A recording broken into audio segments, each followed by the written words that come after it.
Morning, everyone. John Renwick commentating. We're here for the Allan Cowan Memorial Tournament. Shock horror for me this morning. About 5 minutes ago I got told that I'm playing. Luckily the person that I was playing for turned up, so you guys get some great commentary today. That's the good news. The bad news is I'm about to be joined by Paul Morris. They're just calling out the names now. On this, on the tables we've got Donna Franklin and Jacob White. One from Cashmere, one from Ashburton. Slightly different format this year, aren't you? Yep, Cam Boas from Woolston and Mark Thomas from Hokitika. Yeah, so this year we're at Cashmere Club. I want to big shout out to Darren Purdon and the Papanui Club. When we set this tournament up, Allan was still ticking, and Allan and I had set a tournament up at Hornby Club. We just had issues getting tables up the stairs there and that sort of stuff, so we ended up taking that tournament. We ended up not having that. There was a Hornby Open, and then we ended up having an Allan Cowan tournament at Papanui, and we said to Allan that we're going to name this after you. He was dead against it, didn't want it. I think we had 3 tournaments at Papanui before he passed. And now it's the Allan Cowan Memorial Tournament, but when we did change clubs, Darren and Papanui Club didn't even think twice about putting it on. They've been absolutely brilliant to us over the years, and the tournaments just got bigger and bigger, and unfortunately the bowling club could only hold 14 tables, so hence we've gone to Cashmere Club. We've got 26 tables this weekend, and we are a race to 5. In the past we had been play 3 frames just purely because we didn't have enough tables for the field size. So anyone interested in playing this next year, they watch this. The format's changed, the club's changed. We thank Murray Davies for hosting this. And I've done the numbers for the morning session. We probably be about 4.5 hours it's going to take. So it's, even though we've got a big field, because we've got so many tables, we're going to go through it pretty quickly. So there won't be any long waits. So yeah. If you're keen to have a go next year, put your name up, because it's a great tournament. We'll play the tier system, tier 1, tier 2, tier 3. There's 5 in the section. Top 2 players in the section go into tier 1 for post section. The 3rd and 4th go into tier 2 for post section, and the 5th player goes into tier 3 for post section. I think sections of 5 is perfect for the tier 3 spot. It's probably the only tournament where if you're on a plate or in a lower qualifying section that you actually get a sleep in, because we bring tier 3 back at 12 p.m. tomorrow, and tier 1, tier 2 come back early, so they get that advantage. The idea of the tier system is you should be playing people of your own ability on the second day, so it evens things out a bit. We only have one of those tournaments per year in Canterbury, but I think it was initially started off with the Hamlet tournament. It was a great idea, so we decided to take that on board. And here we go. We've got the players out there on the table. And that's, you can see in the background the signs that we got made up. They look fantastic. And we've got advertising on the right hand side of the screen, top right hand side, and the left hand side's on Q streaming. That's a really good venue, Cashmere Club, for this sort of stuff to set up. The ads are the ones that I was told to put up by Paul. Oh yeah, so in the right hand side are the sponsors for the tournament. Rack and Rollers, Hokitika. Mark's a very good player. I seem to recall him getting quite deep in one tournament. It might have been South Islands or Canterbury, something like that. He played really good. Cam Boas. How are you, Paul, anyway? I've done the introductions and all the spiels. Yeah, I'm not too bad. I'm better than I was at the end of the Masters. That's right. It was no good. And suppose the most important question, Paul, is have you got the lollies? I do actually have a couple of crunchy bars with your name on it. Oh, wow. There you go, people. And you wonder why I commentate, eh? Free gifts in the commentary box. Yeah, so Paul was he was crooked in the oh, look at that too, whopper, thank you. In the Masters towards the end of it. So as soon as Paul was crooked, the lolly jar disappeared. But a huge thanks to Richard Bassett for stepping up and Yeah, he did, yeah. helping us out to keep the stream going. That's right, yep, it was very good. And to everyone who got on there and commentated that, I don't think there were many days where there wasn't anyone commentating. Cam's a good player on the left-hand side table. You can underestimate him, but he's very, very good. He can pot anything. I don't know much about... Oh, no, Jacob White. He's a really good player too. So these are probably... I'll say Jacob's probably a number one versus Donna. I'm not sure about Cam and Mark. No, two. Okay, Jacob's number two. Well, Jacob probably should be a number one because he's really handy. Buy in the first round. Oh, yeah. Oh, right, okay. Yep, good point. Number ones have a buy because we're only paying sections of 5. So that's a very good shot by Jacob. This might be a run out first up. It's going to be hard to get on that 13 from there. I wonder what he's going to do actually. Okay, he just hung it. I mean, he did. If he had got it, he had a double on the 13. Donna's come to the table thinking, thanks very much. Although in saying that, her balls are not horrible. So take the 7. She missed that unfortunately. Don't go on off, it didn't. Not a very nice day here in Canterbury. It is absolutely hosing down. You can see on the left hand side Cam, he's got his backhand shaken away. It surprises me a lot of people who have that, how they can actually play pool, to be honest. And you would think if your backhand's shaken away like that, it would compromise your pot, but it doesn't, and they tend to play very well. So, Jacob's got this. He's just got to be a bit worried here that he doesn't snooker himself on the 8, so he might just take his medicine here and... is he going to cannon into the 4? Might cannon into the 4. He doesn't want to snooker himself behind the 2. He didn't, so that may double the black, but I don't blame him for playing that shot. Does it double? So next week we... It doubles. Oh, he nearly hit the white and went in. Yep. We're not at Papanui next week streaming. The streaming gear will be streaming the finals of the South Island Snooker Piers. So something a wee bit different. Right, okay.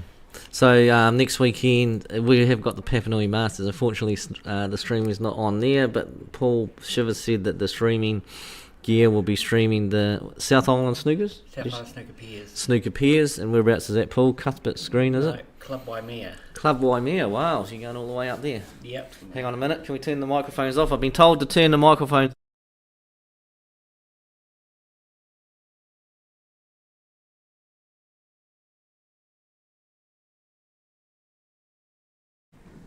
Right, I'm back. I've been told that if I'm going to honk my horn, blow my nose, turn the microphones off. And if we're going to start eating those crunchy bars, turn the microphones off. Turn the microphone up.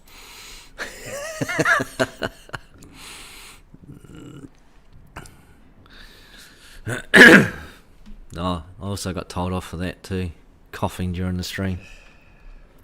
Every time I see Dean Skelton, he comes up to me and says, "Oh, well, someone complained about you on streaming that you cough every 5 minutes. Very annoying." I said, okay. Every time I see him, he tells me the same thing. Not a very. I wonder if it's him who's complaining. Well, he's not a very positive. I don't get any positive things. It's just always about the coughing. But anyhow, if that's all you got to complain about, then that's okay, isn't it? I did say, well, after all, I am human, and I'm not a robot, so I do have bodily functions. There you go. And Donna, unlucky, she's just missed the... I think she played the cannon onto the 7. She snookered Jacob. He's going to screw off the curve. He'll just come straight out 90 degrees here, like that. He didn't get into that ball. That's generally happens when the tables are a little bit cold. It isn't completely warm out there. And they are new cloth, though. And he ended up nailing that one anyway. So 1-0 to Jacob. On the other table, anyone out there watching? 26 people. Don't want to put anything on the chat. You don't want to be known that you're watching and typing at the same time. Got no question. What a shot! No questions to ask. No super chats to give. So we got, is it 19 sections this morning? 19 sections of 5. Yeah, 190 people. I am on the reserve list, so if someone pulls out in the afternoon, then I will go in. We did have enough to make another section up. Paul said, "Oh, should we do that?" And John, you can go in. I said, "No, don't do that." I said, "Keep them on the reserve list because you're going to have pullouts, and no one wants to play a section of 4. It's okay when it's sections of 6, but when you're sections of 5, you've got to have reserves." And sure enough, they dropped like flies, and the reserve list was down to nothing.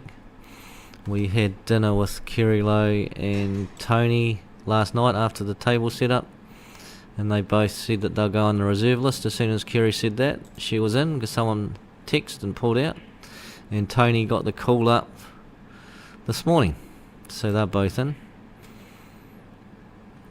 And yeah, I think the last reserve is me, so hopefully no one turns up and I can stay on the commentary box.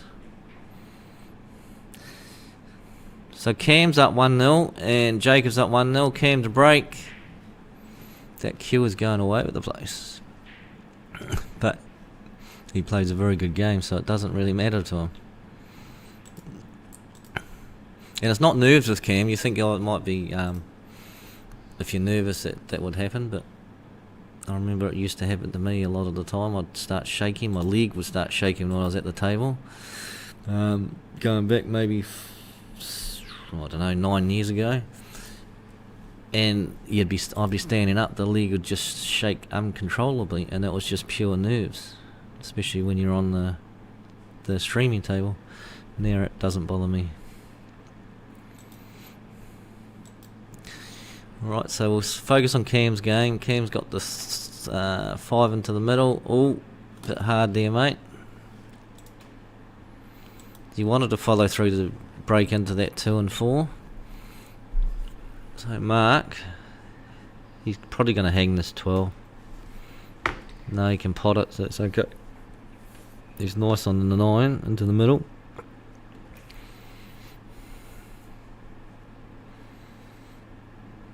Didn't get that one. So Cam could take the 5 if he wanted. It's a hard cut on the 5, but that's a harder cut on the 2. He's going to take that. I was just going to say he wouldn't have wanted to take the 4 because then he's going to cannon into the 2. So he's taken a harder cut, which is a 2 in my opinion. But I was going to say he could hold the pocket, but there's no real value for holding that pocket because all the big ones are not anywhere near it. So Mark's got a pretty good table here. Nice shot to start with, just slow down ball. He just didn't want to go that far. He has got the 11. Will he take it in the centre or will he cut it back, reverse cut it? He's going in the centre. Watch out for your white ball here. He hit a good pace. Nice shot.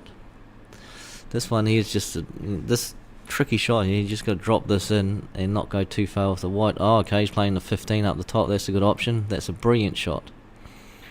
Wow. I thought he was definitely going to take the 9 there, but he played a better shot. It was a harder shot, but better for position. Tearing around the table, hard to commentate on. And there he's slowing down because the person on the other table's in the way.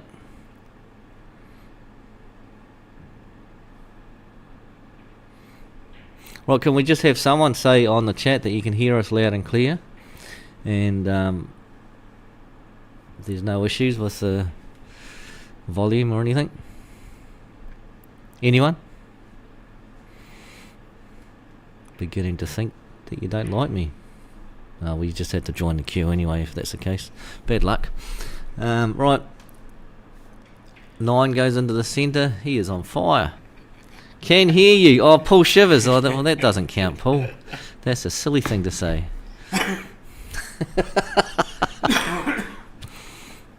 But Paul has now become the #1 fan. Well done, Paul. It also meant that I could make sure that the chat's going. Yeah, but more importantly, you're the #1 fan. Yeah. Oh, look at this. They're all covered in now. Go Hockey Club reps. Hokey. Oh, Hockey. That's what It says hockey. It says hockey, but I'm... Sounds good. Thanks, Renee. Oh, I'm starting to feel the love. That's good. So, in the meantime, Cam's back at the table. He's got a bad 3 there, but the other balls are not bad. Where that black is, he can get that 3 out further down the track and leave the white safe on the bottom rail as we see it. He could even do that now if he wanted to. Are we assuming that everyone isn't on mute? Lots of laughing. Yep. Well, that's a good point, Daryl, because they've all got that opportunity to push the mute button. So maybe out of the 31 viewers, we've got 1, 2, 3 people commenting. No, yes, 3 people commenting. So that's 33 minus 3 is 30 people that have got it on mute. It's not a very good percentage, but anyhow. Cam has just missed that, and he didn't play that shot that I said. Has he got lucky? If it's not a free ball, he's got very lucky. It's not a free ball. So Mark might... Oh, the Hopawati. And he nearly got it. That was a good attempt, that. Very difficult shot. The unfortunate part about it is that those little balls are not difficult. The hardest ones are 1. He's just going to follow the through Cam. He'll be... The further he follows through, the better on this shot. That's a lovely shot. Now he can just drop this in. The key here is not to go past the blue spot on the table if it was a snooker table. You just want to just not go past that point. It'll be easier to get on the black. Now, I mean, it's still okay. That's what he's going to have to screw down on the ball, come off the bottom rail as we see it, and go back up for the black. Or he's going to go forward. He's going. You know, I'd rather screw straight down the table. That does the trick. That's fine. Nice shot. That was dicing a bit with that middle pocket though. That's why the screw shot there, up and down the table, you can't go wrong. The way Cam played that, he could have gone and off. This black, and Cam's going to be up 2. No! Oh goodness. That had a look, didn't it? So Cam goes up 2-0. On the other table, I don't know. Do you know? Oh, there we go. We're just looking at a replay.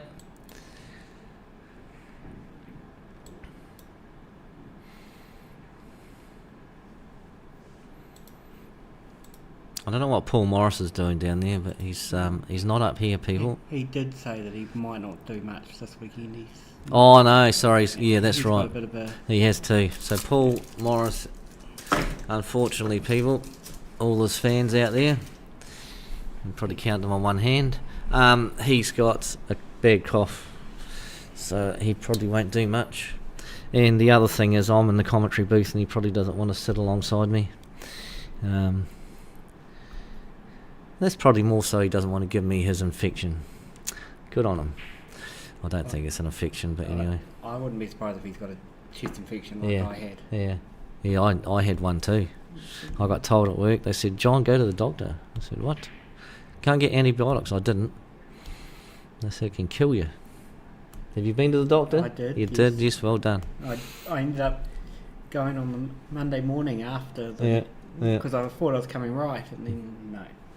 Yeah, but that's not normally happens, is you get that bad cough, and you just keep coughing it up, and It's like you got something stuck down the back of your throat and you're trying to get it out, and the more you cough, the worse it gets. Right, we'll go back to... Oh, they're both 2-0. These are fast games. Might stay on the... on Cam's game here, because it's quite fascinating, to be honest. They're both playing really good. And Mark's on a mission to finish the game as quickly as possible, because he's been running around the table. Just hasn't been finishing. And Cam's been doing the mop up. That was unlucky for Cam. Was he going to look at promoting that 10? I mean, he could do, because that's his only hard ball. But then the 10 does go to the bottom right-hand corner if he can get on it somewhere down the break. He hasn't got an easy start. Well, it's not a starter because he put himself there, but he hasn't got an easy pot. This is a hard cut, and he might knock the 7 ball. And he's nailed it. Very good, mate. Very good shot. And everyone can see how good a potter Cam is. Can hear you. Let's go, Mark. Thomas Young, yep. Well, that's right. Mark's a top player, and Cam's looking really good. And if he was to win this, he goes in off, that's commentator's curse. If he was to win this 3-0, then I would, if you had told me that before the match, I would have been surprised. I would have thought it would maybe have been a 3-2 match, because they're very even players and their capabilities. Oops! Oh my God, I've talked them both up. Gave them both a rap of how good of players they are. Cam goes in off. Mark just gets the ball in the D. Miscues the white ball, goes in off. Well, it's a combo. Thanks, guys. The 2 worst shots of the game, both of them. But that's a combo, Cam, because Mark didn't hit a ball. So he knows that. He's just going around the table to have a look. Probably wants to take the 10 and follow the white ball through. So he could play the 10 to the 4. That would tie up the 3. But I'd like the 10 and follow the white ball through and take the 14 in the middle. And then that way you got your you'll be on the 12 and the black, and he's going to do that. So this is just all about your position on the 14 after that. The pot's easy. Sorry, that's that cough again. The pot is easy. It's just the pace to follow this, because you want to be dead straight on that 14 into the middle pocket. So you can just do exactly the same thing and follow the white ball through. Doesn't look like he's following. Okay, even better. I did not see him doing that, but that's a classy shot, Cam. That's a classy shot. He's going to do the same thing, screw this back a bit. He's probably going to cannon into the 5 on the way through. The 1. No, he didn't touch a 1. He didn't get the pot. Unlucky. There was nothing wrong with his plan. It was still did the trick. Just unlucky he didn't pot that. I guess what you could say, though, is with the screw shots, you're not completely sure where they're going to go, especially early on in the day, how much drawback you're going to get. At least with the follow shots are a lot easier to play, and you don't have to hit the ball so hard. I was in Cam's team a couple of years ago, and it's amazing how accurate he can be with the hand. Yeah, exactly, Scott. There's a number of people. Dave Wallace is another one that I used to go down to Cashmere Club and practice, and his hand was all over the place, and he said it's always been like that. And he plays a good game too. There's another one plays down south, and it will come to me. Marty Garrick. He is a top player. Plays snooker as well, and Malcolm Anderson's another one. Malcolm Anderson. I don't know Malcolm, but Marty is a top player, and he's got that backhand going all over the place. So it can be done. When I was shaking, it was always the front hand that would shake, and I wouldn't know I was doing it. I'd get off the table, and people would say, "John, did you realise you were shaking?" I said, "No, I didn't."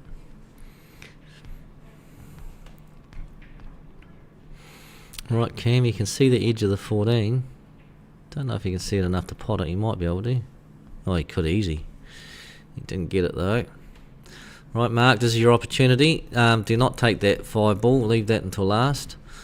Mop up a few. I would be going to 6. Hit the 7 up the rail because you can cannon into the 2. You'll pot the 2. So you can go to 3, I suppose. You don't want to hang this. You want to pot it. You want to pot some balls. While the 5's there, that's good. He can knock out that 1 if he wants to. So he can go 1, then the 6, then the 7 up the rail. No. And I don't know what his next shot was going to be there, but he needed to draw that back a bit so that the 6 ball was the one, because Mark's hardest ball is the 7 ball, and you need to be down this end of the table to play the 7 plant onto the 2, which is simple. Cam's just going to get this 12 out because Mark's still got that 7 down the rail.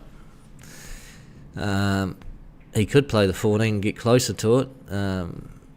Is he going to just try? Sorry, that's not me, people.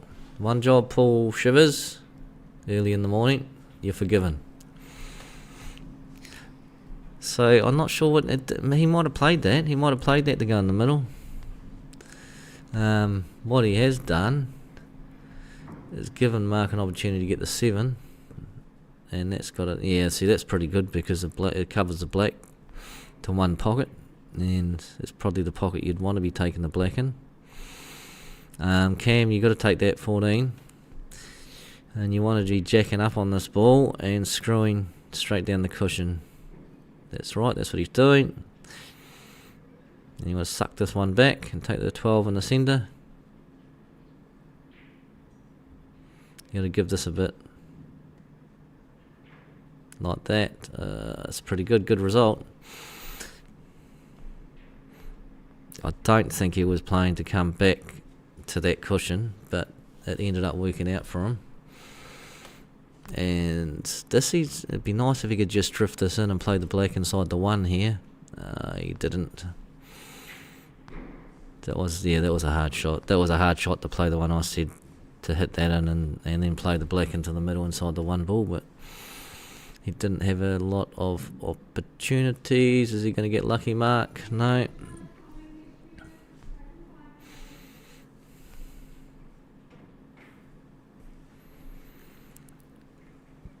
So on the other table, it would have been Jacob 3-0. Sorry about that, people. Wasn't watching that game. Engrossed in this one. And I think that's what I'll do during the day, is focus on one game at a time as opposed to going table to table. You go to table, you just lose complete track of what's going on. I'm only a simple person. I'm not that clever. Nice shot, Mark. He's a bit unlucky where he finished, though. He's got to take the 1. He can't even take the 6 onto the 7, so he's got to take the 1 ball here. He should be alright because the white's going out, and that should open up the 5, which it did, so that's all good. He'll get this one. It'll be interesting where he wants the white ball to finish here. You didn't even pick up that I had the wrong date down the bottom. No, I'm not that clever, Paul. That's a good shot, Mark. So Mark should get on the... And where was the date? Oh, did you have 2025? Yeah. Oh, Back to the Future, people. Where's our time machine? Because I used the setup from last year.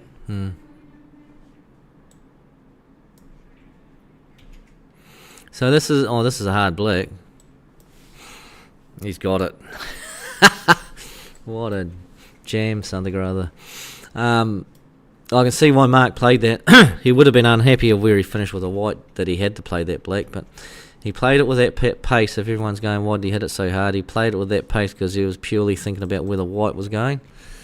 Missed the pot. When you play them at that pace, you have to be right in the centre of the pocket, but got lucky, went jaw along the cushion, down. And as your opponent, you absolutely love to see that happen, don't you? Not.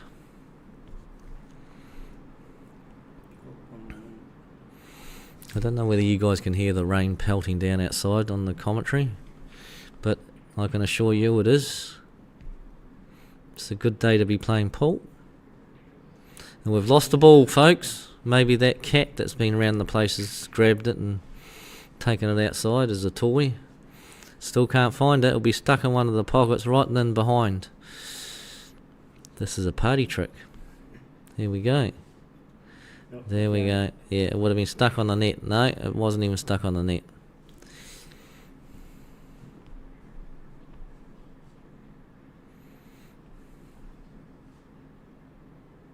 So we'll talk about a bit about Al. He loved his pool. He wasn't the best player in Canterbury, but my God, he loved it. He would always be down at Hornby Club practicing. In his later years, where he was sick and he had MND, motor neuron disease. In the later years, when he was in the wheelchair, he would do all the Canterbury 8-ball tournaments, and Shirley has taken that over. But Allan was a great asset to Canterbury 8-ball. He loved doing it. He loved being involved in pool, and yeah, he's just a top bloke. He was everyone's mate. He loved his drink. He loved the Heineken. He always had a smile on his face, and you can see that by the top left-hand corner. Nothing was ever a problem. He used to tell me, because I went through drinking problems when in previous years, and he always said, "Don't stress about the little things, John," and he was dead right. I think the most important thing in life is, they say the most important thing in life is your health, but I think the most important thing in life is being happy with yourself, and once you reach that point, you've succeeded in life. Health helps, because without your health, you're not here. So, yeah, unfortunately, as positive as he was, and he was such a great guy, they decided to take him early from us, and yeah, tends to happen to the good ones, doesn't it? But yeah, he'll always be remembered. And that black was very close to going in down the rail. So we'll get back to this game. Let's go Connor. All right, Connor Hume from Papanui versus Graham Simmons from Hornby. I haven't seen Graham for a while. Saw him when I walked in the door here. I don't think he's playing interclub. I don't think he's played for the last couple of years. He was playing Div 1, but I think he's taken a bit of a break, and it's good to see him back. So we'll still stay on that other table, because it is narrowing up a bit. 2-1, and who's that? Cam's at the table. He's on the little one.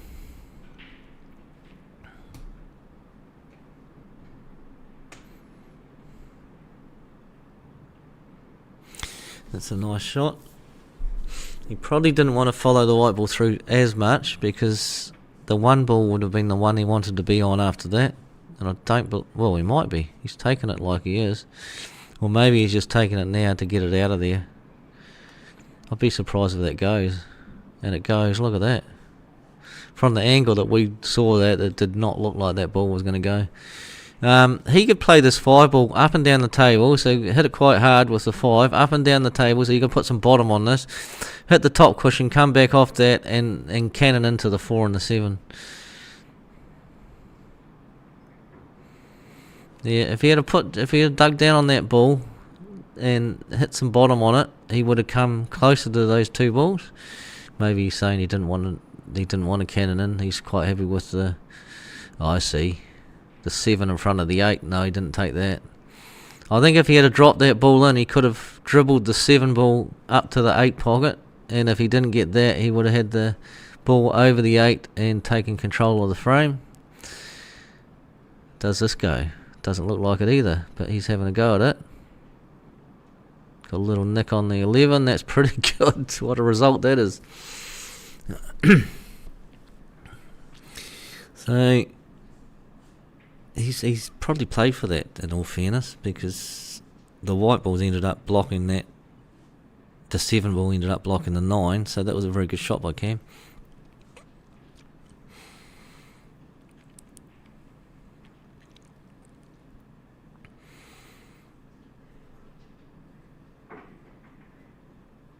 I think you should be taking the 4. the 4s, it doesn't help you with that 4 staying over the pocket, so you've got to get that to get closer and a better potting angle on the 7. So maybe just hit this and go straight down the cushion a bit and play the 7 into the middle, so you got a little bit of angle to get up for the black after this. Oh, no, the 7 can go in the 9 pocket. What am I talking about? Okay, he's going in the same pocket. He could have screwed back just a little bit and taken the 7 in between the 9 and the 11. He's still got angle here to get down for the 8. Sorry. But you have to give this a bit. Which he has, and that's a brilliant shot, Cam. That is class, that is. Absolute class. You couldn't have placed that any better. Well done. It's going to be 3-1 to Cam. He played very well. It was a good game. Mark played good. Well done, Cam. 3-1. And this here is Connor Hume, and I don't know much about Connor. He looks rather young. It's a good shot. Never easy with a jigger. Patrick in the comments might be able to give us some more information on Yeah, Connor. Patrick, you can give us some more info. Oh, there you go. Connor Hume is a superstar. That was a great double. Ah, Jacob. We have a guest. Good morning. Got some company. All the way from Timbuktu. That's right. There's Oh, it's warm in here, Johnny. 1-1 and 2-2. Yep. Yep. Jacob Glab. How do you say it, Jacob? Glad is, that's lovely. Glab. That's okay. And how Morning, are you? everyone. How are you? Very well, thank you. Yeah. Well- Only managed to scrape through the Arthur's Pass yesterday before it got closed, so that was. Yeah, we were worried about that. We thought, oh my God, there's going to be a lot of reserves having to be used, and I might have to play. Yeah, it wasn't too bad in the end. Yeah. Oh, it's nice and warm in here. Yeah. Is that Right. why you come up? Come up for the Yeah, heat, that's- because that's right. it is quite cold down there in the hole. I don't know much about this guy. Connor Hume. You know Graham Simmons? Yes. Yep. Yeah, I'm familiar with Graham. Div 2 player for Papanui. He's a sharp wee shooter. Yeah.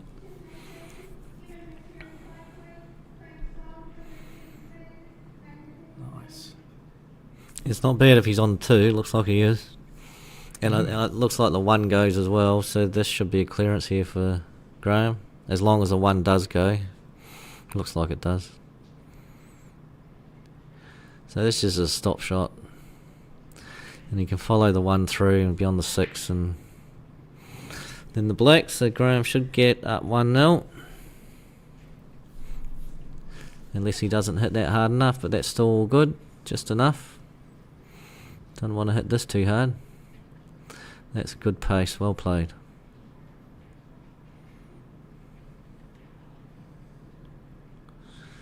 Oh, I got a little tickle on the 9 on the way through. You can say you played for it. Hello, Jacob. Steve Bergman. Oh, g'day, Stevie. It's Steve Bergman Renee. Yeah, that's his middle name. Goodness, is there something I don't know about you, Steve? Well, you get to watch Max. Maxine Soul was about to hit the tables. She's a bit of a table hogger, to be honest. Every time we play a tournament, she's always on it. She must pay control, maybe. It's all luck of the draw, but you tend to get people like that who every time they play, they get the luck of the draw on the TV table. Mm-hmm. It's luck of the draw during section play, but during post section they usually choose some of it. Yeah, they do. Is this your first tournament, the Allan Cowan tournament, Jacob? It is actually. I've not played it before. Yeah. I don't know why, but yeah. It's a different system to all the other tournaments Yeah. with your tier 1, tier 2.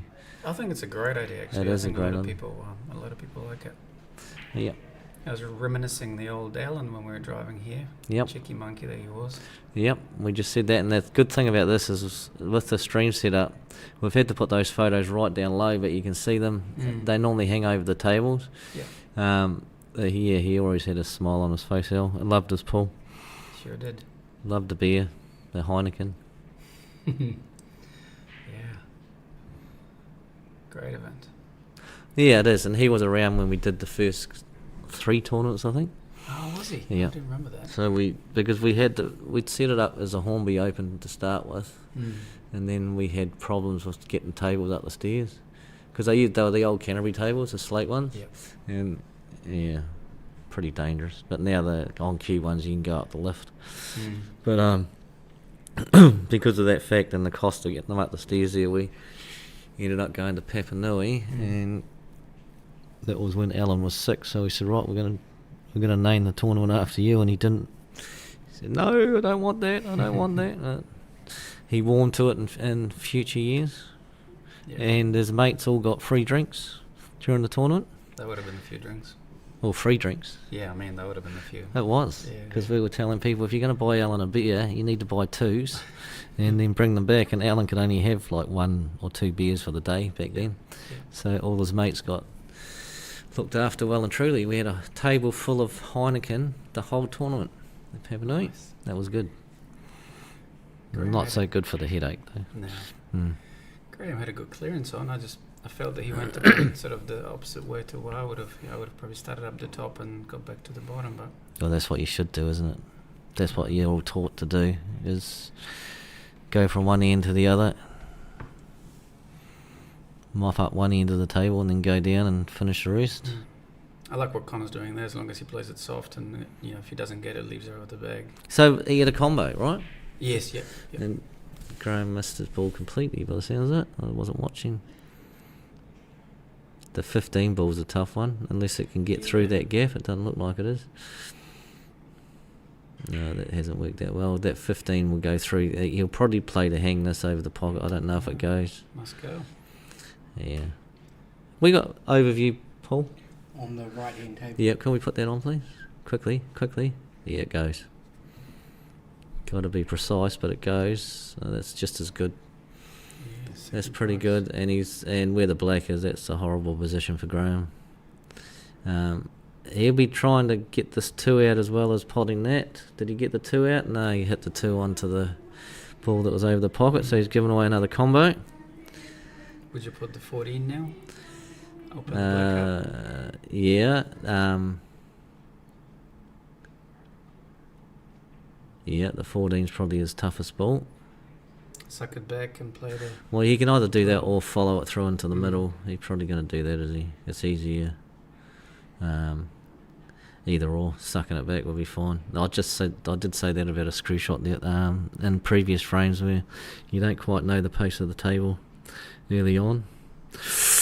He didn't follow it, did he? I thought it was easier to play it with a screw back to a bigger pocket across the table rather than skinny middle. Yeah. Bit of a challenge And for Graham, for but Graham, yes. might have to leave himself on the double if he's that way inclined. If might get a triple if he's lucky. Yeah. Yeah, well, that triple's probably the shot, isn't it? Because it's a big pocket where the 12 is.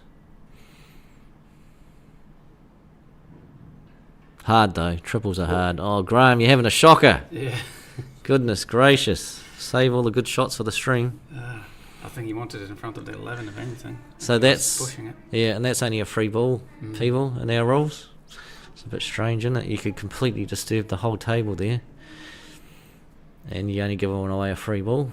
Not that anyone would do that on purpose. You shouldn't do it on purpose, but you could. Accidentally on purpose.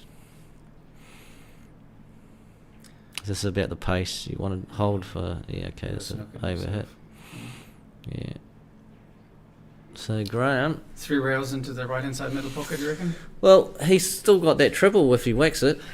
You got to get the white ball out of the way, but here we go. He's just getting it out. That's all right.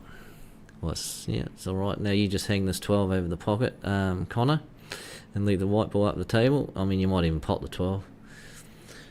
But you'll leave no shot for Graham after this. Shouldn't do. Just don't leave a hole. Make sure you hit it. Yeah. These guys are saving their worst pull for this frame. Yeah. They played quite well on the last one. I'll blame it on Haley Morning. I blame it on you coming in the commentary booth. Fair enough. They must have saw you come up. Oh, we better live up to our expectations. Jacob's coming in to analyse our pool. Oh, the nerves are starting to go. On the other side, Rob McSherry, Maxine Sobel, that's going to be a great game. Still focus on this game on the right.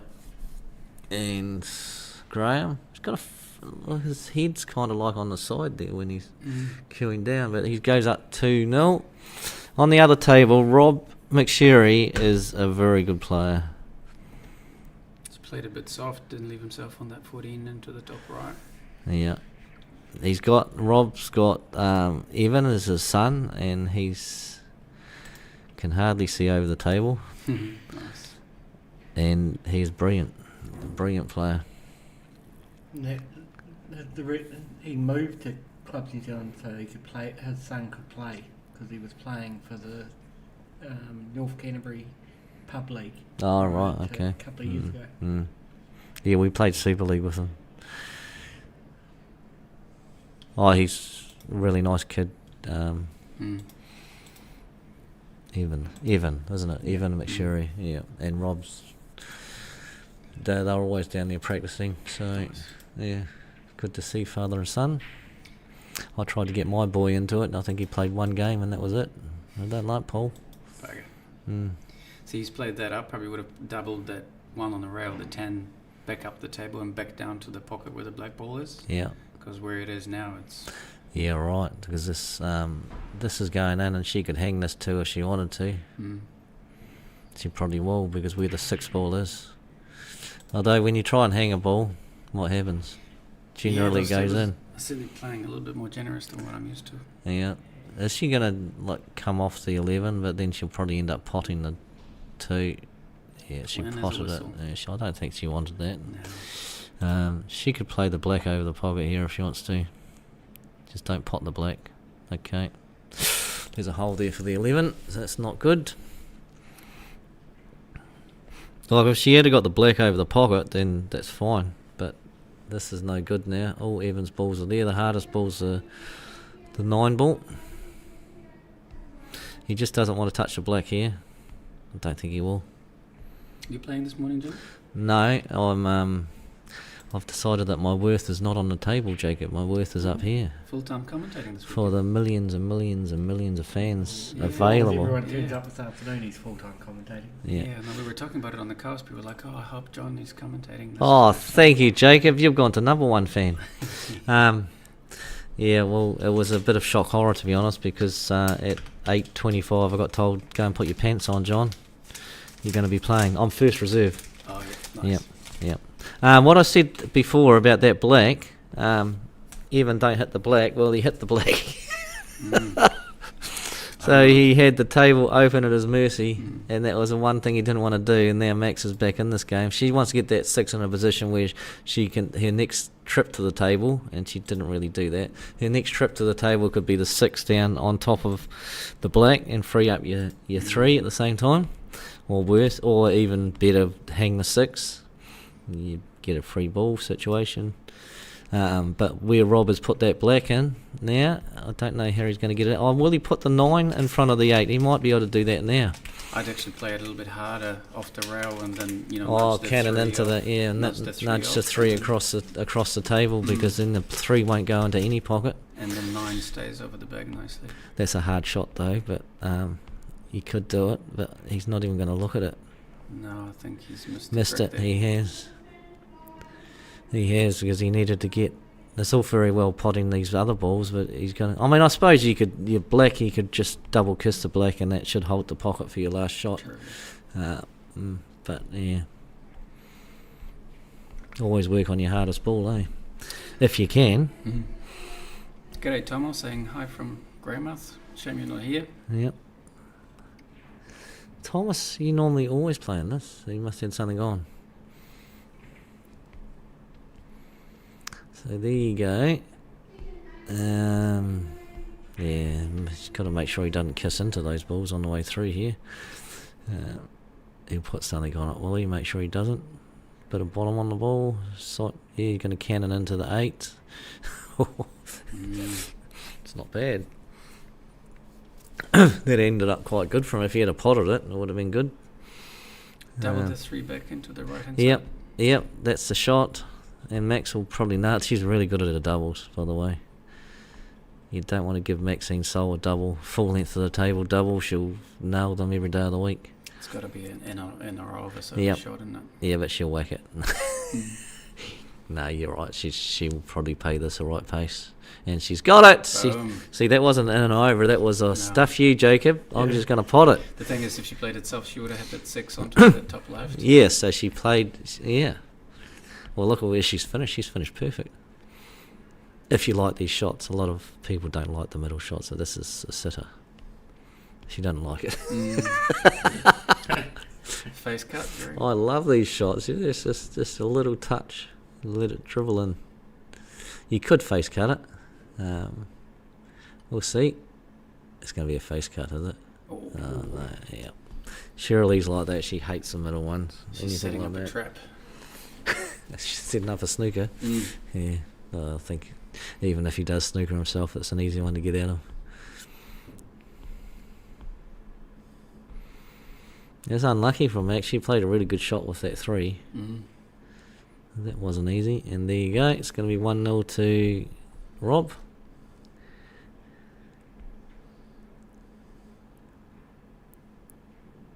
Well done. On the other table, Graham is 2-0 on the little ones. And this should probably be 3-0. Just draw this back a bit. You can go forward if he wants to, either or.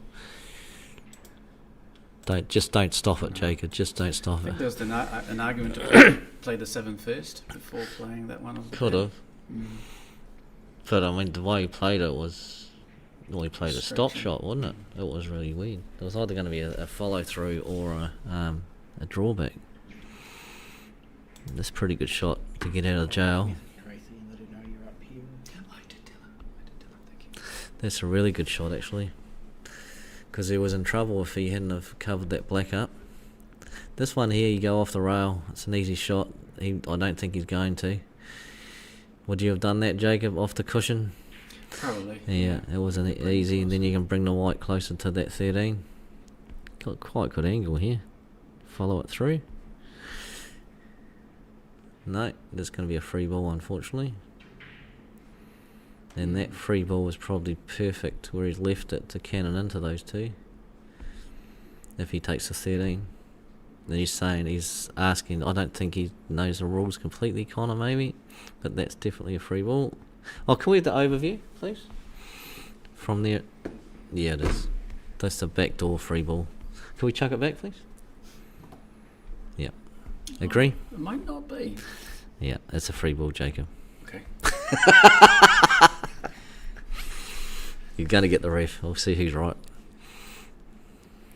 Saw a lot of these like this in the Masters, where the ball's behind the ball, but it's still a snooker. Can we have the overview? Oh, it's too late now. I just wanted to see where he put his tool, that's all. So it is a free ball, and he's going to cannon into this. He's just going to play for a bit of luck. And how's his luck? Not bad. Up the top. You could go in the middle if you wanted to.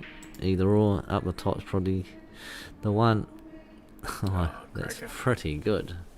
Don't know if he played to kiss the 8, but that's pretty good. 3-0.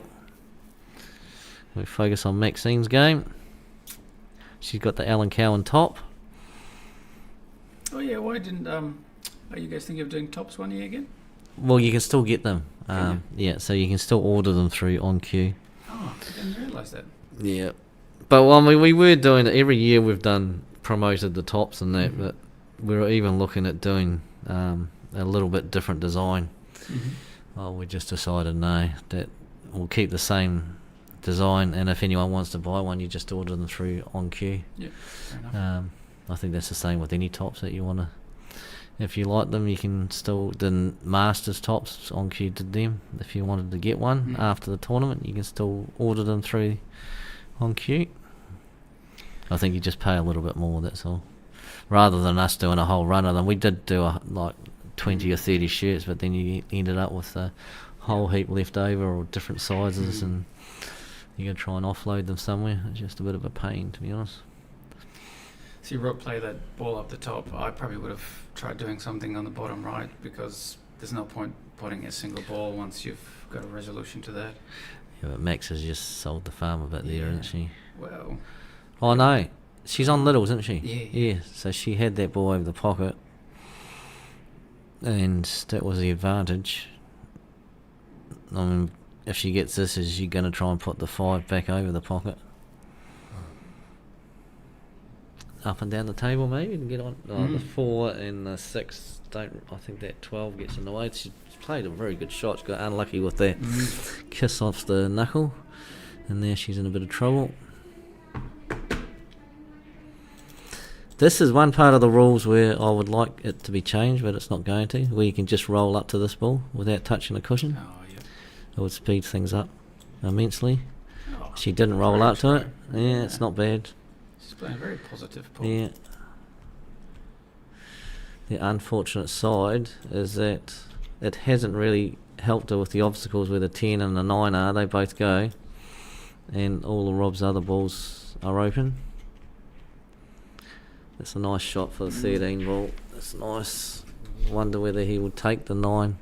The 9's maybe a bit of insurance, but that 4 probably goes behind the 9 if Max gets another shot at the table, which she has now.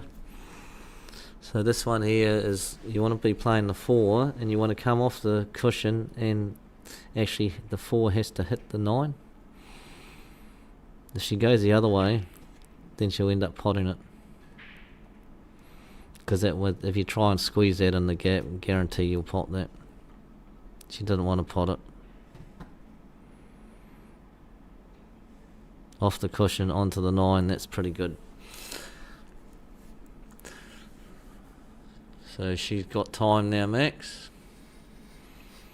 She can even, like her next trip to the table, play the 5 onto the 4. I don't think the 4's going to drop, and the 4 will get closer to that pocket. Rob, what would you do, Jacob? This is when they start getting a bit hairy, these frames, when you got balls over the pocket covering other balls. Yeah, I think it's a good example of the pool gods. When you have a clearance on and you don't do it, things get hard. Yep. After that. Yep, that's because your opponent's trying to make them hard for you. I think Maxine's got to go for it here. She's got to go for it, yes. Yeah. So the 5 onto the 4. 6 The only goes in thing, the middle, I think. the only thing is where the 5's going and the cue ball's going. Okay, she's played the cue ball on the right side. That was, pretty good. That's okay.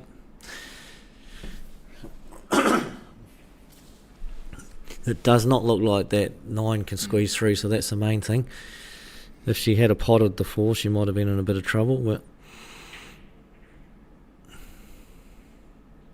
yeah, so when you say about that, you don't finish the table, then you open yourself up for, if you've got a cluster like that down the end, your opposition just covering it with 2 balls, so you can't pot it.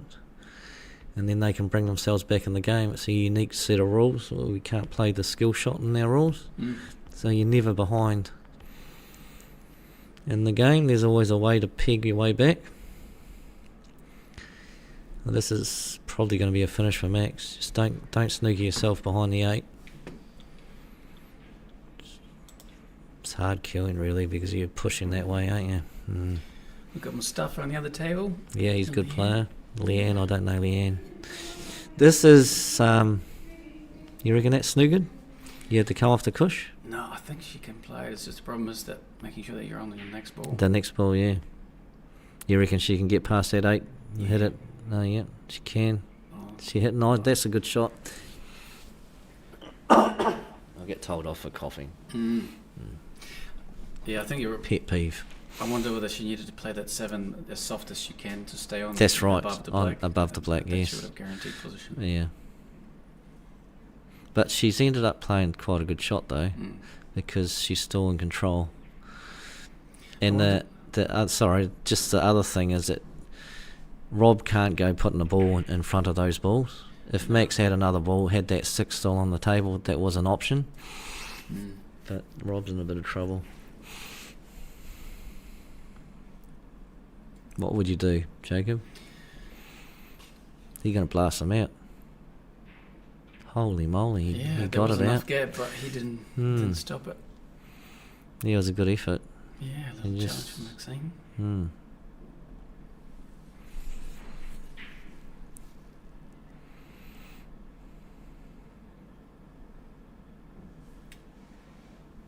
Well, a good positional shot required from Maxine. Yeah, so even though he's given away the ball on the D, this is not easy. So Rob would get off the table, we'd be quite pleased with how that turned out. Don't know what that was. You explain that one?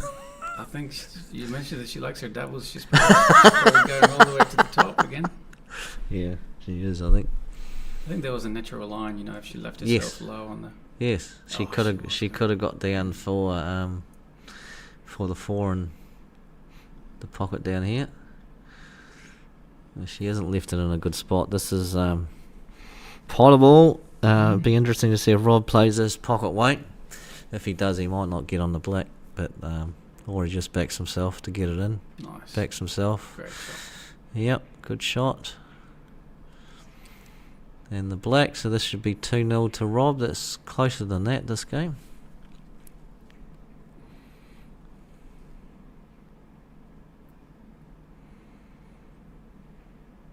And it goes. Right, we'll go back to... Oh no, that's 2-0, sorry. On the other table, Mustafa and Leanne. Mustafa's a top player. You give him a chance to go very good in this tournament and go deep.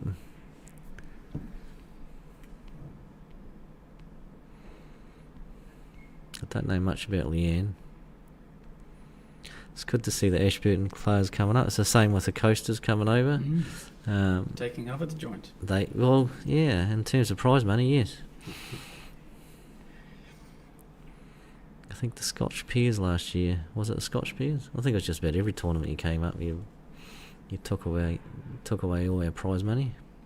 Well, fuel's expensive these days, you know how it is. Yeah, well, you didn't need to be mean about it. Had a good partner. Oh, you won it, did you? Well, me and Bells won the Cashmere mixed. Yeah, you did. And then I think the Coasters took out the plate as well, did they? Oh yeah, they did too. Yeah. Yeah. Oh, that's about. So you haven't been invited back because you'd taken too much space, Jacob. So give that one a miss. Let someone else win for once. Yeah, well, there's so much pool this year, which has been There awesome. is. There's heaps of pool. Yeah, it's all on the doorstep here for Canterbury players. Mm. Then we've got the Nationals. You'll be back for the Nationals. Yep, I think so. Yeah, hopefully play pairs with Wayne and Oh, Wayne Aitken. Aitken. Yeah. Yeah.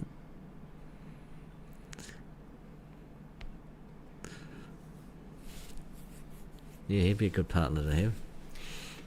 Yeah, carried me all the way to the semi-final in the South Islands until we got absolutely demolished by Jojo and Mia. Oh, really? I didn't know that. That's a good. Yeah. That's a good result. Well, Shirley and I got to the last 16. We were rapt about it. Mm. Well, I think after that we just tuned off. We didn't really look at who was doing what. Semi-finals. Oh shit! I got told. I got told not to knock the microphone, Great shot from Mustafa there. and I nearly did. Typical pop. He's in a bit of spot of bother here. Yeah, Camellia and Jojo. Did they win it? They didn't No, win they it. should have won it, but they. Who did they 3-0 lose up, to? 3-0 Simon, up was on it? Simon and Brendan, I Right, think. that's right. Yeah. They were 3-0 up. Wow. And should have been 4-0. Ah. Mustafa player, good shot here. Controlled the, I think, pace. Yeah. Is he? He's on the 11. Just need to leave himself an angle to come up for the black. Is Or- he looking at the black inside the 5? Maybe not, but it's the 5's too far to the pocket. But Thing yeah, is, as long as he comes across the right hand side to the table, Yeah. he'll have the middle or the top left. yeah.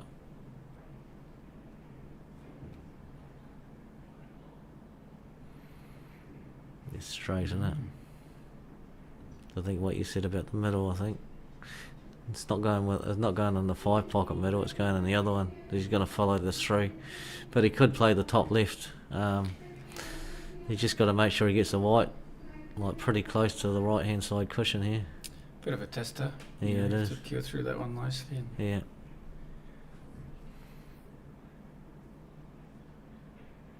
no. Oh, look. Yeah, Played it. he did. Now he'll just cross double it, I'd say.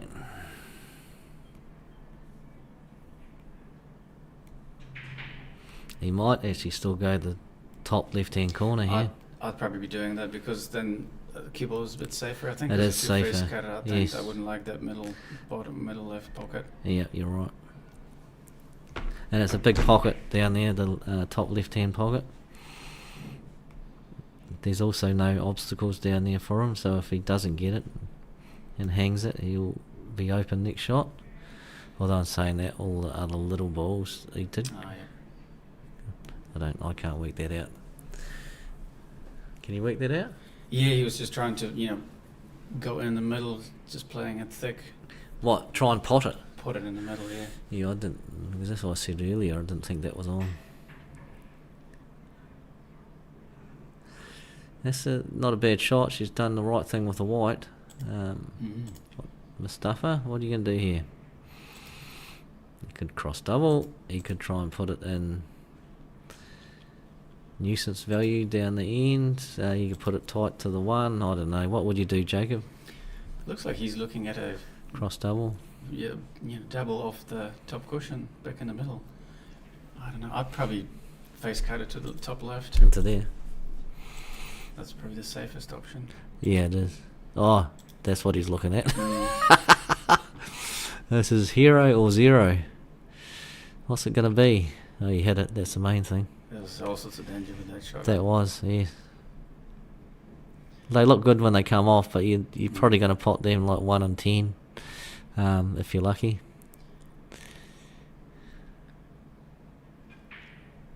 You drop this in and she'll be on the 5.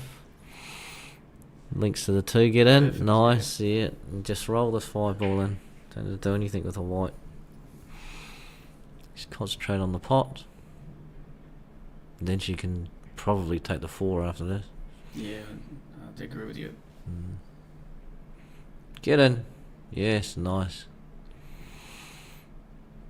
The same thing, you only need to drop this in because you cut that 4, you're coming back up right behind that black.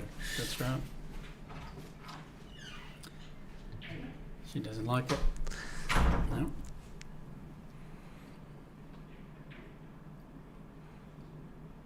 Yep, nice. That's all you had to do. You didn't need to do anything fancy there. Any screw shots, try and get closer to that too. That looks really weird the way she's... it looks like she's going to hit down here on the cushion. Bit hard, but no, it's okay. It's in the middle. She might have played for that. Come on, Leanne. On the board. Get in. Oh, no. Bugger. Here comes another one of those shots. It's definitely, you're going to put some left-hand side on the white ball. Come off the top cushion. Actually, you can make it a real exhibition shot here and go between the 2 little, what are they, diamonds in the top corner. And hit in the centre of there, put heaps of left on it, and the ball will skid back. He's not going to do that, of course. But he is going to play left-hand side, bring it back. There we go, left-hand side, missed it. Never, ever play those shots. What a stupid thing to do. That was a good shot. I think you just needed to play into the rail, so you needed a lot more sides because you've got such a lot bigger target hitting the rail. Yeah, it was an exhibition shot. I would say I probably would have taken it on. Would you have taken it on, Jacob? Absolutely, but I would have tried to hit the rail because you had so much more target. Yeah, right. I see. So put quite a bit of side on it. Than less. Yep. Like you say with those shots, when they come off, you look like a hero. When you're doing, they don't. You look like an absolute muppet. Sorry, Mustafa. Yeah. Yeah, I would have taken it on too. I like those. I would have gone wider though with the white ball. He went quite close to the corner pocket. I would have gone a bit wider and then really dug down into it. Yep.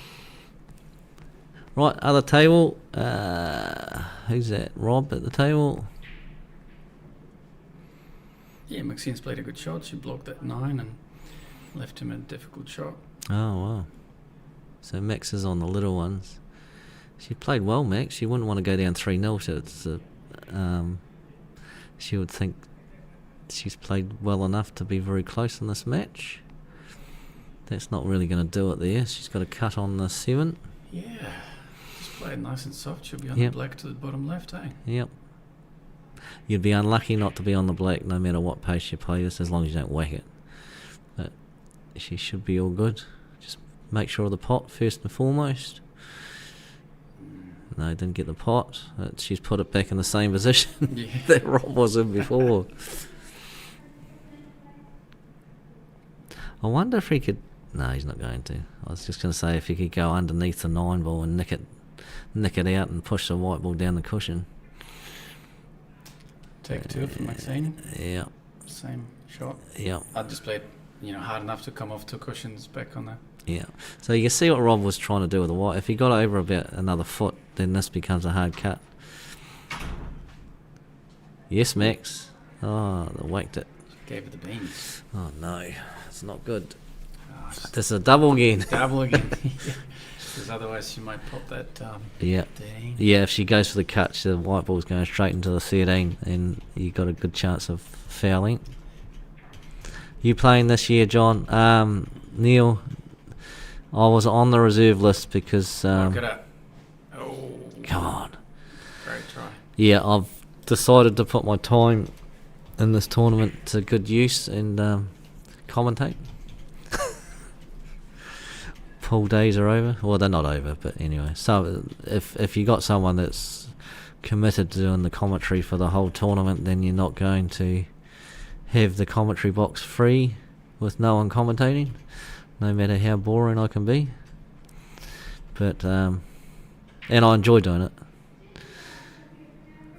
But yeah, I'm on the reserve list, so I still might end up playing Neil. It depends if anyone's going to pull out in the afternoon. There's only one reserve left, and it's me. Watch out, middle pocket. Oh, yeah. Oh, Rob. Second prize. Could have been a lot worse. Double. Was that a commentator's quiz, John? Yeah, I think so. Anytime you say he's going to get that, then you just better off just say they're going to miss it, and then they'll pot it. This is a reverse double for Max, and she'll get it.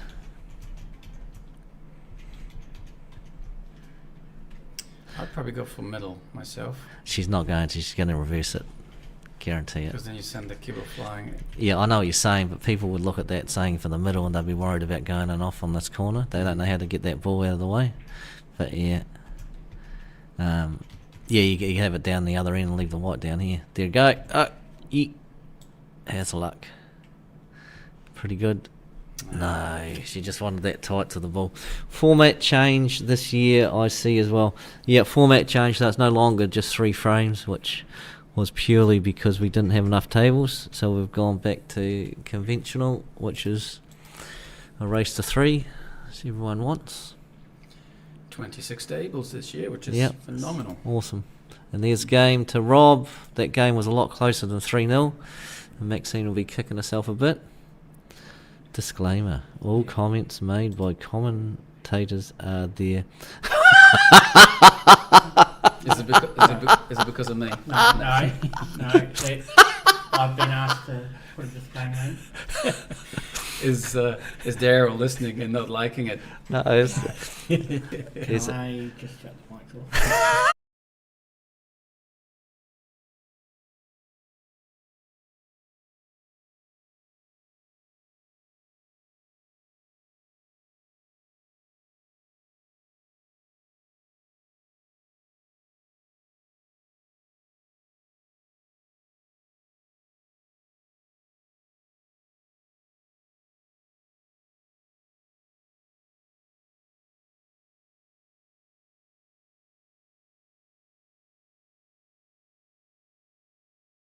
Yeah, you can put us back. Hello, people. Yeah, we're back. Yep. John got told off. No, he didn't. Not guilty.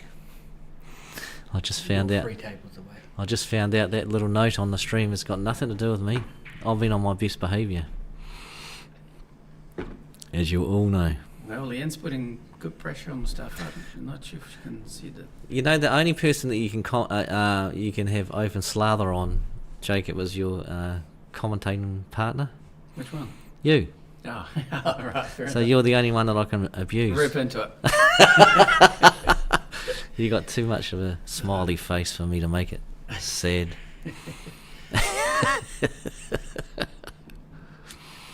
Right, bit of a challenge for Mustafa there.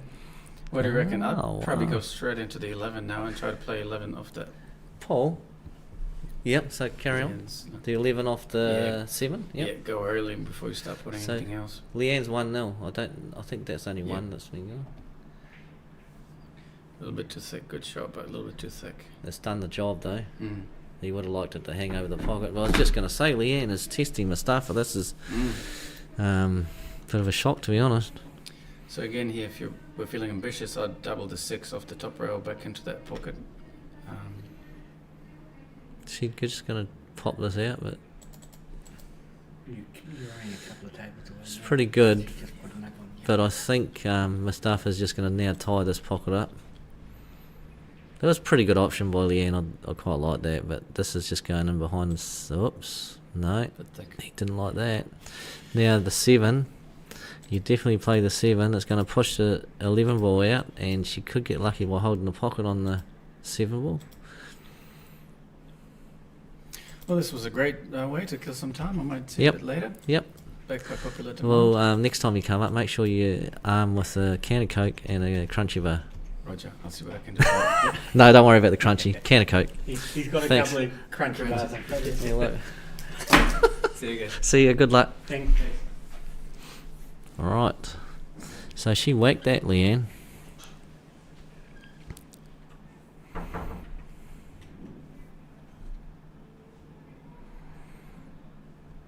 Mustafa has got it all to do here. He's, as I said, I haven't seen Leanne play, but she's playing smart. She's playing really smart.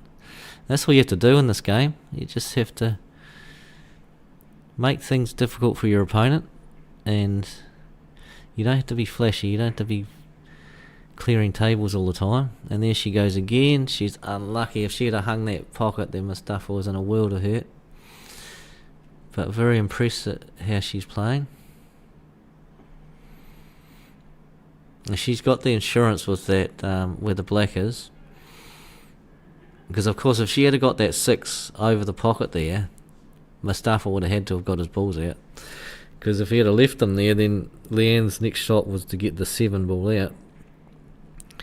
And then Mustafa would be in a world of hurt. He wants angle on this, and I think he's there to get into the black and get the black out. Of course, it's all going to be a bit of luck, really, where the black's going to go. But I think he should be alright. Probably get... Yeah, nice shot. Luck. Could have been better. So you're going to play the double or the cut? If he plays the cut, I don't think he's going into the 7. I don't think he's going in off. He might take the double. Either way, if he doesn't get it, it's going to be 2-0 to Leanne. On the other table, Shannon Stone, not related to Sharon Stone, and Lee Mason. Manson. Yep. Maryland's. Yep. Lee Manson. Good shot. No, Mustafa. Oh, goodness. I thought that was in for all money.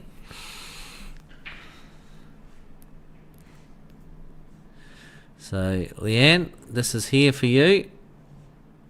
She's playing the right shot here. She just put a little bit of bottom on the ball so the white ball doesn't follow through. Very good. I'm very impressed with Leanne's game.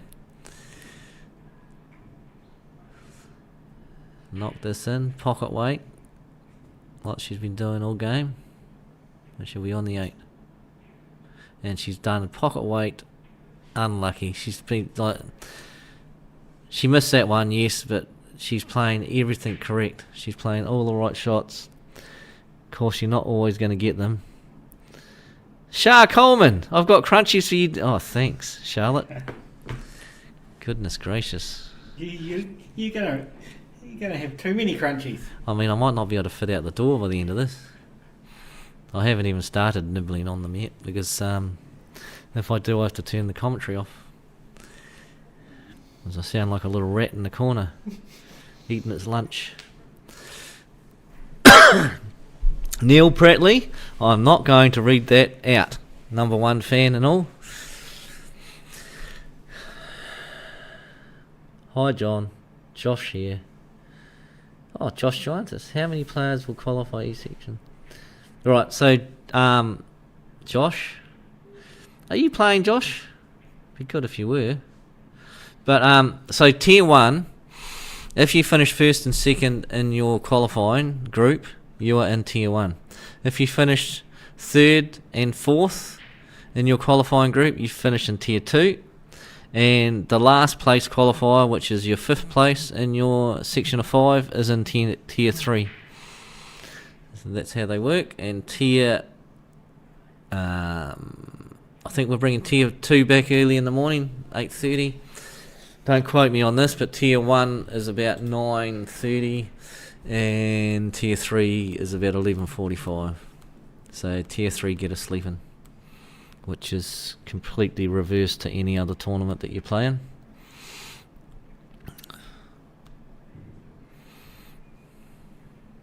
And that's just for the pure reason that tier 3's only got half as many players in it, because only 1 qualifies per section, not 2.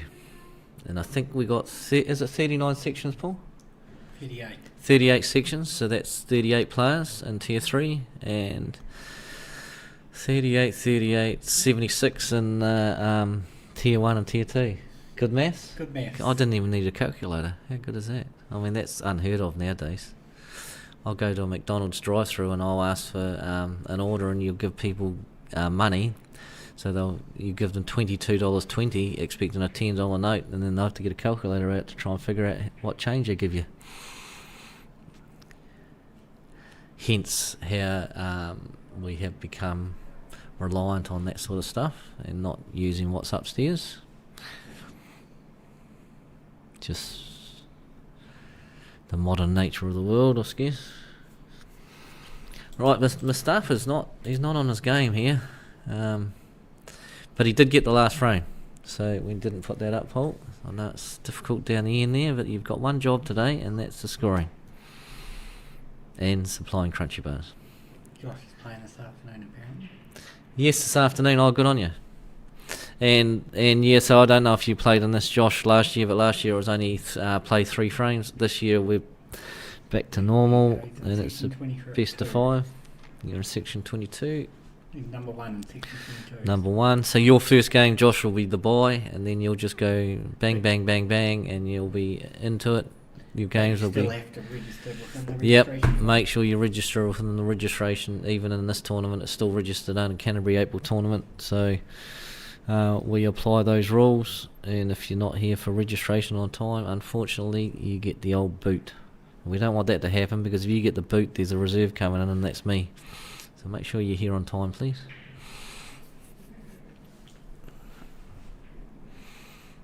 That's going to go. Oh, it didn't go. So Lee and Shannon Stone. Shannon, don't know much about you. And have we missed a frame on that one too? Oh, Lee, that was a shocker. He miscued it. Luckily he didn't fail, but he miscued it. And Shannon has got all of his balls. It'll stay on that table. All of his balls plumb. Just don't cannon into... Same first frame? Yeah, okay, he played that nice, Shannon. I was just going to say he didn't want to cannon into the 14 and knock the 11 in on that shot, and he didn't. And now this is going to be, as Paul Morris would say, hide the sausage. And you can't say that because that's disgusting. But that's the term they use where you cover one ball that's over the pocket and now it's hidden. Where's the rules with footwear for this? What's the rules? Well, it's Canterbury April rules. So it means you can wear sneakers. I think national rules in South Island, you can wear sneakers, but they've got to be black. Black or white, I believe. One colour. Oh, they've got to be one colour. Black or white. All right. Yeah. Let's go here. So that what Lee did there has stopped Shannon from finishing this game, and Lee played an awesome shot, to be honest. Shannon doesn't really want to hit this in, but he didn't want to leave it down there either. He wanted to bring it further down this end, only because Lee's going to just leave the white down here. He's probably going to go off the back rail onto the 2, flick that out, don't give away a free ball. He's given away a free ball, I think. If he hasn't, it's a good shot, but that was the only problem with that shot. I could see what he was doing, get the 2 out. If it's a free ball, then that's the end of the match, or the end of the frame. Don't really know that. We haven't got the overview on that one. Neil Prattley, you retracted the message. I hope it was not rude. I think it was about the food. About the footwear. Yeah. Yeah, okay. That's okay, Neil. We'll let you well with it. So that's the rule on national and that's the rule change in the club New Zealand. Okay, I'll read that out. Okay, so it is a free ball, so that was a terrible. Oh, hang on. Oh my goodness, that's What happened to Mustafa's? I don't know, but I was looking at the left-hand table. He played the free ball, and he nearly went it off, but he's now jaw snooking himself. So he could pot this. He could pot this. He should hit it.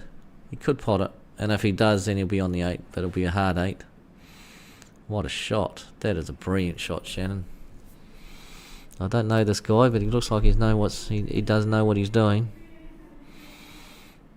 It'll be a smoky, I suppose, in the field.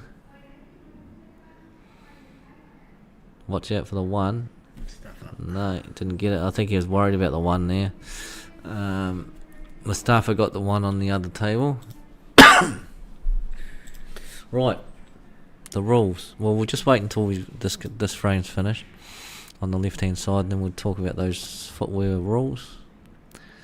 Would never comment rudely, John. That's good, Neil. I know you wouldn't. I've highlighted it for you so you can Yep. find it easy. I'll say it now. The trainers. That trainer's walking shoes. Oh, okay, right. So this remit is aimed. So the remit was passed. Yes, it was. Okay, so the remit is aimed at player footwear and consideration for the senior players. This is to be added to the dress code, and I'll read it out. That trainers, walling shoes and I think it's supposed to be walking. But walking shoes and sketches, one colour, black or brown or white. Oh, you missed that black.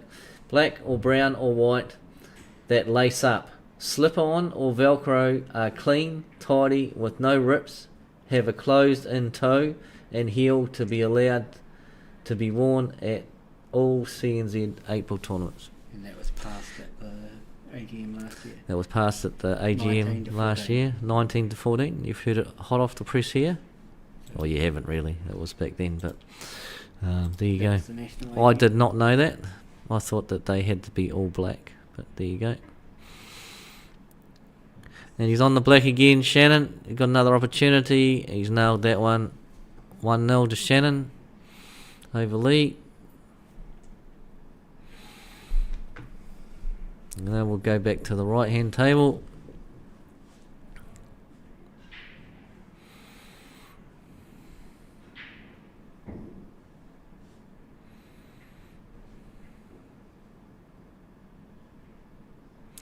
It's nice for Mustafa.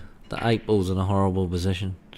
It's in one of those positions where he could quite easily snooker himself. So he might just be playing just... Oh, okay, I can see what he's going to do. He's going to play the black, as we see the table here, to the top left-hand corner. The only thing here is you don't want to be... I mean, he might play the cannon into the 2. If the cannon goes wrong in the 2 could go in front of the white, and then he'd be in all sorts of trouble. This is not easy. He'll take it on, I think. Oh, he played... Yeah, I didn't like that, because that was complete luck. He's lucky that he can see the edge of the black, to be honest. I didn't like that one bit. If you're going to play extractions on the black, do it earlier than your last ball. You do it in your last ball, you've got to be 100% confident you're going to be on the black after that shot. I don't think there was any way he was 100% confident he was going to be on the 8. He's lucky, and he's just going to it's probably unlucky to get the kiss on the 6 there. So the black's pretty much safe. Now, Leanne doesn't want to be taking that 1 because you don't want to open up a pocket for the 8. Yep, 2's good. Links to the 6. It's a good option. Not much harm done. I don't believe this double, so Mustafa will be playing a cut to the top right hand corner. Just put something on it to make sure that white ball doesn't go into the left hand pocket. I don't think it will. But if he gets it over that, what's he looking at? I think he's cutting it down the rail, because if he gets it over the pocket, then he takes control of the frame. But he looked at something else there. I don't know. Did he look at a cross double into the top? Oh my goodness. There must have been a path there. I didn't see it. There must have been a path between the 5 and the 3, and he was very close to making that. So it was a pretty good option. The only unfortunate side for Mustafa on that shot is that he not only missed it, but he's left the black in another horrible position. He would have loved that to have gone over the pocket and put the pressure on Leanne. But Leanne's got a bit of time here.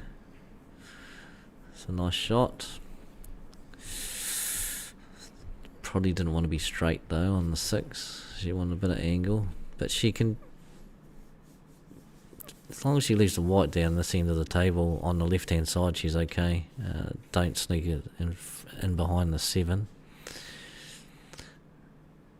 That's pretty good. That's a good shot. She would have liked the 6 to have gone closer to that middle. Mustafa's going to double this probably down to the bottom left hand corner, because that will then block off the 6 and the 7. Well, the 7 probably still goes, and no, he doesn't want to do that. Well, he did want to do that, but he didn't hit it. I think he was more interested about where the white was going in that shot. That's fair enough. And it hasn't really worked because the 3 ball's on. But Leanne's hardest ball was that 6. Yeah, the 3 ball. She can probably come up for the 7 after this. Just pocket weight, you'll be on the 7. Very good. Oh, I thought that was in. Well, Mustafa goes for this. He's going to cannon into that 6 and get Leanne's ball out. So if he's going to go for it, which he's going to, then he needs to pot it, because he's going to open everything up. And he got the double kiss, so he was a bit lucky there. And he's hung the black, so that's a good shot from Mustafa, good result. And Leanne's got it all to do here. It's nice. She's going to play the 5. She could double the 7, that's tough. 5 at the top and follow the white ball 3. Just a little bit to get some angle on that 4 to come down and try and extract that 6. She whacked it. Would have been in favour of being on the other side of the 4 there, because it's easier to get that 6 ball out.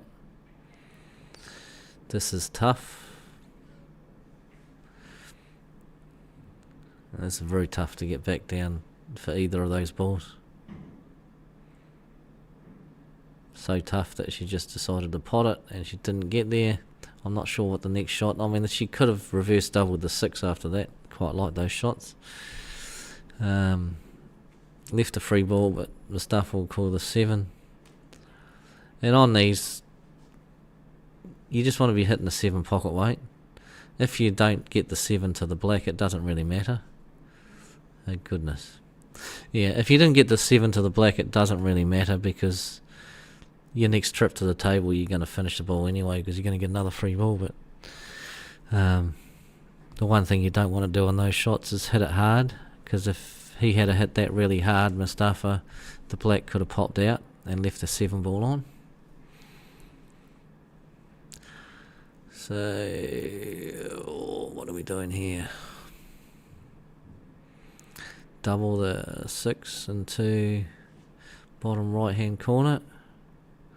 Then I don't know how she gets on the 7, but anyway, we'll take one ball at a time.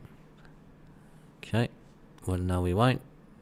It's unlucky, Leanne, you played a really good game there.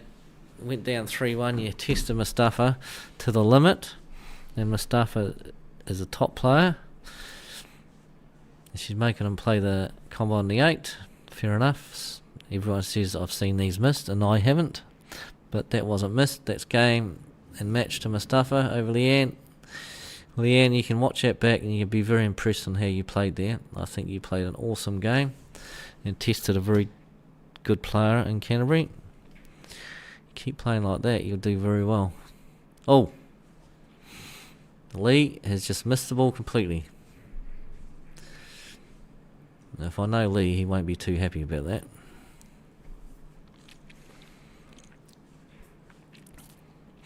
Oh, I better have a look at how the boss is doing. Do you want me to find it? Yep. And then after that, Dean. So I can tell you Dean hit 2-1. Oh my goodness, what is he on? He may have taken some substances today. He's had 8.31 and 8.1. I bet Margot and he bet the... Oh, okay, so he bet the number 5. Mike, Oh, Mike King, yep, and he bet Linda. So he'll be wrapped with that, Dino. Shirley's got a tough section because a certain player named Kerry Lowe got in on the reserve list and she's seeded number 4. So she's had 1 win so far. Shirley's had 1 win, that's good. Same second match now. Yep. Out on one of the new tables. Be careful how you eat that, Paul. Oh my goodness, you got Eero. Do you remember when they had the Eero mint and they were in the balls? They were the best, weren't they? Why don't they sell them anymore? Anyone who's in agreement with me that they sell the Eero chocolate bar now, but they used to have Eero balls and they were beautiful. I'm going to say this, it's probably the wrong thing to say, but I used to suck on them and they were really, really nice. You could take that the wrong way, but please don't. I'm talking about the chocolate Eero balls. Thank you. Uh-oh. That was unlucky for Shannon. He should have buried that. And this just drops in, and then he should be straight on the black. Be interesting when he gets on the black here. Why did he whack it?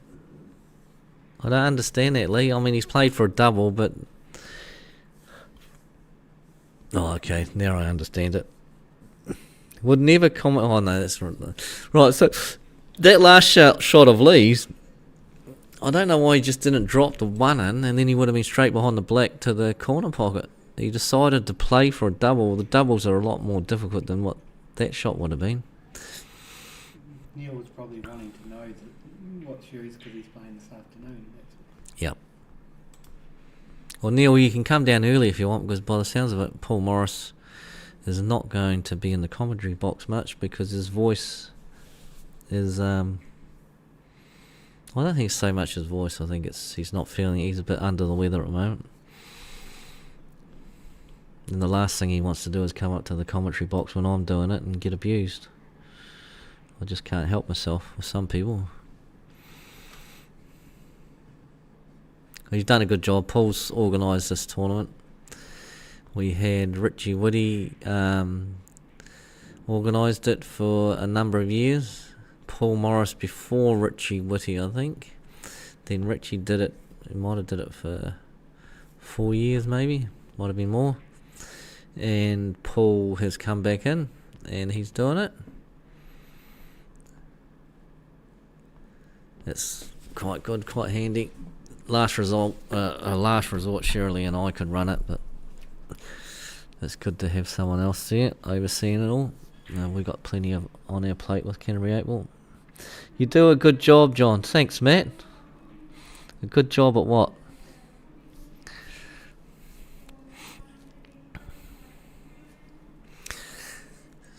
Unlucky by Shannon.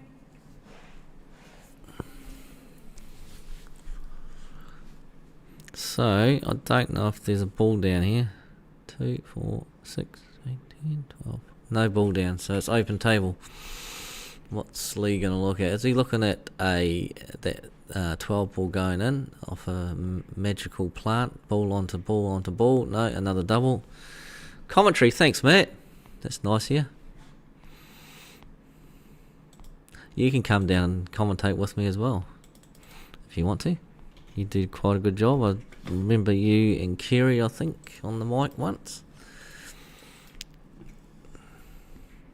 As I said, anything is better than nothing, and that's why I decided to go on in the first place, and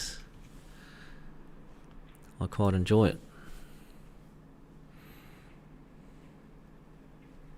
And John Saundercock might come up too, because he's in the morning session. Whether he's going to come up and do some in the afternoon, he may well do. If he doesn't, he'll probably be commentating towards the end of the tournament tomorrow, if he's not playing in it, which it's a pretty open field this year, because the top players, when I say the top players, Adam Lilly, Adam Shaw, the ones going away to the Worlds are concentrating on reds and yellows at the moment. I think they've got practice starting tomorrow. Yep.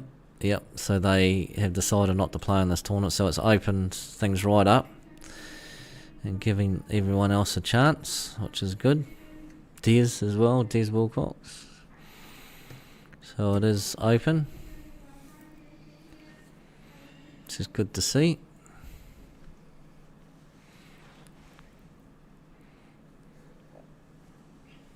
Right. So there's an ugly frame on the left hand side. Yep, okay. Alright.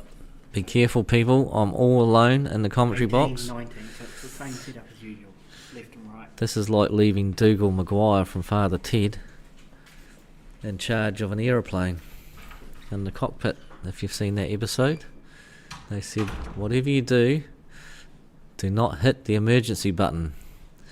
And he hit the emergency button and it emptied the fuel tank on the aeroplane, and they were all going to crash.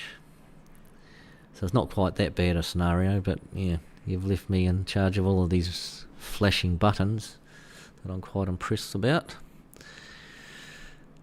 What can go wrong? Oh, we got John Gower. John Potter. That's not his real name, that's his Facebook name. I'm not quite sure why he calls himself John Potter, but that's John Potter.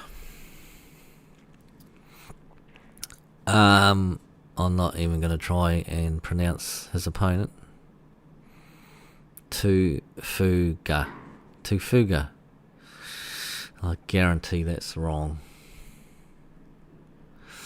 Right, that's a nice shot by Shannon. Oh, he nearly got lucky too. He nearly hit this black ball and freed up the 7, but he's got that 7 and black.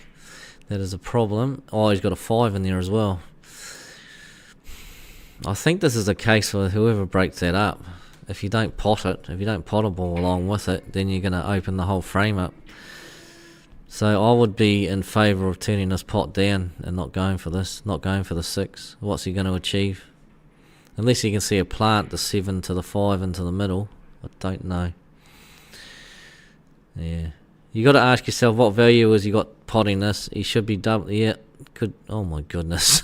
He did not play for that. He played the right shot. If anything, he should have been going straighter to have the 6 ball finish on the bottom left hand pocket over the pocket. That would have been more beneficial. But now he's going to have to open those balls up, and that's it's not bad. The control of the table now passes over to Lee. That's not great either. He has got time though. He could play the 12 ball, or he could nick off the 13 onto the 12, and he's only going to leave the 7. Well, he's only going to leave the 7 or the 5. The 5 doesn't go anywhere, so yep. Shannon, by accidentally potting that 6, has put himself in a world of hurt in this frame. If I'm Shannon, I'm pushing that 5 in closer to the black and the 11. And then go back to someone's got to open those balls up. There's no point getting this out. I don't like this. all you've done there is you've helped Lee with getting his 15 ball out. Yes, he's got a ball now to play around with the 7, but Lee has got enough balls there that he can play one to cannon into the 8 and the 11, and that's not a tough shot. Any sort of contact on those balls, they're going to override up, and it's going to be the end of the frame. Don't know about this though. Oh, he's just leaving them on the 7. I can see. That's not bad. Good shot, Lee. Good option. Some people may take that 5, and that would be a big mistake if you did. And he's not going to. That's good. The reason the 5 would be a big mistake is because you're going to open up that 11 ball, and the finish is therefore guaranteed by Lee. You want Lee to have, you want Lee to play that cannon into those balls and hopefully get unlucky. Lee's saying, I'm not going to have any of that. I'll leave it to you. Lee says it. He wants Shannon to pot a 7 and then knock that 5 ball out of the way. There is a shot here, and it's doubling the 7 up and down the table. It's a big hole where the 13 is, but it could go horribly wrong. And even if you do get this in, I think you're going to snook yourself on the 5, so he chose not to play it. It's a good option. Don't hit that. He hit it, but he didn't do much damage. And okay, does he want to pull the trigger now, Lee? He can do if he wants to. This one here, I don't think he's going into them now. He did try to go into it now. He's got the option where he can play this 15 now and then just hang the 13, but in saying that, that's probably a harder shot than it looks, hanging that 13. So he's going to play the 13 there, pot it and screw back into the bunch and try and get lucky. No, I reckon he's going to pot that. Oh, great shot. That's an awesome shot. The good part about that for Lee is that now he's forcing Shannon to get that 7 ball out of the way, so that extraction and the big hole where the 13 ball is, it becomes irrelevant because Shannon's now pushing that 7 further down the table. Shannon doesn't need to. He can just roll up to it if he wants to. It's up to him what he wants to do here. If he rolls up to the 7, then Lee's probably just going to put the 13 over the pocket completely. Okay. Don't hit that bunch, he's saying. If that finishes tight, that's fantastic. Oh, goodness. Now, Lee doesn't want to pot this either. So, and I don't know how off the back cush. Yep, good shot. Don't think it's a free ball.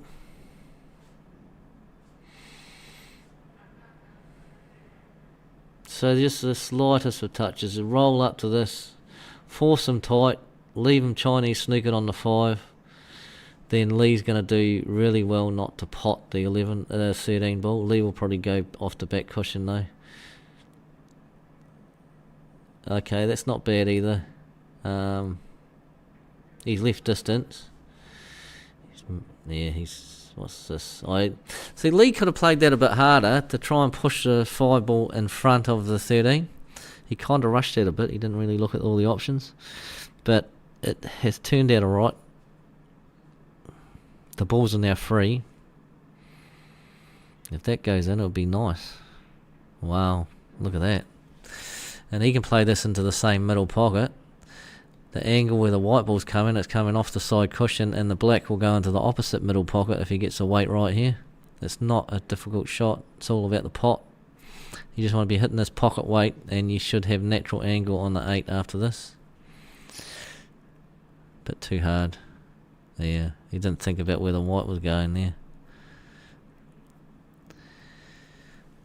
Okay, Lee is going to take the easy one, and he'll probably come off the side cushion and take the 11 into the same pocket.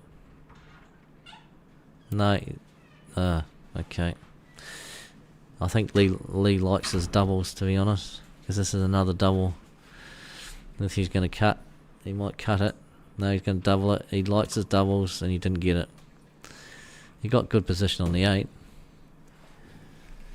So this is fascinating frame, really. This. Does that 5-ball cut down the rail without going in off? It's very, very close. I would say that he'd probably get away with being able to pot that without potting that white. It's one of those ones that is close. You don't really know what's going to happen. He ended up overcutting it. And Lee has got the double, and it's reverse double. These are, well, it's not really reverse, is it? No, his doubles have left him. All of a sudden, his doubles were brilliant early on in the frames, but the last two he hasn't got. What have we got there, Paul? Oh, breakfast. Breakfast of champions. That the bacon and egg McMuffin. Bacon egg muffin.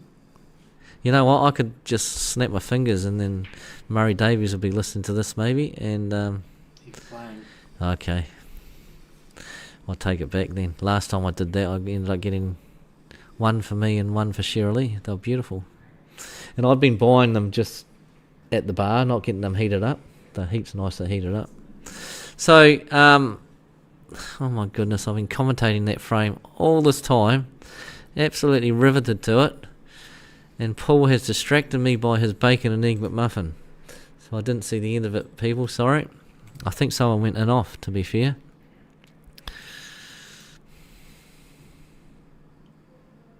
Yep, he did too. Shannon went in off to black.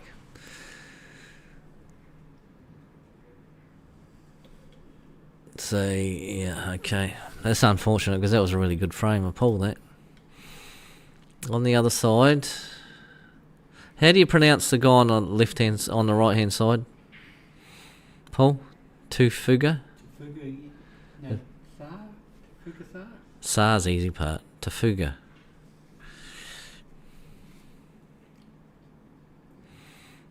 That's a good shot, John. John will mop these up.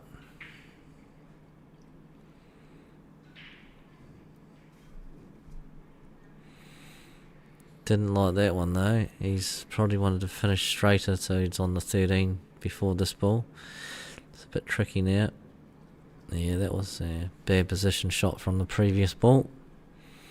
Not much damage though. He's left a double on the 8 or a cut on the 8. Maybe a cut into the middle. He's going to cannon into the 13, but it's not going anywhere. Rushed it a bit, missed it. John is lucky. Is he? Is the 13 on? Looks like it is. Yeah, it's on. John got down fast. Wasn't shaking his head, so that 13's on. Just get off the cushion. That's all right. Yeah, he's okay. He'll come off the side cushion here. And back out for the black. And it hit it with a bit of pace though. Yeah, it kind of went dead, didn't it? It's unlucky. As the tables warm up, you'll probably find that one would have sprung out off the cushion and he would have had the black in the middle. Doesn't matter. He just played for an exhibition shot. Nailed it. We believe it's 1-0. Could be wrong. Right, can we put the mic off for a sec? Because I'm going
Right, people. I'm back. I've just downed one of the 2 crunchy bars that have been gifted to me by Paul Shivers.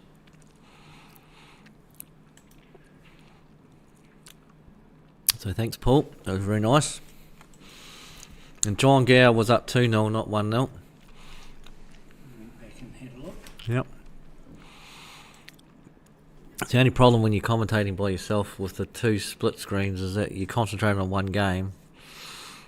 It's very hard to see a black ball go down on the other table because you focus so much on that one game you're commentating on, and you do tend to miss a few frames. It's a nice shot by John. Key to that shot he just hit was, if you hit it on the right angle and then the white ball's tracking back across the other side, then you're always going to be on that ball.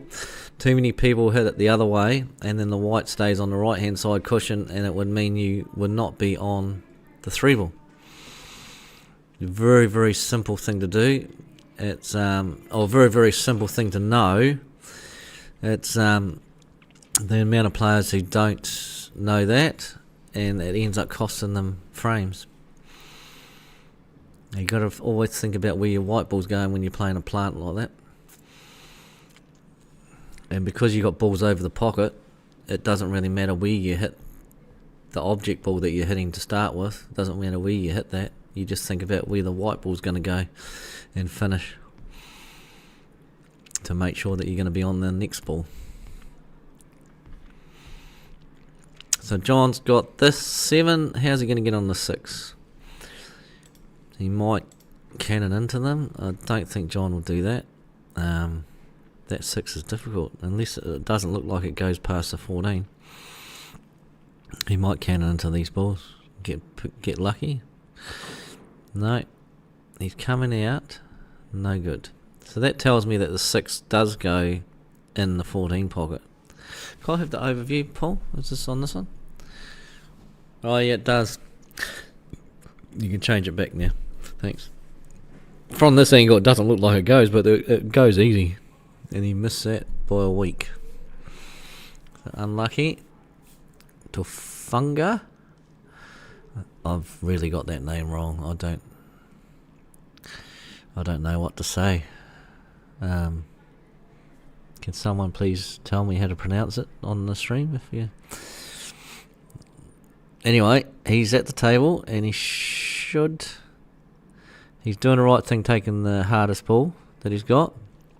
That's a nice shot, follows through nicely for that. He'll play the 13 into the middle after the shot, so just pocket weight here, a bit hard.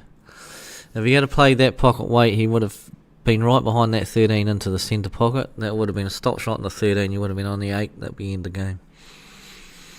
Just those small margins, knowing what pace to hit the ball, it makes all the world of difference.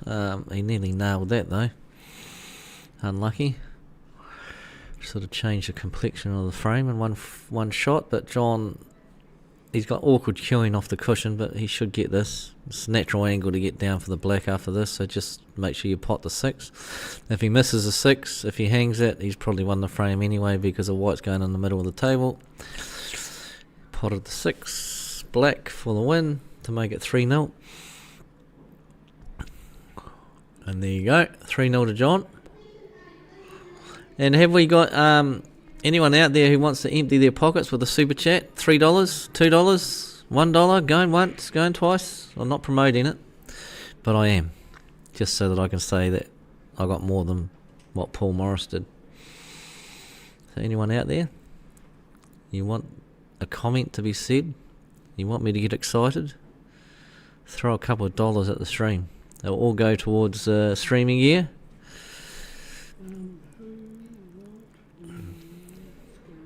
John will be happy with that. 3-0 on the streaming table. He'll guarantee one thing out of this tournament. I guarantee he will be going home and watching himself back. Richie. What have you done to me? She hasn't seen, I haven't been seeing the details. So. Oh, Richie Woody. I thought Richie's he's had problems with his back and that. So hopefully he gets through this tournament alright. So he's playing Peter Ashton. It'll be a good game.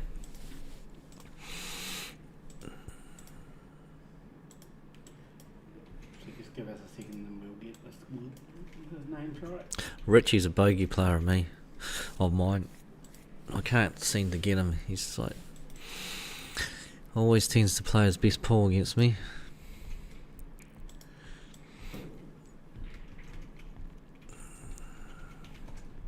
And he can play some really good pool. But then he can get off the table and play some rubbish too, so he tends to save all his good games against me. But I'll tell you one thing he does do is in post section, he's always there or thereabouts. Patrick Hume, you're a superstar. Take that man to number one fan. $2 super chat. Absolutely brilliant. Thank you very much, Patrick. Surely, season game's been going a while. Shirley's game's going well. Yep. Because you asked me quite some time ago how. Well, the thing with Shirley's game is that she's placed very tactical now. So the more tactical you play in our games and our rules, the longer the frames are going to be. It's not necessarily that she takes a long time between her shots, because she doesn't. She just plays.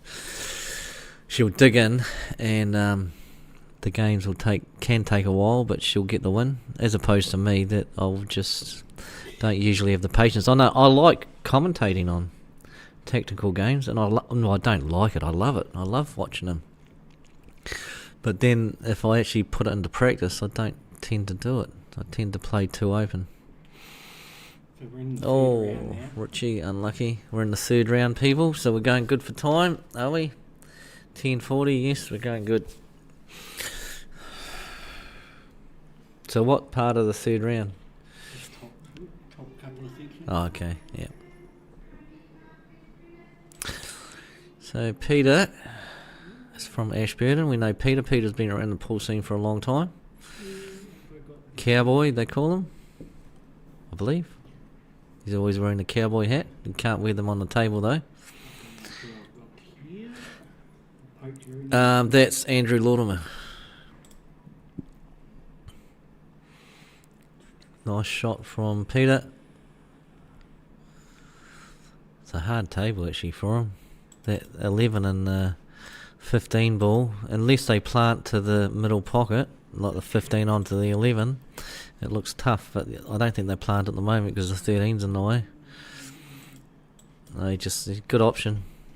Cover the 8, that's a very good option. That's how you win games, people out there. Mark Thomas from Hokitika. Oh, it's Mark Thomas. That's how you win games, is by pulling up and not trying to finish a match where... a frame where you can see an 8 ball, but you have to play a really hard shot to make it happen. Just take your medicine, hang a ball over the pocket, wait until you come back next time, finish the frame. And that was an example there. Put the 10 in front of the 8. Any ball in front of the 8 at the moment is gold, because there is no other ball there. So that basically should be the winning of the game, unless Richie tries to put another ball down there. Does the 8 go inside the 10? Can we have the overview? I might be completely wrong here. That 8 might go inside the 10. And that's the wrong table. But anyway, thanks for your efforts, Paul. We'll go back to... Yeah, so... You're like your mate. You want overheads on every table.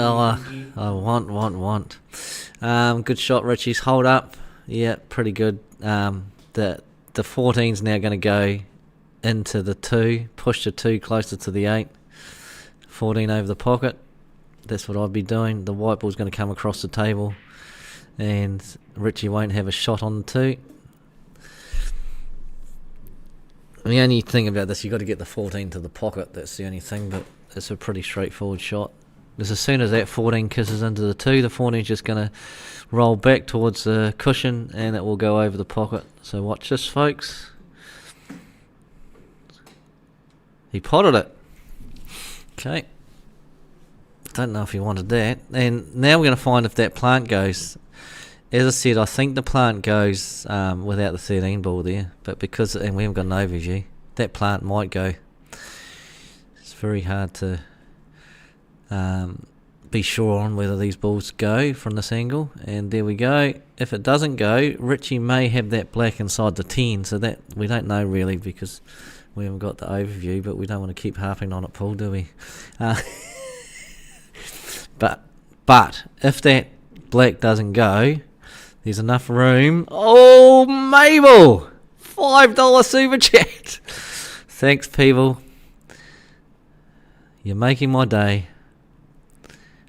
Richie, you won't be happy with that. I can see him walking around the table. I think he's still in a bit of pain with his back. Mabel, that's fantastic. Thank you very much. We have started a trend, people.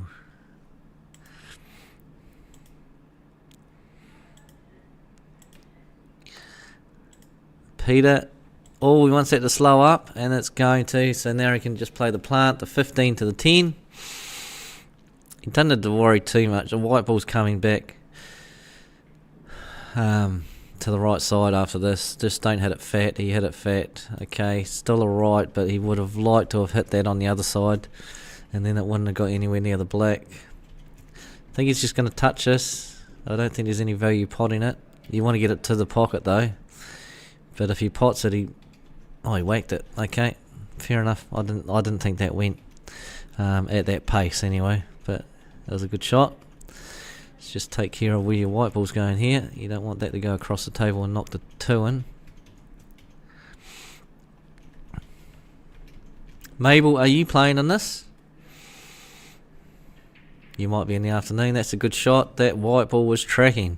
So just as well he didn't hit that too hard. So Peter Ashton goes up 1-0. Thanks, Paul. Paul's not listening. I was listening. Yeah, he's just hard at work. It's a big job up here, people. It's a lot of moving parts in this. So Andrew is on. Andrew's a very good player. I like watching Andrew play. Very fast player, very attacking player. He now plays for. I'm just going to turn my phone on silent. He now plays in Premiers, which be good for his game. They've got a very good team, the Poachers, Pavanui Poachers. They took one of our teammates, Darren White, from us. Darren was a top player for us. We love having Darren play for Hornby. He's gone to greener pastures, and he went basically so that he could go up to Premiers, and he's doing quite well. Mabel's not playing.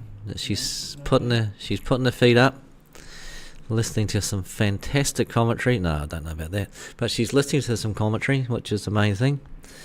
And she's got family commitments. Plus, I'm going to a birthday tonight. That's good, Mabel.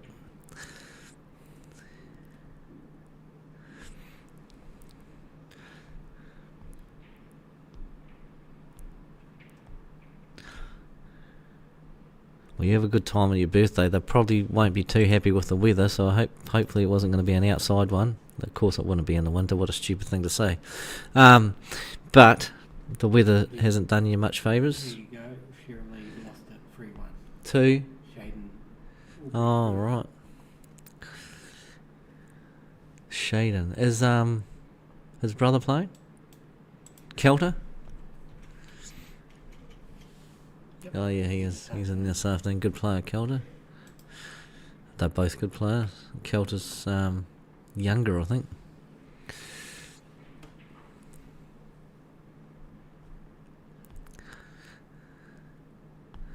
Oh, I don't want to. This super chat's just going up and up, people. We've started off at $2. We're up to $5. Just let you know, the world record for on queue streaming is, I think, $16. Chris Ford.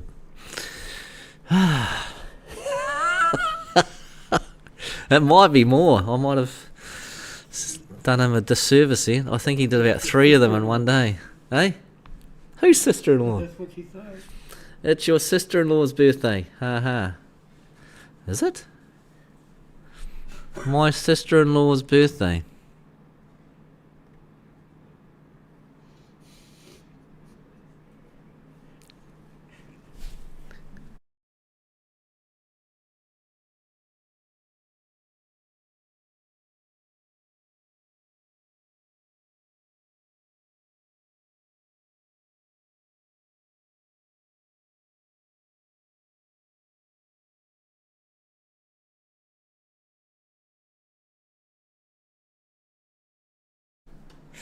Sorry, people.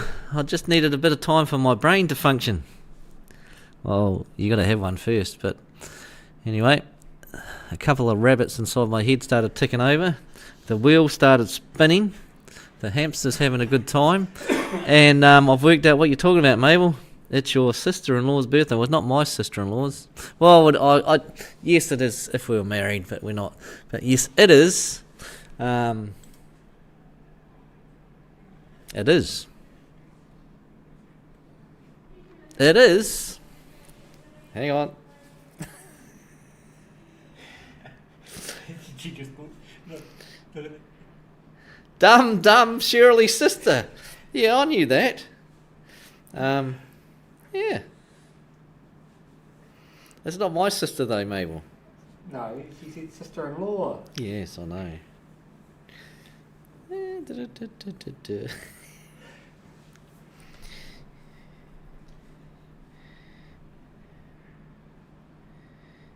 Okay, hang on.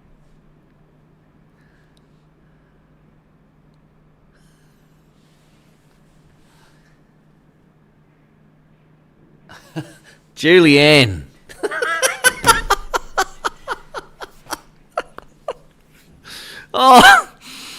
Oh my God! What's wrong with me today? I need to try thinking. I don't know. It's Julianne Boyce's birthday today at the racecourse. I don't think it's a birthday today, but I think she's having it at the racecourse, and it's a big one too. And unfortunately we can't be there. But yeah, you're right. It is too. Thanks, Mabel. Thanks for making me dumb and dumber. Yeah, I did tell you there wasn't much upstairs, but anyway, now you know. Now the truth has come out, people. You didn't.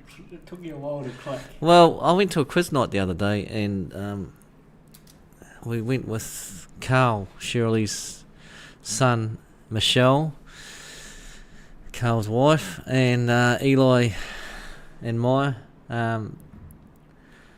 Carl's and Michelle's kids. I thought, oh my goodness, these guys are bright. We're going to win the quiz. Well, we didn't win the quiz. We got 5th. But my contribution to the quiz, I think I got one question right the whole night. I never realised they were so difficult. Of course, a lot of people specialise in them. The quiz masters. The ones who won it, like we had about 8 rounds. The ones who won it got one question wrong for the whole night. One question. Crazy. Anyway, back to the pool. And Mark on this table, he's got the little ones and they all look good.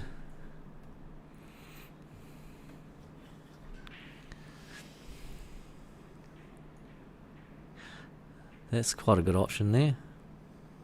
I don't think he needed to do that, but it was a good enough option. It wasn't going to go wrong.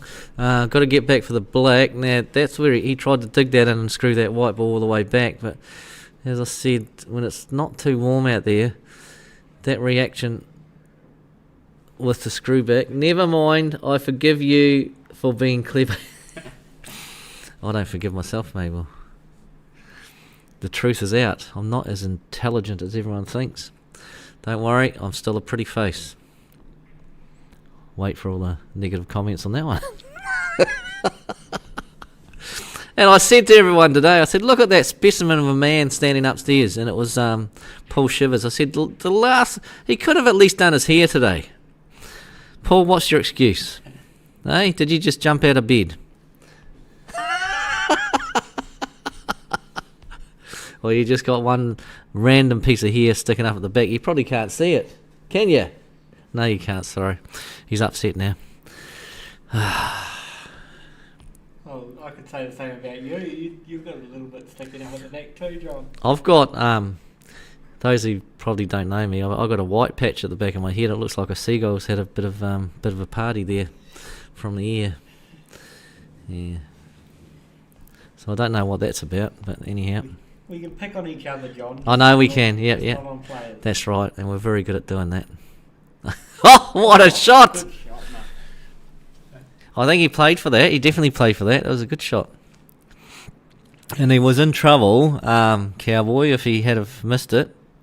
So he goes up 2-0 on Richie Whitty. I think Richie's in pain with, and I believe it's his back. He's got nerves in there that's And that's a free ball on the right hand side. on the right hand side that are restricting his play, like ability to bend down and look at the ball and that.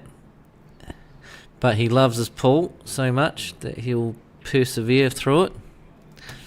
Just get through today, mate, and then you'll be all good for tomorrow. I guess it's very hard when you're playing a whole heap of games straight after each other and you've got an injury like that. Andrew, slow up. That's alright, that's good. So you've blocked the black from going in that pocket. So Mark is in a bit of trouble here. He'll be wanting to leave the white on the right hand side rail here. And that's... Oh, he was unlucky. He just needed that white ball to keep tracking. If he had hit it a bit harder, but he had the right idea, trying to leave that white on the side cush. So Andrew, tricky little shot here just to get on that 8 ball. It's all right. Yeah, it was a tricky one. Those are never easy to judge the pace correct. So he'll probably get this, I think. He's a good potter. And he missed it. Well done, John. Commentator's curse. Yep. A little bit easier shot for Mark. Yep. I don't think this is easier. Oh no. No. Truck and trailer. Oh, the double commentator's curse. You cursed the first one and I cursed the second. Yeah, well, you see, the thing is, Andrew set him up for that. That's why he missed the last one. I hear a lot of people saying about these truck and trailers, and especially the women. They say, I don't know how to stop the white ball. So when the ball's close to the pocket, how to stop the white ball for it to go forward. I said, you just treat it like a screw shot. A lot of women don't play the screw shots. Or they can play them, but they don't practice maybe. It's an easy shot to play, but that just eliminates your chances of pushing the white ball through. So, yeah, if you are having trouble with truck and trailers, that's how you fix it. Or you can cheat the pocket, but generally if you try and cheat the pocket, you end up not hitting it where you want it to, and it ends up truck and trailing. Mark failed on the black. Did he? Wendy? Yeah, he failed on the black, that's right. Yeah. So, Yeah, we saw that. He truck and trailed. yeah. Yep. I'm just wondering whether you said that earlier, that's all. 10:56. No. Did you see that? Yeah, I did. Yeah, not very nice. Paul Morris posting pictures of me and my friend Dean Skelton. He truck and trailered. Yeah. His last ball also. Speed of the table's a lot different than he's used to. Is that what it is? Are they a lot slower over there, Sheldon? Sheldon, why are you not here? Are you playing? Sheldon Kirby playing? Oh, what happened there? You put some sort of side on the wall. No, before that shot. Oh, before the shot he fouled. Oh, I didn't know. Sorry, he probably might have too. Did he foul on the free ball or something? Or did he just go on off? He might have gone on off. Yeah, we didn't see that. But we are rewinding it. Modern technology.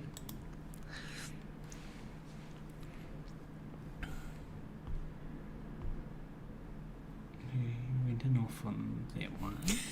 It was just an in-off carnival.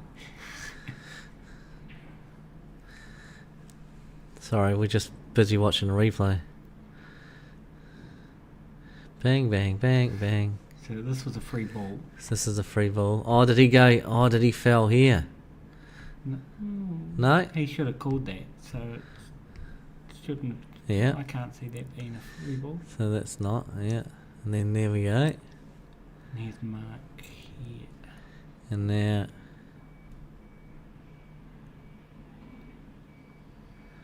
There. I didn't see any foul there. No. Sorry, people, we're not really watching much of what's on your screen. We're watching a replay. And these guys are moving rather fast. Double speed. Yep.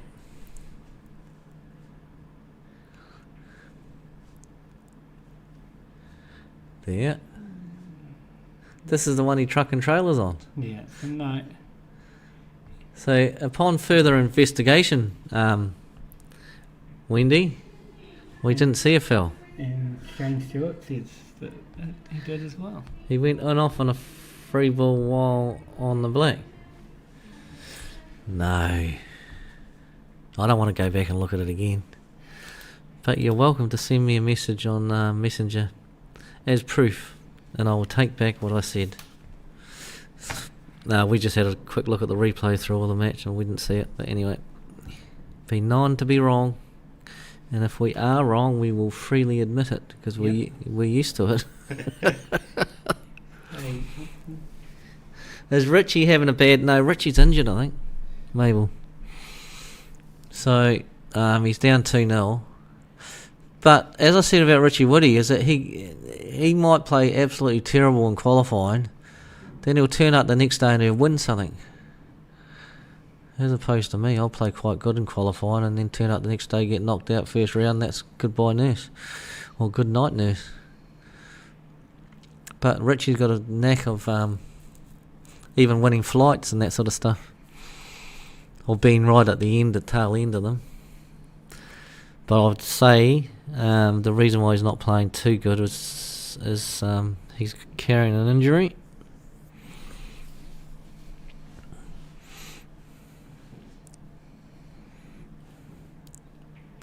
So we'll go... Well, they're both 2-0, so we'll focus on the left-hand table on Richie's game. Peter's at the table. He's on bigs, I believe. Could be completely wrong. I was going off other people's advice. Lots of laugh. Oh. Oh, Shane. You can't do that. You got to have proof nowadays. Well, Shane's playing in this too. You must be in the afternoon, Shane. We saw you here last night. So, okay, he's on the smalls, Richie's on the bigs, and Richie's got a bit of distance on the 14. This one here, is he going to follow it through? If he follows it through, he's got to hit it at the right pace, because if he goes too far through, he might go past that 15. So... okay, so he knew he was going to go past the 15, so he played it a bit harder to go completely past it, so it was fine. The only problem was he compromised the pot a bit. So he hands the table over to Peter. It's a pretty tough first shot though. So Shirley's got to buy this round. Shirley's got to buy... Alright, so I can place an order. Shirley's got to buy this round. Right. Hi, love. You're looking lovely today. Have you done something to your hair? Can I have a Coke, please?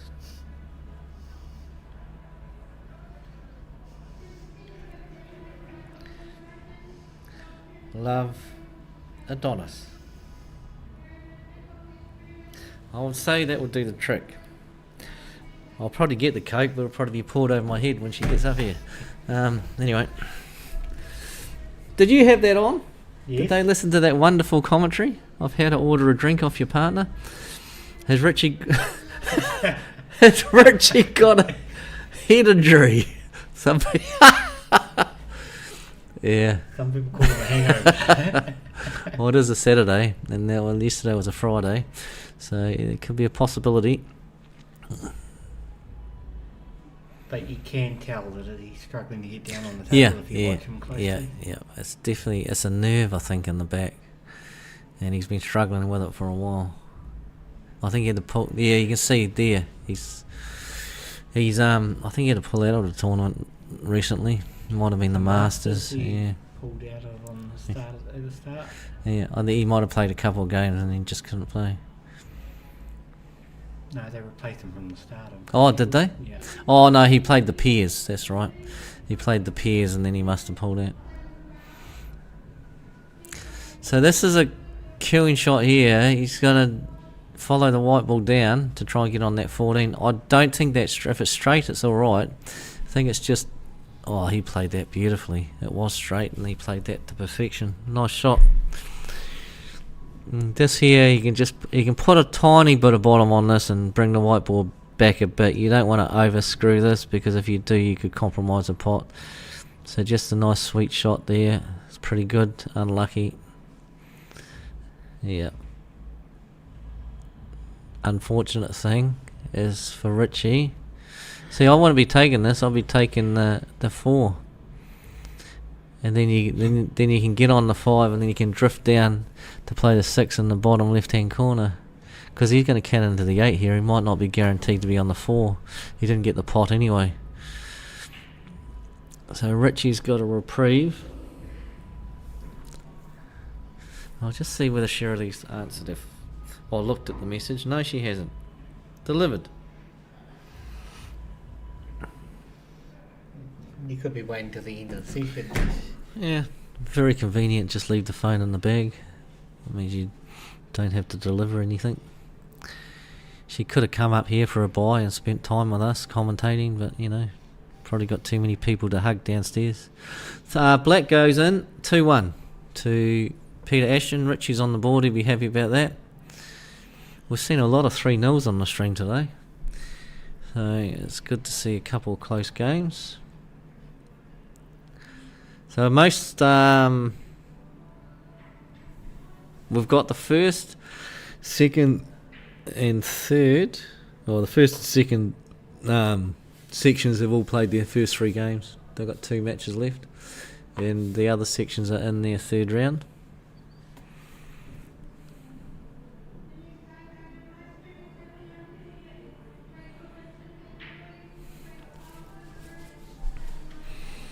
Right, I think it's about time for a super chat.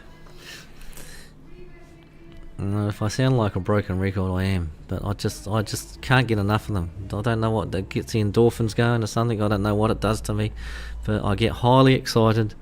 And yeah, please, anyone out there?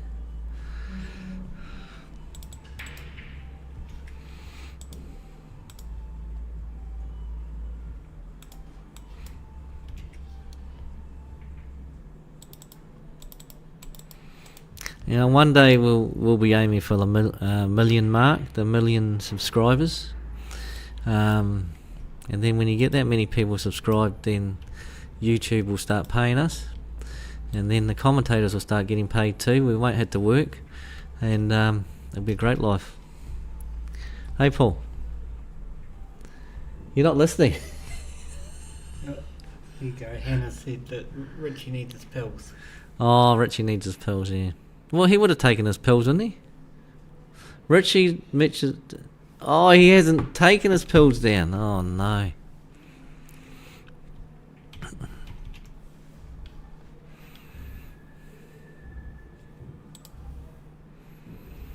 Does Richie taking this medication, does it mean he can't have alcohol during the tournament? And Daryl, the race to... Good morning, John. Crystal, Mason. It wasn't race to 2 previously, it was play all 3. Yeah, it was play all 3, yep. What are you reading? Daryl's comment, the third one there, you missed it when you went straight to Hannah. Oh, this is much better than race to... Yeah, it wasn't race to 2, play all 3 frames, but when you played all 3 frames, when you were down 2-0, it was just, you were deflated. You just wanted to get off the table because you'd lost the match. And then it makes him drink more. Fair enough. Yeah, so when you're 2-0 up, then you go the other way. You're 2-0 up, you lose the next frame, you shake hands, everyone thinks you've lost, then you get the card and you take it up. It was all very, very weird. But I mean, it was what we had to do. But this is heaps better. cheap date. I don't know about that. I don't want to date him. But anyway.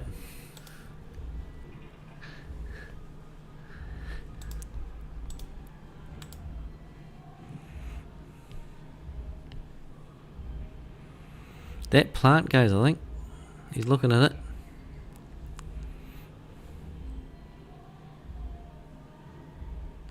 Oh, we've got... I don't know whether you people can hear the music. I'm pretty sure that's not coming from out in the pool arena. Yeah, we got some squash courts behind us. And I don't know what they do there. I think it's a gym now. It's a Sydenham Rugby Club gymnasium. Sydenham Rugby Club gymnasium. And they like to pump the music through. I don't think you can hear it because I think I recall listening to someone streaming when they were, might have been John Saundercock and Paul Morris, and they were talking about the music behind. They were saying it's a hell of a racket, and apologies for you guys out there to have to hear that, but we couldn't hear it. So if you can hear that music, let me know. I'm not going to go downstairs and tell them to turn it off. I'll probably get a sick ear. Anyway.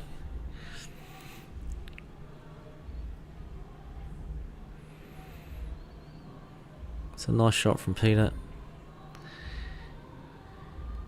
Here, he could get this 2 ball out, which will free up the 12. And don't think that 12 goes. The 12 might go past the 2 anyway. In the end, he didn't pot the 13, so we'll never know. Richie's got 6. What's after the 6? He's looking at the 4 to see if the 4 goes. If the 4 goes, yeah, okay, but there his 2 and his 3, not great. So it'll be interesting to see what he does. I'm wondering what that was. I thought there was someone putting a key through the door or something. So the 4 must go, I think. Hell of a racket next to squash court. That pun was too... Did I say that? Did I say that? I didn't mean to do that. Sorry, Daryl. If I did, I'd give myself top marks. But anyway. Yeah, so they used to be the squash courts, but now the squash courts they've got a big flash building next door. Yeah.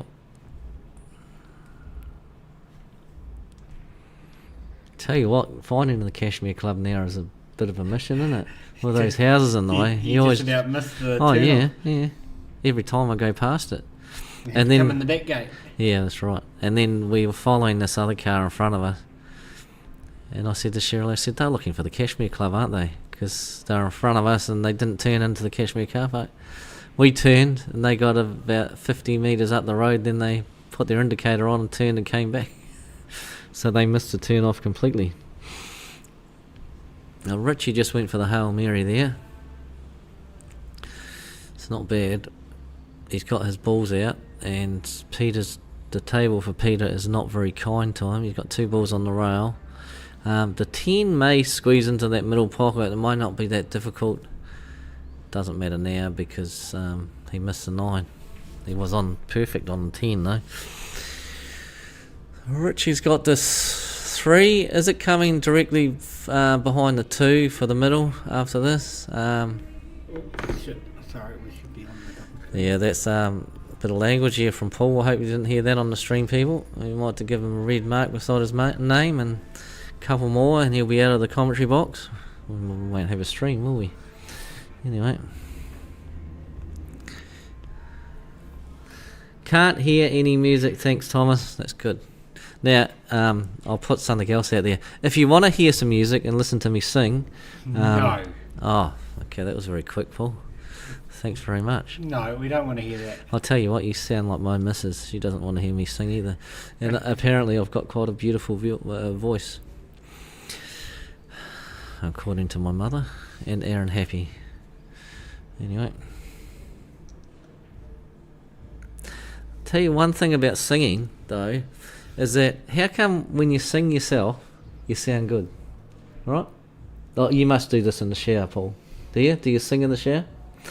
So when you sing and you're singing and you sound good, Let's just focus on the poll. you think you're a good singer, and then you go and record yourself because you want to hear it back, and you're absolutely terrible.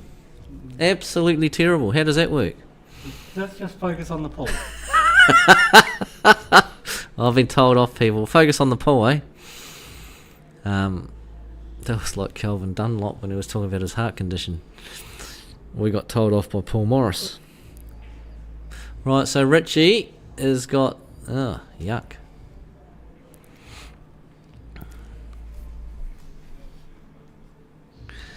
So, Peter's at the table. I'll just follow up with one thing there, Paul. So you don't sing in the shower? No. That was said with a bit of aggression. So, Richie's 3 ball is a terrible position there. I don't think it's one of those ones where you can just tickle it and it will drop into the middle pocket. And Peter should really clear this up. And he didn't. Wow, so what's Richie going to do? Does he come off the back cushion here and go into the 3? The only thing about that is I think you're going to end up giving a free ball away. But if he, I mean, it was an option to go off the back cushion into the 3 and put the 3 in front of the 9 at the worst. Or can he sneak through the gap? Okay, he's going to play the 2 onto the 3 and the 2's going to go in. I didn't think that was on, but he's eyeing it up. So this looks like it has to be pretty precise.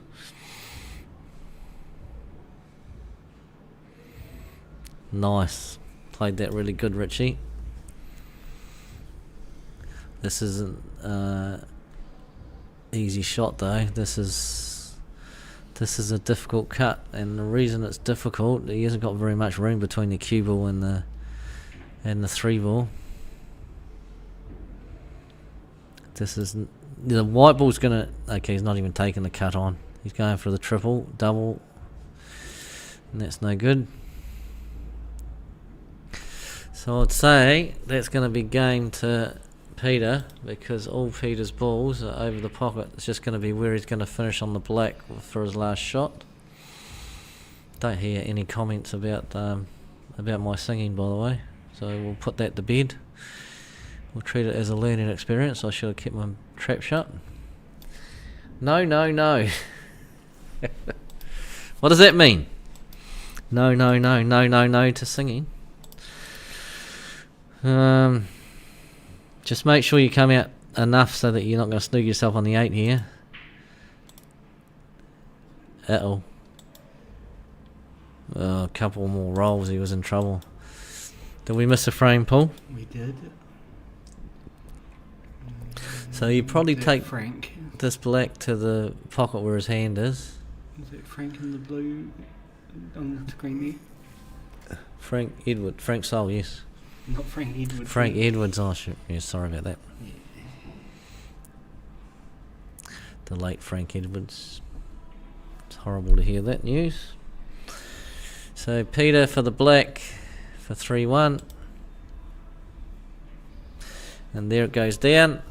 Richie 1 and Peter Ashton 3.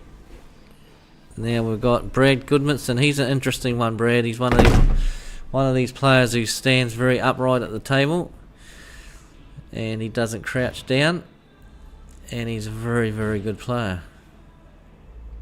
I think he might have taken out an Allan Cowan tournament, or it might have been, it was either, I don't know if it was tier 1, he might have taken out tier 2, but he did win a tournament, and I'm pretty sure it was one at Cashmere, Papanui. Oh my god, they've got the bouncing balls out behind us. I don't know if you can hear that. It's about as aggravating as my singing.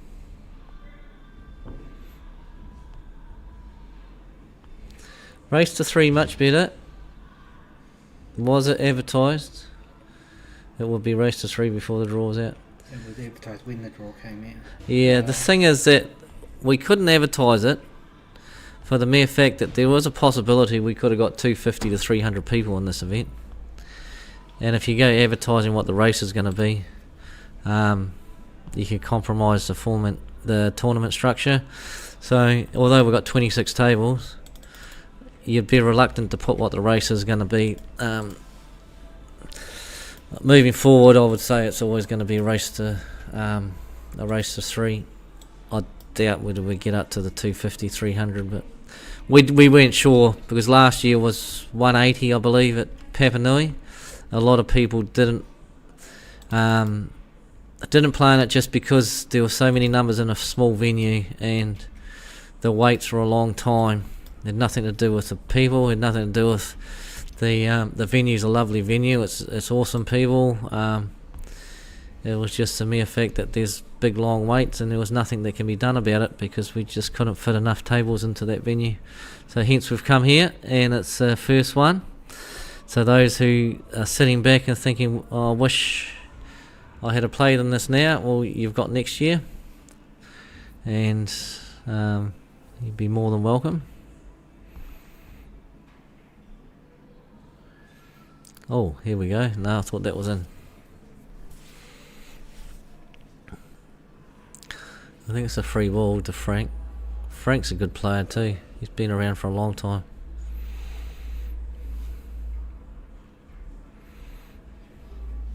This will actually be a very close game, I'd say. And if Brad thinks he's going to steamroll past Frank, he's got another thing coming because Frank is a very good player. Yeah, the bowling club was awful. Yeah, it was just because there were so many people, that's all. We created a monster, basically. And like when Allan passed, the tournament just got bigger and bigger and bigger. And the venue just outgrew itself. The tournament outgrew the venue.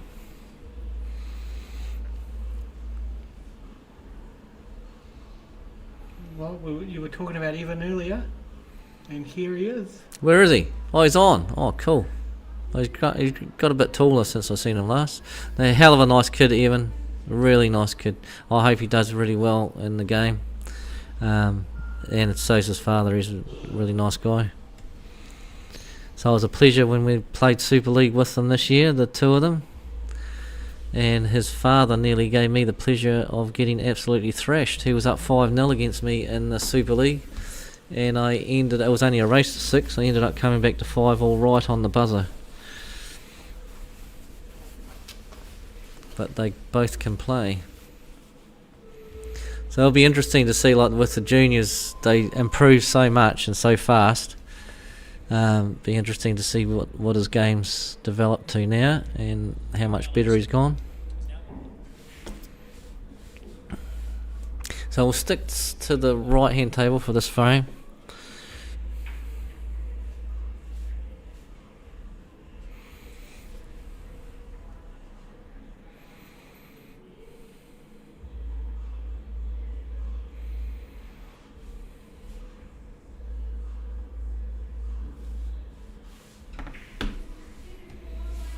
It's nice, Frank.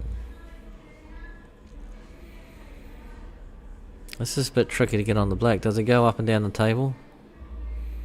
No, he just says I'll take a harder black. That's fair enough. Make sure of the pot. Could have hit that harder going up and down the table, but decided not. Because, I mean, this is probably the right way about going about this, because if he doesn't get this, he hangs the pocket and he's basically won anyway. Unless he doesn't hang the pocket. No, that's still good. So he's all good. Though, in saying that, Brad has got the possibility that 14, I believe, can just slide past that 8, come off the bottom rail and go in front. He's gone the other way. Okay, that's fine.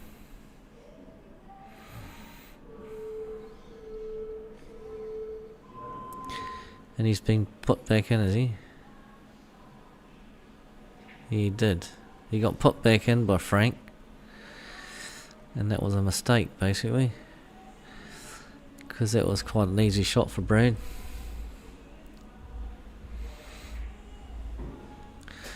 And now Frank is in trouble. I can't see him. Okay, he's going to leave the white up the top end of the table. Good option. Leave distance between the white ball and the 14. That's a very good shot. Don't go on off. That's a great shot, mate. Very good. That's experience there, people. Just make it as difficult for your opponent as possible. Don't try and come up with some fancy 3-4 cushion like a snooker, trying to get out of a snooker shot to try and pot the black. Just take your medicine and leave it hard for your opponent. Brad needs to... I mean, he doesn't need to get this. He could play safe and try and leave the white behind the black down this end. Oh, or he could do that. That's a good option. I didn't see that. That was a good shot. Now Frank can do exactly the same as what Brad did to him just before. He can leave him tight, the white ball tight to that 14, or he can just drag the white ball back. He'll probably drag the white ball back. Yep, and he had a free shot. Didn't get the pot, but it's not much harm. Brad will just chip this off now and leave the white in the middle of the table, and the 14 will be over the pocket. Or not over the pocket, he probably wants it to come out a bit more because he doesn't want a double on the black inside of that ball. Oh no, I wouldn't do this. You think again before doing that. Just look at where the black is. All you need to do is have that white finish on the black spot, where the black spot is, and then there's no shot on the black. I mean, that's just as good what he played then. The good thing about that shot is he hasn't sprung the 14 back far enough that the black could go inside it. So Frank's got to get this, and he hasn't. So that was the right shot Brad played. He played the percentages. He was going to go for the hero shot, but even if he had got that one in, where he's going up and down the table, he would have been left with that black, and that black was tough. So in the end, he played the right shot. That's a good shot. Slow up a bit. Slow up. Yep, good. Oh no, Barton McGill's in the house. Anyone who knows Barton McGill, he has a nickname, and I'm not going to repeat it on the stream. Oh, Brad, you talk someone up. I think you just overhit that. If you had to hit that pocket weight, you get it every day of the week. But Frank to go up 2-0. Brad will be kicking himself. Watch out for the white in the middle. Not in the middle, nowhere near it. Okay, 2-1. Maxine done a double like that on Tuesday. Yeah, Roger. It wasn't like that though. Her double was further down the cush. And she hit one of the best shots I've seen. Up and down the table. Did well to hit the ball, but not only did she hit the ball down the rail, but she potted it. And she had to pot it because the white finished perfect on the 8. So if she had have missed the pot, her opponent was on the 8 and she would have lost the game. So that's what Max can do. You never give Maxine a double to win a game or something like that, because she'll nail it every time. And Thomas, yeah, I remember Paul saying last year that it's hard to cap a field when you've got a closing date, because all the clubs send in their entries like a couple of days out from the closing date, and that's right. You can't work out who. Yeah, the only way you could do and cap an entry for a field is if you were taking entries. Correct. And you say first in, first serve. You don't put a closing date, and then you cap it. But you can't do that with clubs. So the clubs, and through Canterbury 8 Ball, through just about everywhere you go, your entries have to go through the club, because going direct just provides so many headaches. It's not funny. And yeah, you can cap whatever you want on the flyer, but in reality, if you have Cashmere Club enter last, have the entries in last, you could have Paul Shivers put his entry in 2 months ago and essentially not get in the field because your cap's been met at 120 players. They could turn around and say, sorry, we're not taking any of the entries, but they'd never do that. So capping it, yeah, I'm not sure why we did that, to be honest, because we were never ever going to cap it. You just had to deal with what you got when you got a small, because if you don't, and you don't change your format, or change the sections of 5, or race to 2 or 3 frames, if you don't do that, you compromise the tournament. Your players are there until 12 o'clock, 1 o'clock at night, and everyone knows that is not wanted when you enter a tournament. So your tournament organisers have to think about this. Paul is going under the table. What have we lost, Paul? Oh no. Earpods falling out. No, I've got the bud. It's just Alright. And Black, Mr. Black, Brad. Focus on this other tape. Taryn plays for our club. Didn't notice Taryn there. We'll stay on the left-hand side table. They've only got a few balls left there. Beautify. Oh, beautifully on the beautify. Beautifully on the black. God, John. I'm having a shocker today.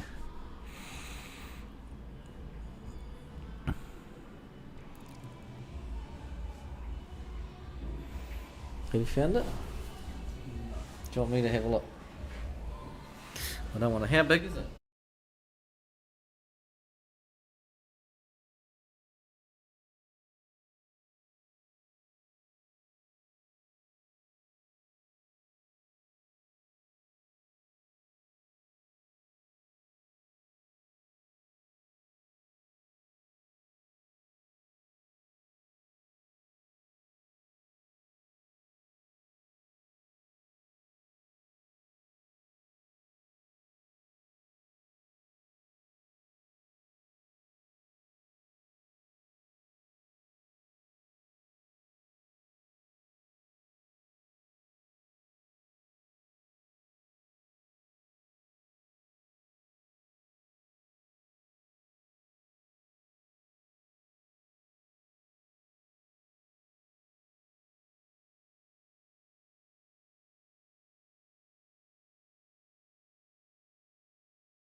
Okay, people. I don't know how long Paul had the mics off for, but we have found his earpiece after a frantic search. All is good in the hood. Good shooting, little Evan. So Evan must have got that frame. And then I drop it again. Oh no! There it is there. Yeah. Paul found it and then he dropped it again. Got butterfingers. So Evan got that, so we need to put one to Evan. Frank, and now I would say that Brad must have got that.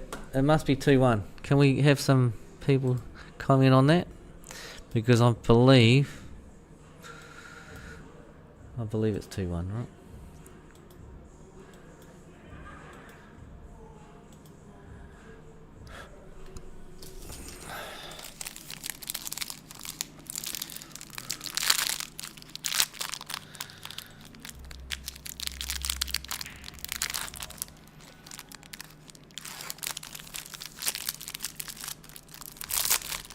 Yes, you're right.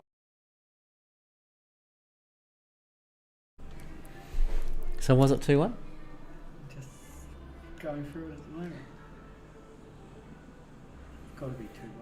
Who hit that ball? We just watched a replay of Evan hit the black and it was nice. Yeah, it must be. Miss that. Brad gets this. Right, people, take 2. Number 2 crunchy bar is about to go down the gullet. See ya.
pack.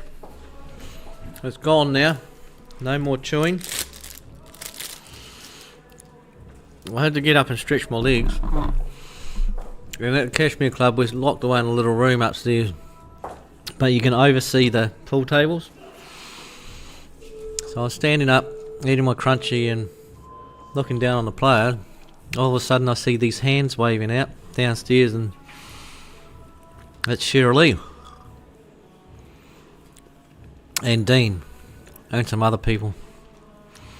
So anyway, I signalled to Shirley as if I was drinking a can of Coke, as if to say, can you get me a can of Coke? I just want to know what it means when someone puts their middle finger up and crunches all the other fingers together. I still haven't worked that one out, but she tends to do it quite a lot. So maybe that means the order's on its way? I don't know. But anyway, we'll see what happens. What's happened here? Brad is at the table. And that goes in. That's a nice shot. He's going to peg his way back here, Brad. That's a tough 14 though. This is a very tough shot. He misses this, it's game. Oh no. So that's it. That's going to be game to Frank.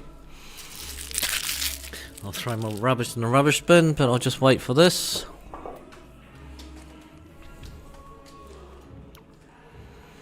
Frank's down on the ball. Just don't truck and trailer this one. Don't think he will. Oh goodness. He's got it. So that's 3-1 to Frank Sol over Brad. I'll be back, Paul. Let's go to the toilet. Okay?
Oh shit.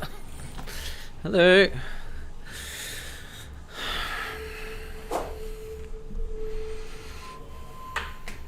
It's going to be quite hard for that can of Coke to get delivered up here when she's still sitting on her bum downstairs. Anyway, Evan, we get a chance to see him and his table only.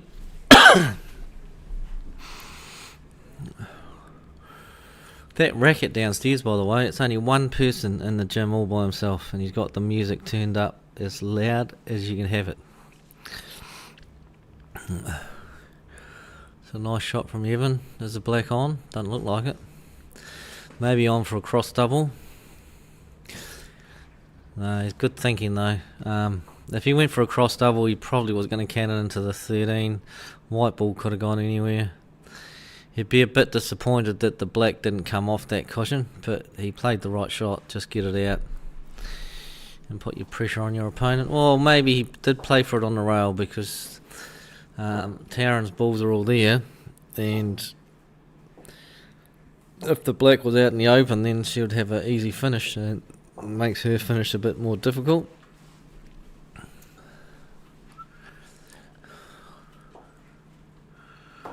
That's a good shot from Tarrant. This is just natural angle. You'll pot this, come off the cushion and come back for the 13 into the same pocket. It's a pace shot, this one.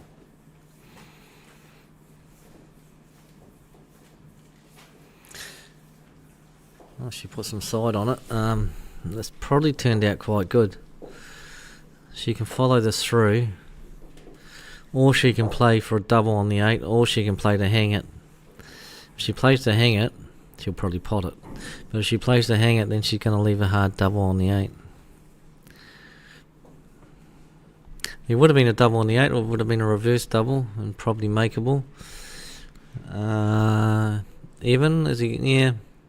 Evan could play safe here and leave the white ball right down where his cue is, right there. And if he does, I'll be very impressed with this, because that's the right shot. Well, he tried to. Let's give him points for that. He did mark out where he wanted his white. So he had a plan, just didn't execute it. I think he just needed to hit it skinnier than what he did. He hit the black too fat. So Taryn's got this one to get on the board, we believe. Great shot, Taryn. And perfect white.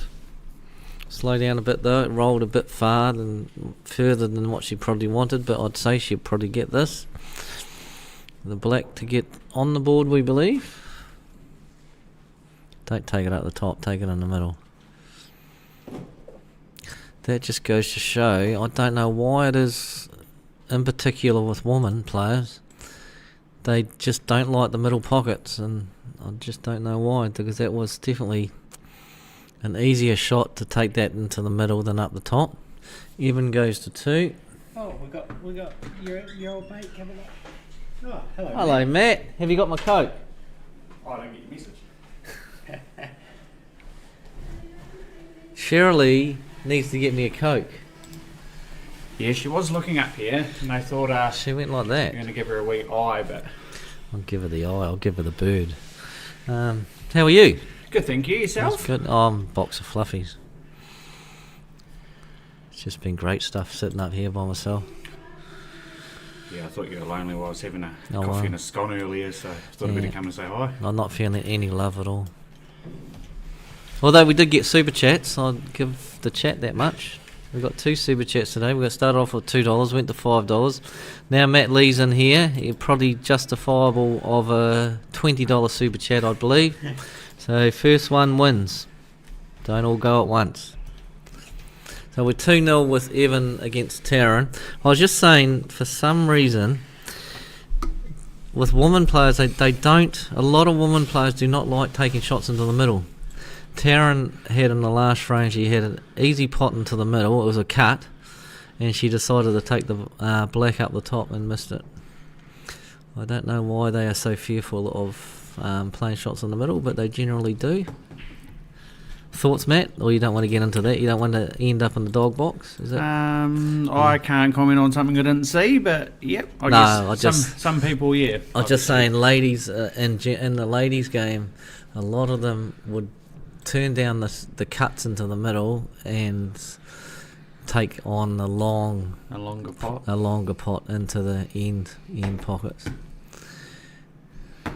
They're terrified of the middle pockets. That's what I'm basically saying. Only some of them, but I was when I was downstairs, Dean was scratching the rest of his hair out. Well, pulling the rest of his hair out. What was left anyway. tell me, was it 2 against 1 when he was playing? Did he bring out the imaginary friend? No, he was probably more just pulling his hair out because he was going on the live stream table and you were that commentating. there. Oh, right, okay. Right, so people, you're going to see something very entertaining here. If Dean starts losing, then automatically it's going to be 2 against 1 because Dean has a little imaginary friend that comes out every now and then, and that's generally when he's not playing very well. So you'll see him talking to that friend in the corner, and then we know he's not doing too well. If he's on fire, he'll keep his mouth shut, and that imaginary friend will not come out.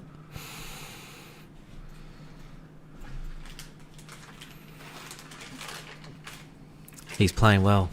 He's playing well. Imaginary friend staying away. Yep.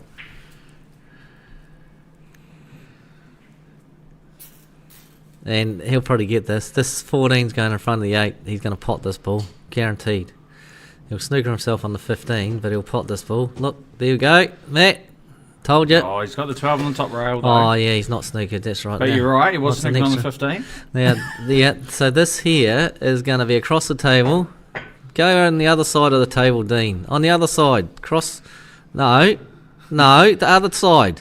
And you push the 12 towards the 8. You got to go off the back rail, off the side rail, push the 12 to the 8.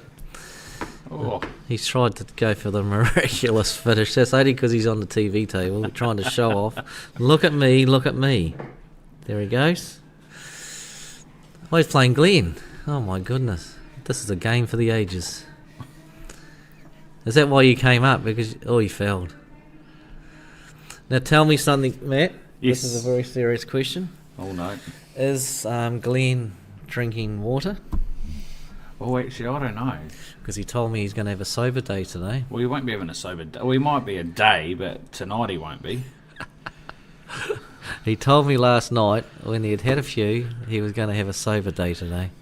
And when I saw him this morning, he had a glass of, and it was a glass of either coffee or tea. Yeah, no, he might be having a sober day, but he's got his Has he got a party tonight?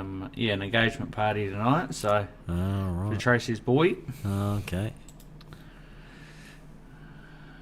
It's a good shot, Dean. If he hasn't left him on the 2, but he probably has. The Or one's one to on. the corner. Yeah, the one goes. Pretty ugly table, really, where that 3 ball is. No, take the 7. 7 actually run round. You probably Yep. pop the 3 out. You'll knock the 3 out, exactly. Yeah. So, 2, you go at the top with the 2, he's going in the middle, it's the hardest shot. Yeah, okay. No I free think ball. you're right. Ladies do hate the middles. They do. Oh, sorry, it was Glenn playing that. Sorry. Yeah. Why? Oh, You gotta be careful, remember, Matt. You're not allowed to criticise the players, by the way, Sorry. unless it's Dean. Oh, okay. Tracy will be down there listening on her wee tablet still, so that's alright. Oh, that's okay, because you've got 2 more X's. You've got 1 X against your name at the moment. You got 1 strike. Yep.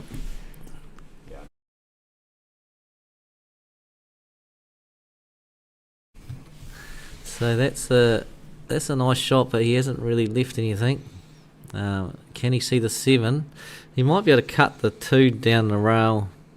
It's a tough shot, but if he can see the edge of the 2, he might be in complete trouble and not be able to see anything. So he can't. He's snookered. Yeah, didn't want to do that. He's lucky that he didn't spring that 3 ball out completely. So I don't know what Two you're to the doing. middle, and hopefully the white can run between the 3 and the 12 to split Well, them a wee bit. I'm telling you something right now. Dean will not play that shot. That's the right shot, because you want to extract that ball, get that 3 out of the way, so you can play as 12. He's not going to do it. He's not going. No. He's coming up with something completely random, and this is going to be. He's probably going to get it and then land plumb on the 15. He's looking at everything but your shot, Matt. Your shot's the right one because it's a simple shot, and you're just going to bounce into. Once you've potted the 2, you're going to bounce into the 3, push it out of the way. You'll be on the 12. So, can you explain that one? Just push the 12 into the 3 and then we're leaving it safe and tying it back up again.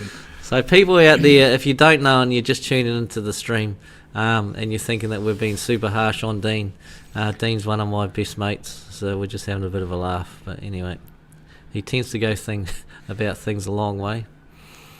Not necessarily... You said the long way or the wrong way? No, I said the long way, not necessarily the right way.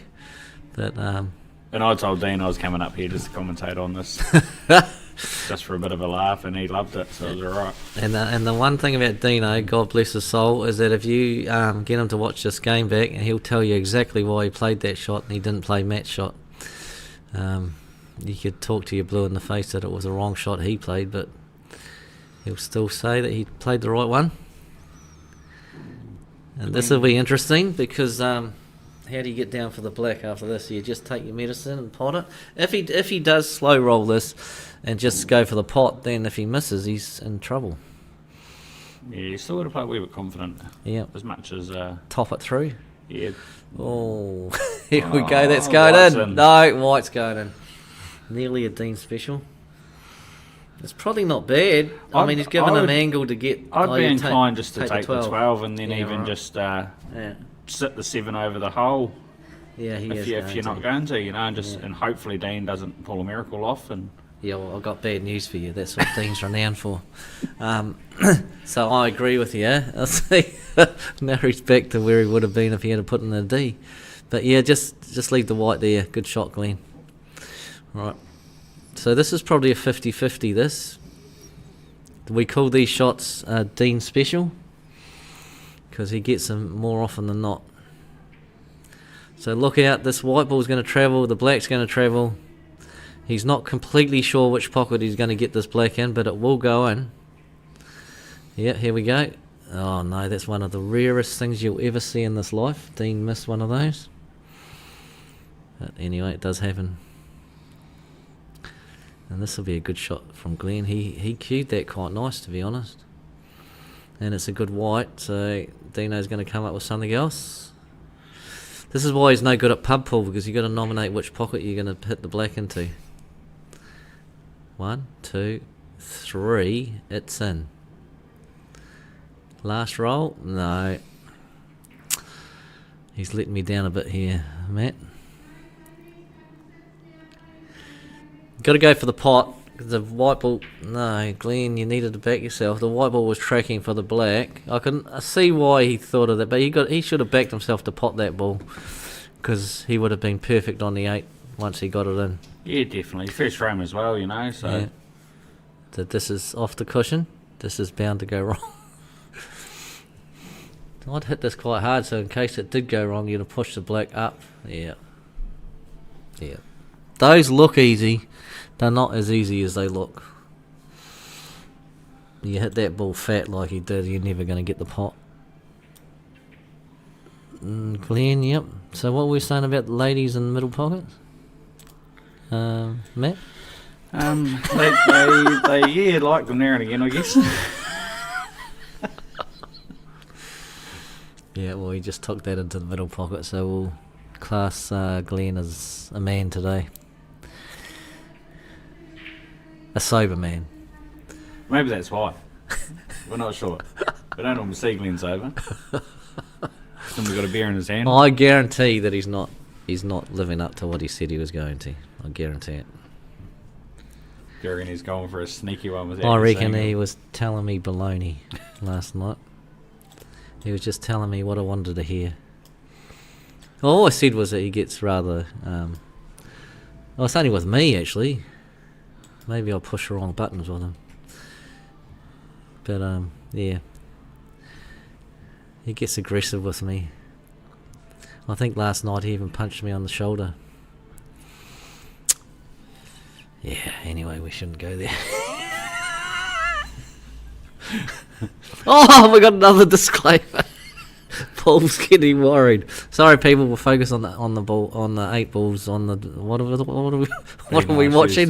Mabel, be nice, Steve. We'll focus on the pool. This is getting me all flustered. I really want to say what I think, but I'm not allowed to. Anyway, I think the most important thing about Dean and Glenn is that they're two outstandingly good-looking individuals, and it makes it easy to commentate on pool when you've got two stunners like that out there. Thoughts, Matt? Yep. Yeah, like you say. Under the on-cue streaming disclaimer, all comments made by commentators are their own personal views. Let's go to the other table. Evan, come on, let's show us how it's done. And even, is it 2-0? Taryn hasn't got one back. No. She's been in the game though. She's been playing quite well, what I've been seeing. It was just that was what we brought up about the shots into the middle. She had one Yeah, no. where she could have cut it, and she chose And to this take frame it was out a wee the bit top. niggly with Evan and Tara, and there was obviously a few clusters, and Evan had his 2-ball tucked in the middle of it. And Evan's still got the 7 over the pocket, so he's got... What is Taryn? She's going to get the 13 out, is she? She might 13 and try and cannon Ooh. it. Yeah, that was a hard shot, but I could see the thinking behind it. He was trying to knock the 12 closer to the 8, but that's not good. Is the 8 ball on for Evan? I think the 8-ball's on still. He's small, but he's taken up the view that we need. He's just picked the worst spot in the table for us to commentate on. Thanks, Evan. That's why he's an anchor. He's standing in the way. Oh no, his wee arm's still there. See, if the black... I reckon if the black... He can pot the black now, he should take it now. So the black's on, but obviously, yeah. Pot the black now. Yeah. No, I wouldn't go that way. Go the other way. Go the other way and run the 'Cause this- white towards the 2 more. Alright, because this could be missed. Oh, snookered. Yeah, and that's what the other thing. So this is going to be hard for him to get on the black now. But if he had gone the other way and pushed the white ball through, then it was just natural angle for that that 2 ball. You'd come off the top rail, you'd come back for the black Yeah. into either pocket. This is going to be some queuing if he's going to be playing to Off try the and get rail. back. Oh, he was completely snoogered. What a Perfect. shot. He was completely snoogered, was he? Or do you reckon he just Yeah. played that to get the position? He might have played that to get the position on the 8. And if he did, that props to him because that was a good shot. This will be better, and that may go. It's a great shot. It is 3-0 to Evan. That's how you do it, people. He can only get better from here too. So look out. Right, back to the beautiful looking gentleman on this table.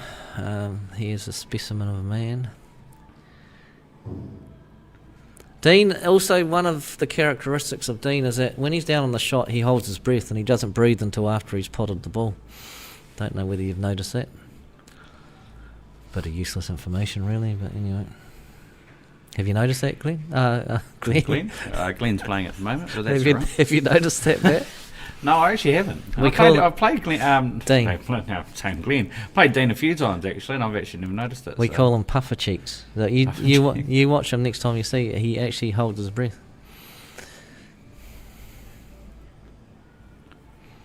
That was amazing, Mabel. Yeah, it was. Evan will be some sort of superstar, and he's a nice kid Oh, too. that was a nice pot from Glenn. That was a good pot. Big pocket too with the 5, and he didn't even use the 5.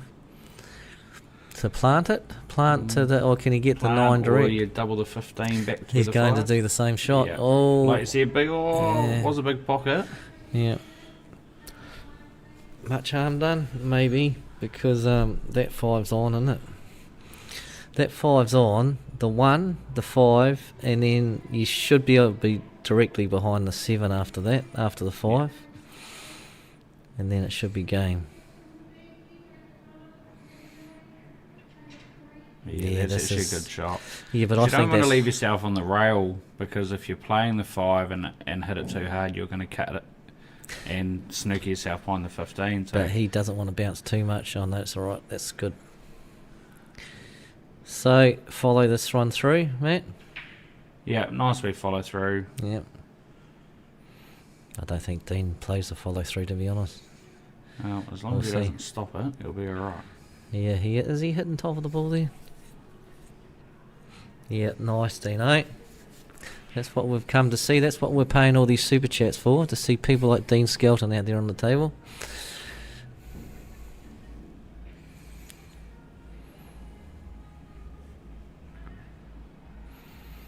So this is just stun it out, right? No. Yeah, no, that's not the best, Oh, but he's it's- got a bit lucky, really. Got a nice wee rub there for the 8 to the top corner. Yeah. He'll get this too. Oh my goodness. Might be a bit nervous out there, Dean. He probably thinks about what Matt Lee is saying about him up in the commentary box, and it probably doesn't help, knowing that he's got someone like that out there. Of course, everything that you've been saying about Dean has been nice, and we just need to confirm that with him. So next time when he's down there playing on the stream table, he won't be as nervous. Hey, Matt. No, he'll know it's all true from in the commentary box. All positive, no negatives. Talked him up in his appearance and his looks and everything.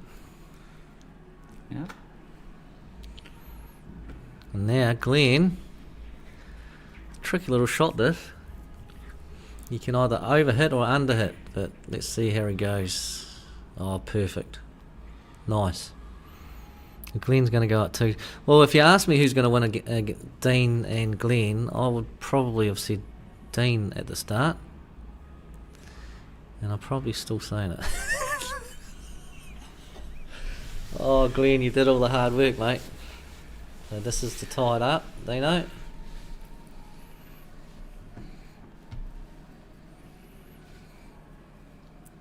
And Dean's got the Allan Cowan top on. He reminded us today, he said, have you got your Allan Cowan top on? Well, we forgot all about it. Of course, I can't wear mine because I don't fit in it anymore. I've got the whole array of sizes in my closet. Medium, large, extra large. I haven't got the 2XL. So... At least you're moving up in the world there, John. That's a positive way of thinking about it. Thanks, Matt. Up, out, same thing. Isn't it? Didn't get that. Yeah, Dean got that one. I remember the late Charlie Hunt when we were playing at, and this is when I was paranoid, when I was playing on pool tables and I was drinking, and he says, "Oh, John," at the top of his voice, "your shirt's tight." He says, "Your shirt's too tight for you. It looks like you need a bra." Oh, thanks, Charlie. Just in front of everyone. Way to make you feel good. Thanks very much. Yeah, he was a character, Charlie. God bless him. Right, so Glenn, it's 1-1 now. Battle of the Titans. I don't think Glenn would like playing on the stream. What do you think he would? No, I don't think so, but No. he normally hates playing near Tracy because she watches him, so I think she probably put him on the stream table so he's away, but she can still watch him. Never tell Tracy you don't want to get put on the stream table. No, she will always try and put you on.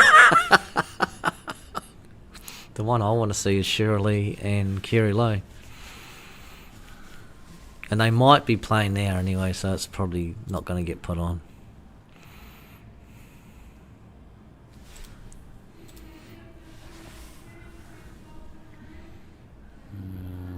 Yeah, table 8 out the back. Yep, so they're playing now.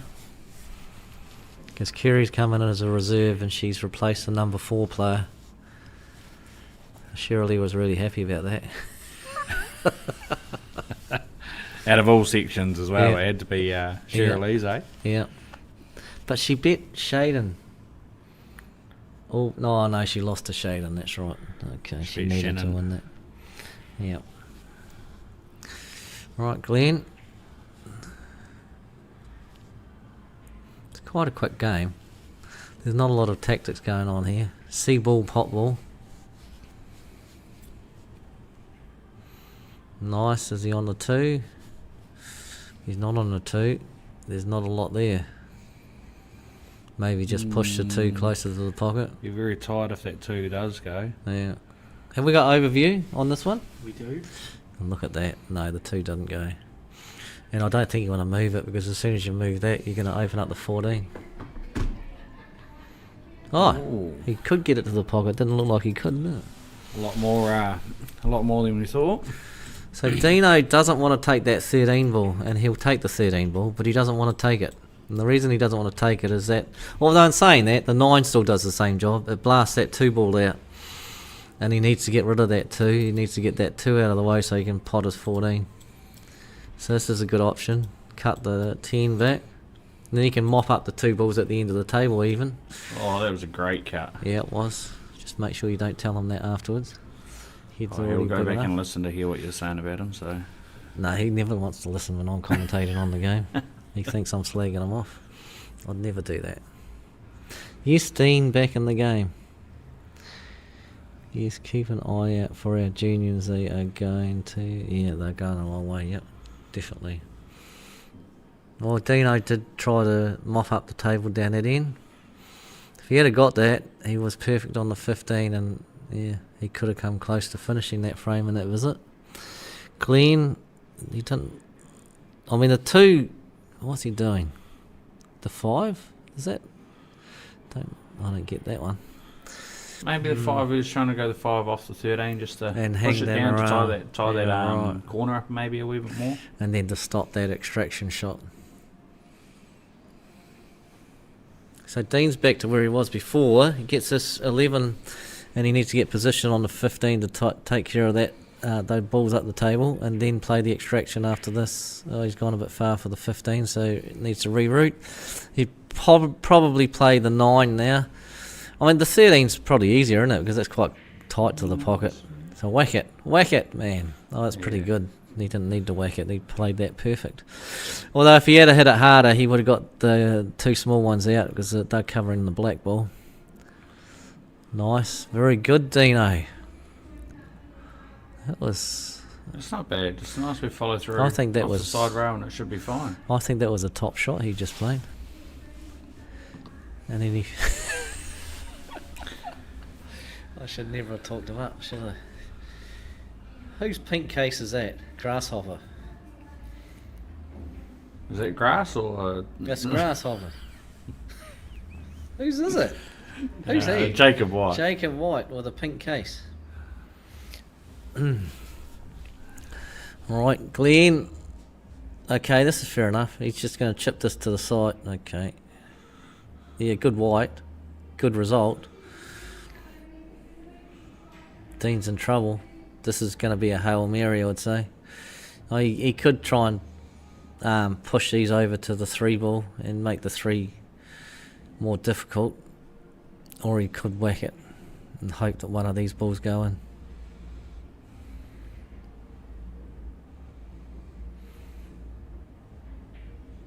Yep. How's his luck? He's made the 3 a little bit more difficult. Glenn's got the 2. The 2's going to be hard to get on the 5 without digging down and screwing it back. If you play that plain ball, you're probably going to go into the 5. Double the 3. If you miss this, you're going to leave him on the... Okay. Yep. No, Glenn's saving grace is where the black is, I suppose. And yeah, and I think that's why he's not taking the other 2. Yeah, 3 out, double the 3, so he's not going to disrupt the 2 and the 5. Like I say, it's a saving grace at the moment. Yep. This is potable, but he needs to come up and down the table. That's too hard to hold.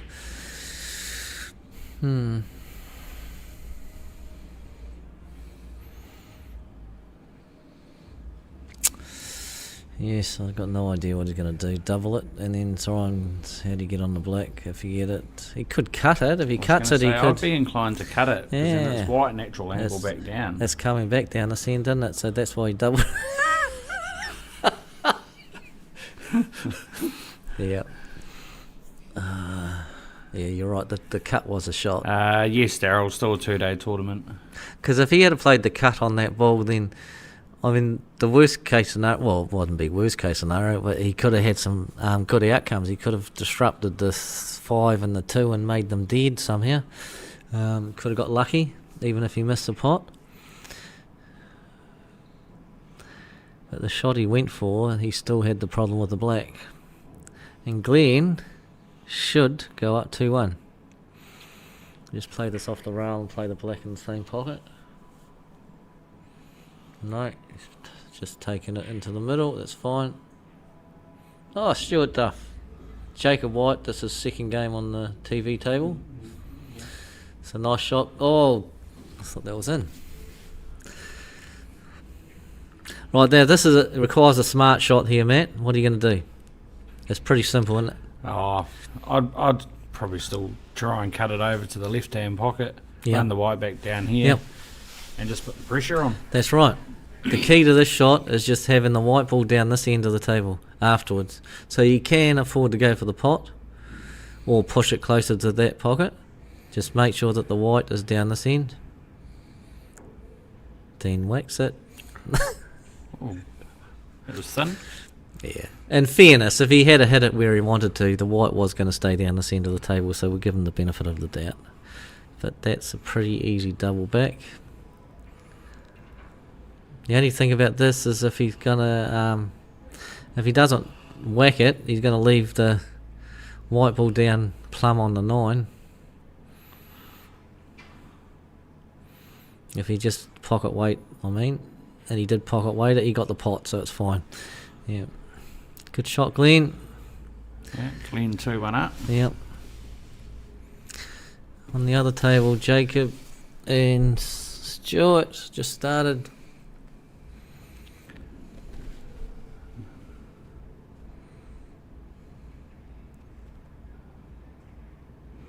Jacob's on overs by the looks of it. He's a good player, Jacob, eh? Have you played him? Yeah. Yeah, no, me and Jacob get on quite well actually. We had a few games last night, so. Oh, did you? Yeah. After dinner? Yeah. Did you come to dinner? Nah, I didn't Oh, come you to didn't? dinner. I had the seafood chowder, it was beautiful.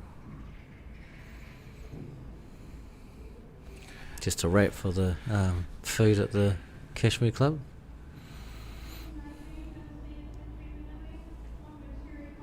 Although I was looking forward to having a salad. They don't have those salads anymore. Not that you would. Did you ever have one of them? The chicken salad and the lamb salad. Oh, I think they do still do them. Well, we couldn't find them on the menu. Maybe we went. Might looking. be on the snacks or the other menu, not the main menu.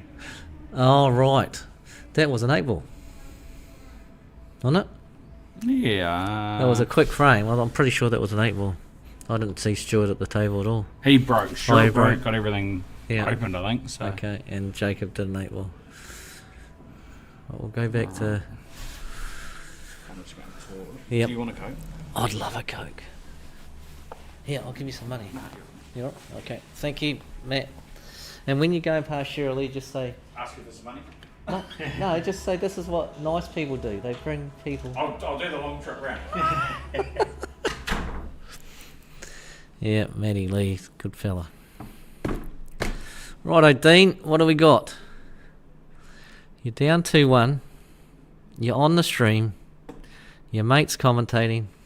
You got 1,580 people watching. What are you doing? Potting the 2? And that's not bad. He would have been unlucky if he had finished tight to that 5. He could take the 3, but he's bridging over the top of the 5 ball. That's a tough shot, so he might take the 6 here. Yeah, so he's going to... The only thing about this is, what's he going to be on afterwards? He might still be on the 5 after... No. That was a hard shot. Maybe he was playing to hang it too. Is it still a 2-day tournament? Yes, Daryl, it is. Yes, Dean back in the game. Well, Dean lost that last frame, but... there you go.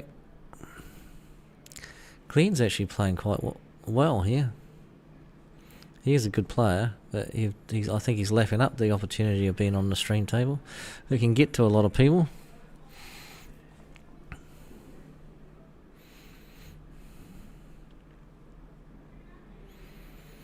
Alright, Dean, what are we doing? Double. Oh, actually, cut the 5 in, and you're going to go into that bunch where the 7 and the 4 are those problem balls. So cut that into the middle. Natural angle is just going to come back. Nice, perfect, absolutely brilliant. What a shot that is. Doesn't get any better than that, folks. You're watching some true class. Gone are the days of watching Adam Lilly and Simon Singleton. Now we're up to Dean Skelton and Glenn Thompson. I'd rather watch this game any day of the week, to be honest. But you, Paul? No comment. Are you sitting over there stewing?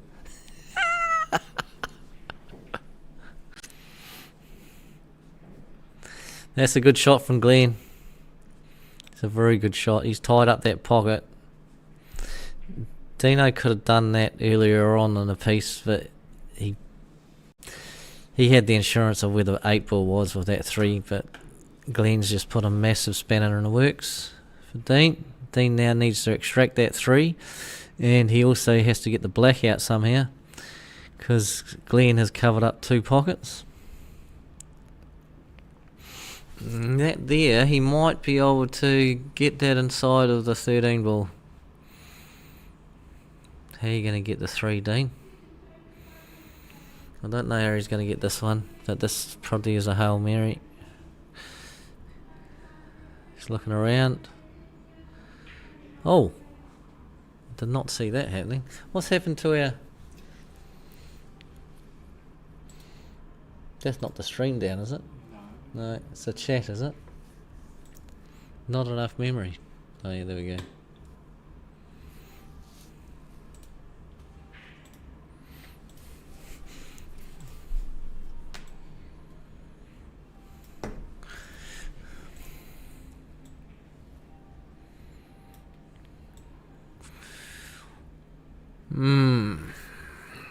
It's a good white from Glenn. Dean needs to tell you what he needs to do here. Come off the side cushion, nestle into the 3, push the 3 to the black. So that way it's going to be a free ball just about anywhere on the table. That's probably the only shot he's got here, but he's going to just... Oh my goodness, how did he get that out? That was a brilliant shot. Absolutely brilliant, and it was unlucky he went off on the white. I did not see him getting that ball out, but there must have been just that sneak of a hole there to rattle it out, and he played it perfectly. He just got really unlucky.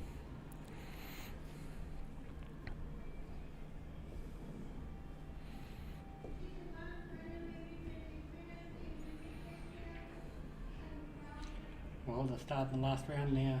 The last round's out, and what's the time? 12:17. We got the First or last round going out? the afternoon session. I think we said 1:30. I think so, yeah. Yeah, so it's going to be pretty near right. Once our last match of the morning session, we'll cut the stream and Yep, run it that's right. That's a good shot, Dean. Very good shot.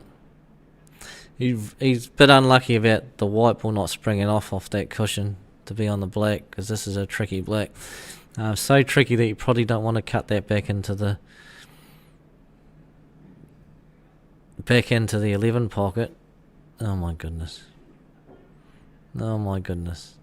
That's horrible luck. Yeah, I was just going to say you didn't want to cut it back into the 11 pocket, because where the white was going, it was probably tracking up the top right hand corner. He nailed the pot and then got extremely unlucky. That's one of those ones where you're just saying white ball's definitely going to stop. He gets halfway down the table, it's definitely going to stop. 3/4 of the way down the table, why is it not stopping? And then it just dribbles in. Sick feeling in your stomach. So Dean loses that 3-1 to Glenn Thompson. Glenn will be thrilled. He played really well in that. Dean played not too bad. It was a good game to commentate on. Stuart Duff, Jacob White still in the second frame, we believe. Jacob did an 8 ball in his first frame.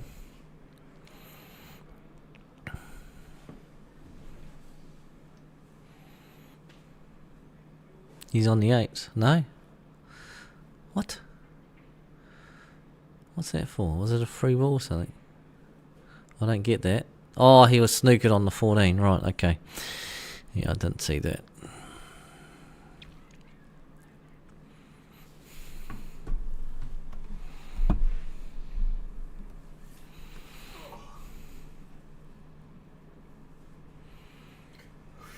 Oh, no good. Do you ever fall asleep here? Like when you're by yourself? You go close to it. Do you? Yeah, it'd be really boring, eh? If you're no good. Thanks, Matt. What, 2? Yeah. Oh my goodness. Saves you a trip, and I said to Shirley, this is what Thank good you. friends do, so Yeah, hopefully she keeps it in mind. She looked at me quite filthy, but that's alright. she didn't give you the middle finger, did she? No. She did that to me earlier. Oh, maybe. I didn't upset her as much as you. She's quite nasty. Dean lost. He doubled the black into the middle pocket, and he had it sweep here into the middle pocket, and then the white ball just went tracking down the table, went in off on the last roll. So he lost 3-1. Good game to commentate on, a lot of fun. So Jacob's about to go 2-0.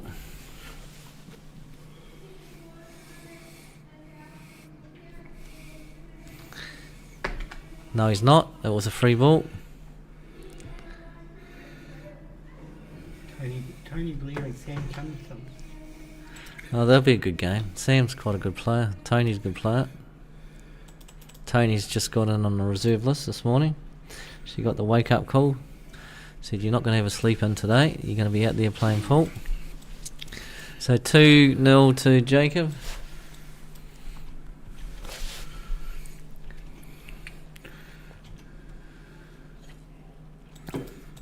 That's turned out awesome, eh? Yeah. I actually thought that when I was sitting there this morning at the caf having a coffee and that, with both streams. It's obviously both photos of Allan and as well as a thumbnail from that Sue does at On Cue.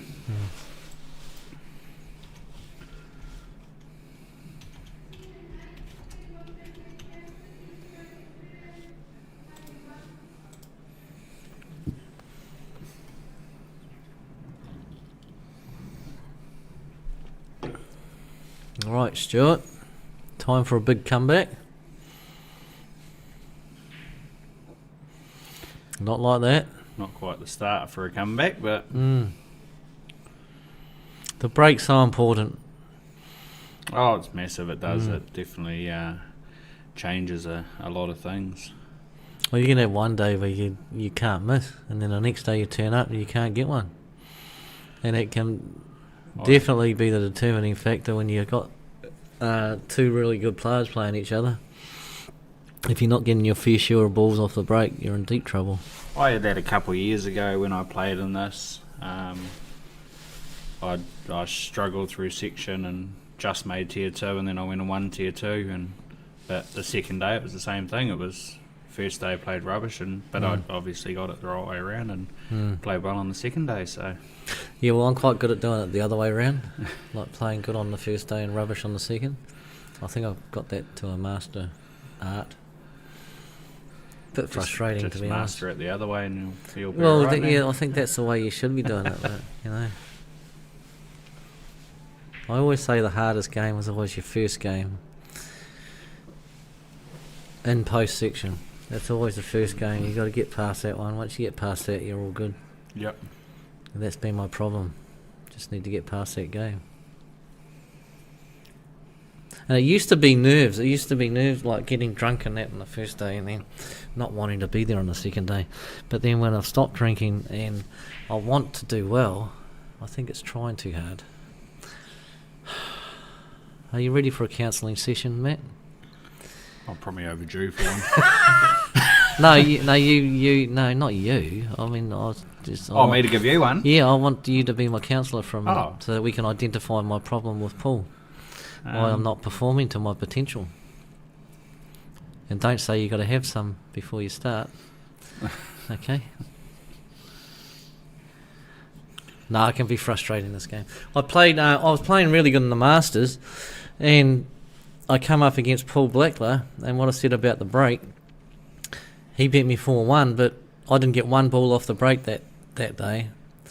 The previous day I was getting them all down, and every break he got in, he split them. He did an 8-ball, he nearly did a second 8-ball, but every time I got to the table I was miles behind. And he decided to play one of his best games he's ever played on stream, and he annihilated me. Thanks, Paul. You are right, though. Obviously with the break it can determine obviously the better set if you get a shot at either ball. Oh, he was using that smart rack, and all of his spreads were perfect, so you didn't have to do a lot. But when you come into the table, he's only got one ball left, and all your balls are tied up. Well, even if they're not tied up, but you just it's just feels hard. like you're on the back foot. You're on the back foot. Yeah, that's right. They've got the momentum, and yeah.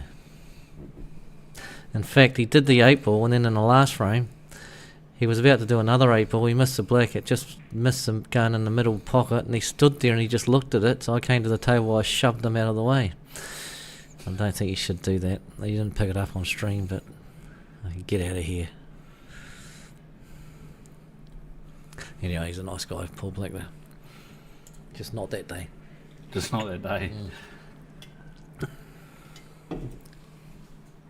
No, I haven't seen Sam. I've never seen Sam play. But he's a good player, eh? No, he is. So Sam was originally in the North Island. Oh, right. Up in Auckland, and then moved down with his family. Is he a 9-ball player? No. Oh, right. No, He's just always played 8-ball. Yeah. He's down in Ashburton now. Down in Ashburton. That's a nice shot. Doing well for their club. Yeah. Gonna go up 1-0. Is this an 8-ball too? Oh, we almost commentator's curse. I'm good at that. Got it down too. No. Down packed. How about that one, Matt? Yeah. Old Paul, our technician's not very technical. No. No. Pushing the wrong buttons. Yep. He put the words, disclaimer, all comments made by commentators are their personal views and not the views of On Cue or On Cue Stream. Well, during that Dean Skelton and Glenn game, he put that up 3 times. That was a subtle hint. We're treading on thin ice here.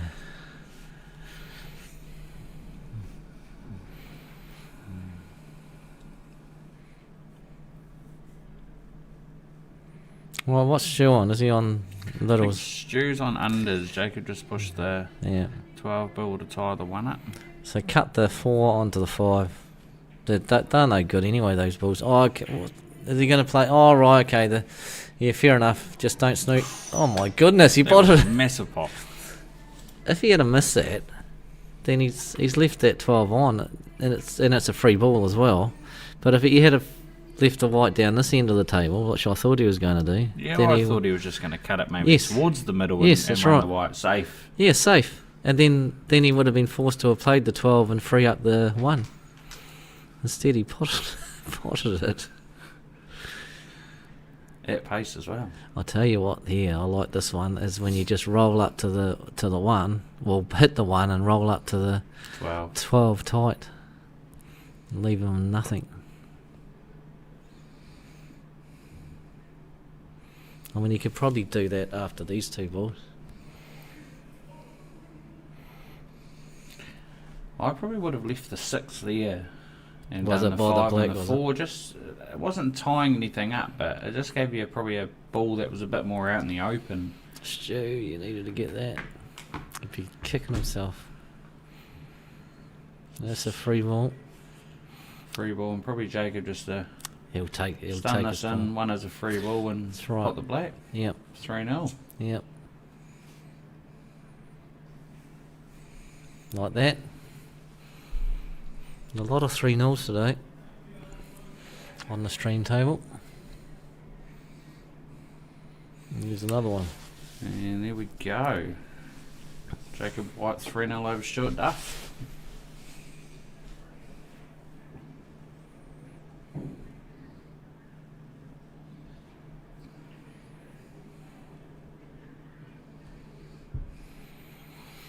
So Kerry's, have we got the overview on this? Yep.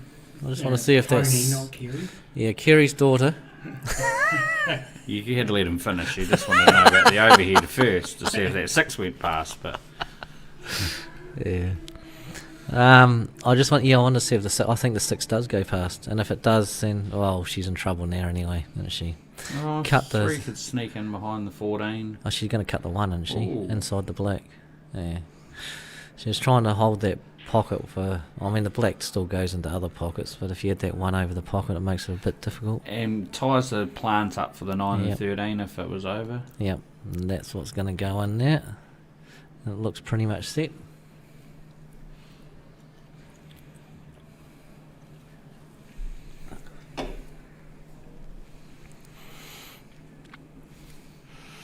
You would have liked that to be a bit more favourable.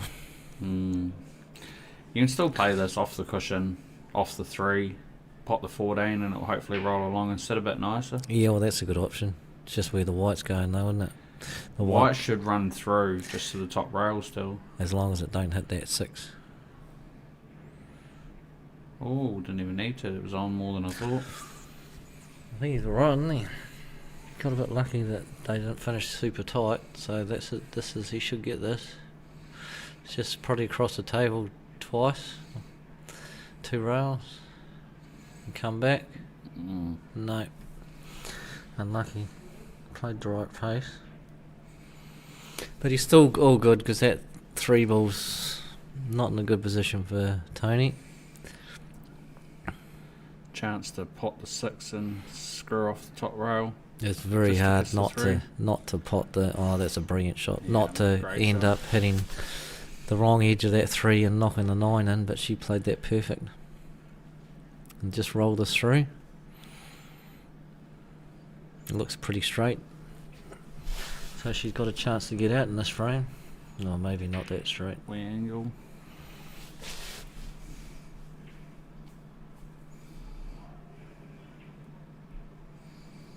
Oh, second prize. You get lucky. No, you're not going to get unlucky. Oh, no, it's not bad. The white ball. Yeah, that's a good white. She probably wouldn't, if she had potted the 3, she wouldn't have wanted the white ball there. But now she's missed the 3. She's be quite happy about that. It's not a gimme. Does look like any sort of touch you're going to pot that 9. That's what sort of spring you get off the cushion afterwards.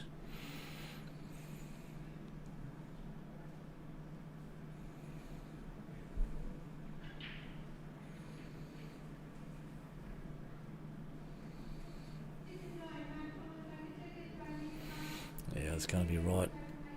No, it's not right. It wasn't easy. I probably would have been more inclined to take the 8 as a free ball and cut it over to... Did he have a free ball? Yeah, he did too. Yeah, right. So she's got to get this. Unlucky. So he's got a similar shot, but he's not on the cush this time. So he should get this alright. Just this, all about the pace coming off that bottom cushion. Hit that beautifully. Do you ever think they'll change the format of this, John, and go to sections of 6, or now that it's probably here at Cashmere and there's more well, we did because I did the timings for 6 based on this amount, and it was the difference between sections of 5 and sections of 6 is 4.1 hours compared to 6.3 hours for the sections. Yep. And that's by dropping those games. So your section of 5 you have 10 matches, your section of 6 you have 15. Could have done sections of 6, but this tournament there's a lot of players who don't play a lot of tournament play. No disrespect, but there's their games, like the lesser players, the games tend to take a lot longer. We're going to finish at a decent time, but if we had gone sections of 6, we probably would have gone overtime by probably an hour or so. Yeah. So yeah, possible. Could you go sections of 6 and then drop it back to the way it was, where you're playing best of 3? Could do, but I don't think people like that. The problem with sections of 5, like especially with organising it, is that if you have people pull out, you don't have the reserves. You're in all sorts because you don't want a section of 4. Yeah. But we had 100. What is it? 190. Yeah. And this is probably so. As I say, if we were 6, actually, I'll do it right now, and you can commentate. I'll tell everyone what the difference in matches is for sections of 5 compared to sections of 6. So you commentate away, Matt. Give me a few seconds. No worries. 190 divided by 6. 31. Well, until you work that out, Paul, we'll 15. Just do this one. 474. 474 games. 10 times 39. Okay. Alright, 474 games compared to 390. That's the difference. So that's 80. That's massive, isn't it? 80 frames. It's massive. Yep. It's a massive amount. And then, like we've had in-house tournaments where we've had 21 people turn up in the past, and they've gone sections of 7, and we've always said, oh my goodness, do you realise how many games that is? We're going to be here all night. But 7 goes into 21, so there are 3 sections perfectly.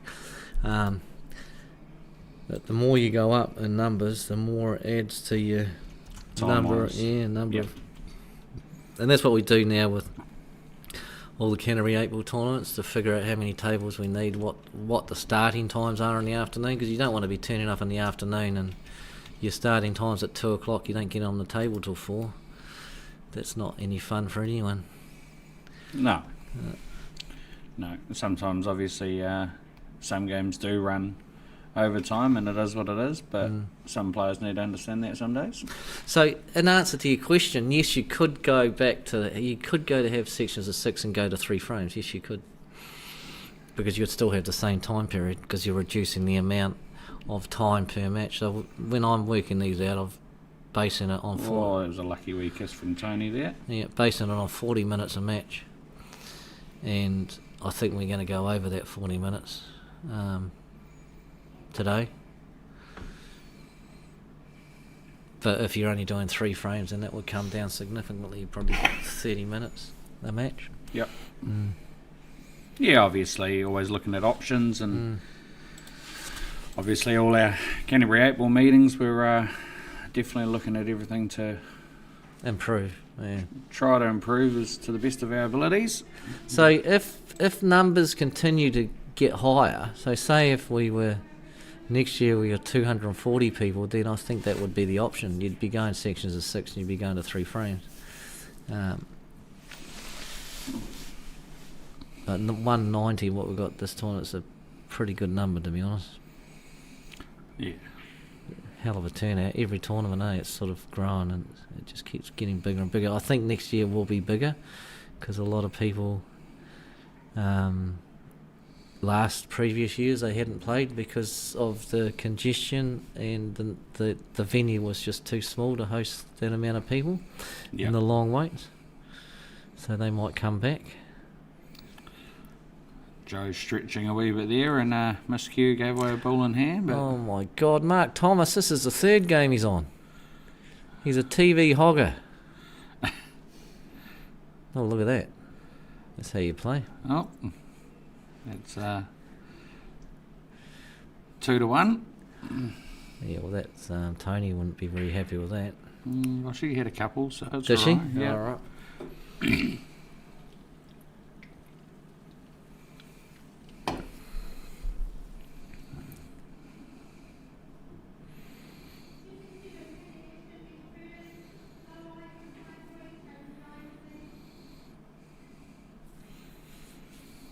Right, Tony, your chance. I think it's a free ball, isn't it? She got a free ball. She's going to take the 14. They'll link nice to the 6 or the 7. Either way, if she's going to play the 7, she wants to be high on the 7 to come down for the 6. No, she's going to play the 6. Straight. She might be alright. Just suck it back a bit. The only thing is you're hitting this with a bit of pace, aren't you? Oh no, perfect. She stunned it out. That was good. Same thing here. It's nice. We start off a rail. Yeah. Yep. Yeah. On the board. Should be happy about that. Afternoon, guys. I'm back. Put the babies down for a nap. Sorry, Matt. I never got to see your games. Are you still in? No, Matt's on the sideline with me. Matt is a reserve. Matt's going in before I am. Hey, Matt. Just so we can all listen to John's lovely voice. I said about singing earlier on, and Paul Shivers gave me this nasty look. Was that why he's got? Oh no, he had his earpods in before, so Yeah. maybe you were No, singing. I didn't sing. I asked him if he sung in the shower, and he says, commentate about Paul, John. I just said that when you're singing, you sound good yourself. Mark and Right, so when you're singing, Mark got that one. you'll know this. You're a good singer, Matt, right? Are you? I don't know. Oh, you've never done it. Never done it. You could be a hidden talent. But when you're singing, you sound good. But then if you record yourself, you sound terrible. Well, that's why I just don't play it back. I don't play it back and then we always sound good.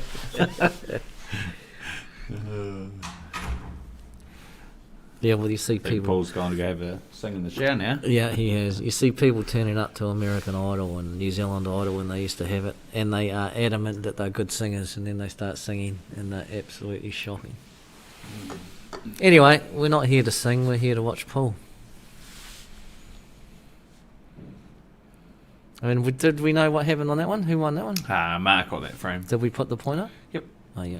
Joe Metcalf. I don't know Joe. Ashburton. Yeah, there's a lot of Ashburton. No, it's good. 25, I think they said last night. Sam was saying last night when we were all having a That's really good, isn't it? wee game. So, yeah, 25, which was good. And all the coasters coming over. Yeah. Between Ashburton coming back on the map again after a few years away, and Yeah. yeah, a lot obviously from the coast, so Hokitika, Westport, Greymouth and Buller and that's definitely growing. Yeah. Well, they have quite a few go over there now to their tournaments, and they put on a good tournament over there. Yeah, it's good. Hokitika one is basically an invite, really, because they can't have too many people in that club. Yep. And that's a really good tournament. Same with Waimea, isn't it? That's Yeah, Waimea's another one, pretty much an invitation. yeah.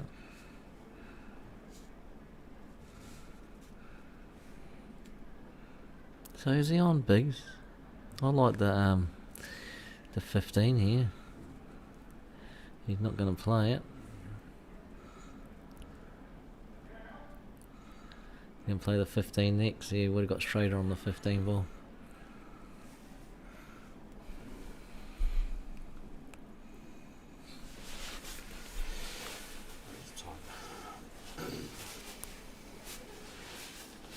Tony might be looking at the 4 inside the 9, big pocket. Should probably want to come off the cushion and knock the 9 dead as well. Pot the 4. Yeah, if she had a hit that bit harder, the 9 would have gone across a bit more, but that's all good. She's going to do the same thing. No, she's not. 2. This is tough. That's a brilliant shot. That 1 obviously must go behind the 3. Yeah, we'll find out. Looks like it. She's leaving her 2 hard balls to last, but she might be trying to get some angle here to... No, she didn't get the angle to knock into the 5 and the 6. This is difficult. Will she play for... Oh, she could reverse double the 6 and then come in behind the 5 and knock that out. Yeah, you're right there, John. It's actually a good angle for it now to even knock the 5 down a wee bit. Yeah. Yep. Unlucky didn't get the pot, but it would have been quite good if she did. And She probably rushed that one a wee bit. She cued everything quite nice and timed it all right, but I think she just got down and played that one a wee bit quick. It's not an easy starter here for Sam. 5 in the 15 in the middle. He could go off to 12 if he wanted to, make it easier. But he went off to 10. Wow, what a shot! And he missed it.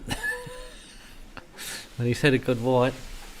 And who is this? Oh no, it's my worst nightmare's just turned up behind me. No, it's not. How are you, Simon? You right? You're not too bad yourself. That's good. Oh, well, that gives Simon a seat to sit down and commentate, and I can go get some lunch. Perfect. Yep. Okay. Thanks for the Coke, Matt. Simon, did you bring any gifts? Yes? No? No, only yourself. No gifts at all from this side of the family. All right. How are you? Of a life? Well, that's the main thing, isn't it? Yeah, else I wouldn't be here at all. No.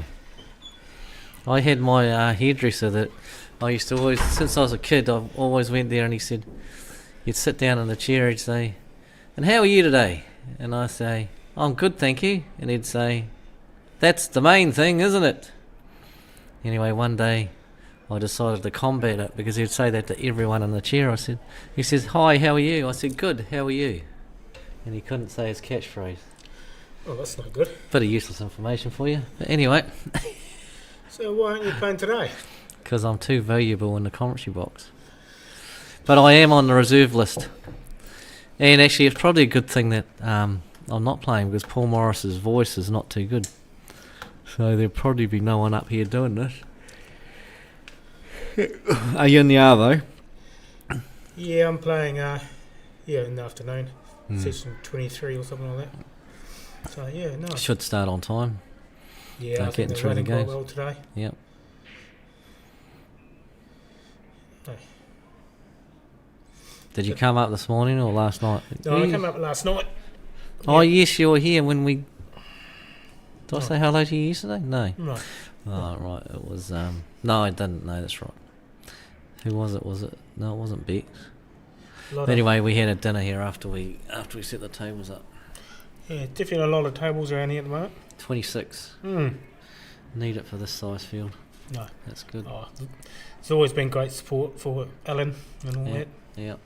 It's been I've been a couple of years since I played here. First time I played here in Cashmere for a wee while. Oh really? Yeah. Did you Yeah. not play any South Islands or? No, I haven't Nationals? played pool. The last South Island I played was 2023. Oh yeah. Are you So- going to play the Nationals? No. The Well- Nationals are here. Probably working, I'll say, Oh more yeah. than anything. That's a whole week, isn't it? Yeah. Yeah,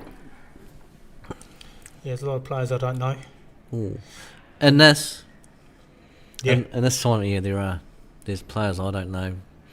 They all come out of the woodwork for this one. It's more the format too. It's for, of course, Allan. Everyone knew Allan and that, but the format of tier 1, tier 2, tier 3, you should end up in the tier that you deserve to be, ability-wise, and then it gives everyone a chance to be playing people of their own ability. The post section. No. Bit different to just main event and trophy event.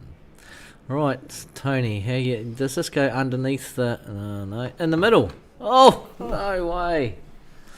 I think she played for in the middle. I was thinking that she was going to go underneath the 13 ball, cut it over to the rail, hit the 13 ball, and then the black holds the bottom right-hand pocket. It should be going over now. Yep. I'd say 13 to be the next shot I play. Yep. That should come up 13's to the 9 easier. nicely. That's right, natural angle. Yeah.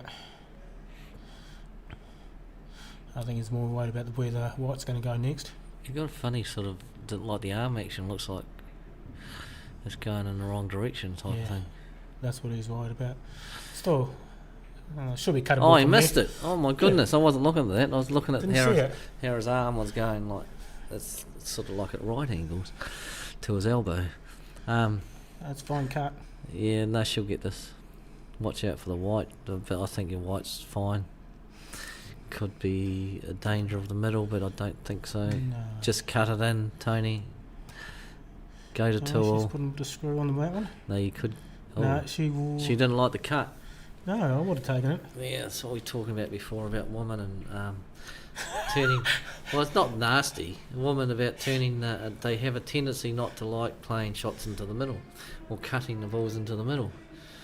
A fear of cutting the balls That's into not the going to middle. go well. Of course, not all of them, but a lot of them would take a different shot on than that.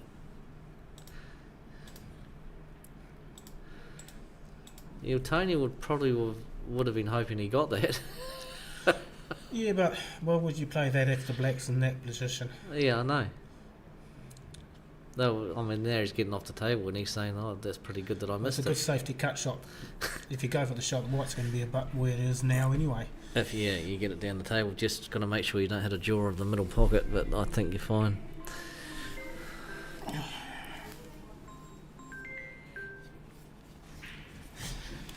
Oh, yeah. Ooh. Right, so Tony to get the 2. How's her luck? No, and she didn't hit it. In the bloody Commentary box. commentary box. Yeah, just talking a lot of crap, like join us. No, you're not allowed to say that out loud. We can hear everything you say.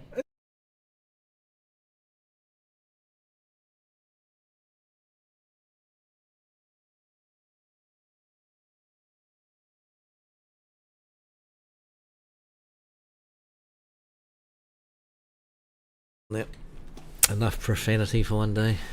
Oh, bang! Over. So 3-1 to Sam. Oh, so this is Joe Metcalf. I've never seen Joe in my life. Yeah, it was a lot of players from out of Ashburton, no. Yep. Most I've seen for a long time. Yep, because they had that tournament the other week Yeah. and they had a massive amount of numbers in that. It's good to see. Right. about 20, weren't they? Something like that, playing this tournament. 24. 24, so one in every section. Yep. That's a massive, and there's a lot of coasters come as well. Then we've got Timaru players, Waimea players. So I would say it might be like heading up towards 50 players outside of Christchurch in this. It's a massive amount of people. Yeah, I think we've got 10 from 10C. Yeah. There's always been a well-supported tournament. Yep.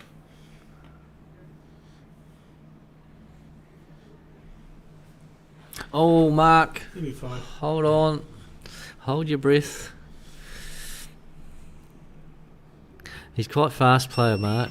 Oh, okay. I would have played Paul, the you're six. very noisy. Is that your gravies and chips? Oh, God. It's one thing Yeah, I that's would've played very the six and predictable. the 7 and the 5. Yeah. Because the 5 will Yeah, well, she should play the 6 and the... Yeah, you're right. What? Oh, but she's on the bigs. Oh, you're talking about the shot before. Mark's shot, Yeah. right. Oopsie daisy. Oh, no, hang on a minute. That was always playing for that pocket. Now, this one here will be... This is a plant, the 12 to the 14. Off the 6 in the pocket. Force the 6 dead. We just doubled 12 in the middle pocket. No, an exhibition shot. 12 onto the 14. 14 goes and hits the 6, and the 6 goes down the rail. 14 covers the middle pocket. Oh dear. Or do that. Not too We'll bad. do that. That's a good white. And that 5 won't sneak inside the 6, so that's a good shot. Is he going to play the 7?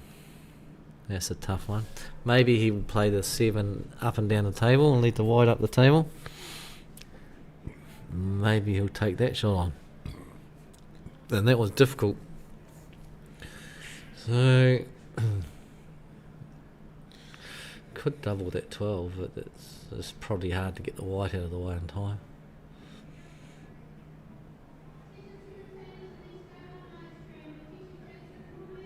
Oh, it goes. Oh, she has to play a 13. Will 14 go? 14 goes, yeah.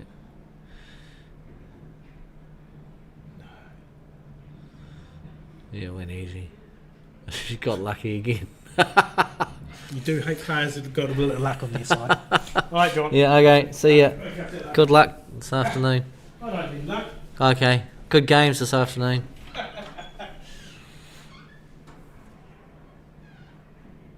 Where's the apology or half a high five as we call it?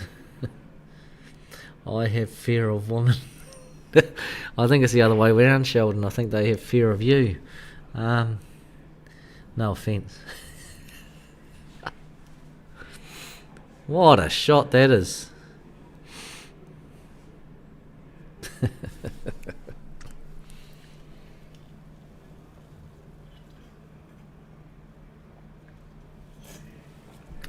One Coke down.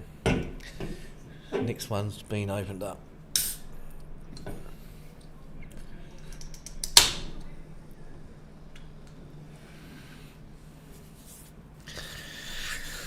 Right. So we are one table, but I haven't got my co-pilot here, so I don't know whether there's a second. Hang on. Hold the phone, people. Letitia. Okay. Both ends. There we go. I do know what I'm doing. Even when I'm by myself, I know what I'm doing. I can be left with the controls all day and you'll still get perfect viewing. Just might take a while. None taken. Yeah, you're a hard case, Sheldon. Are you playing in this, Sheldon? I don't think you are. But you may be. You may be in the afternoon.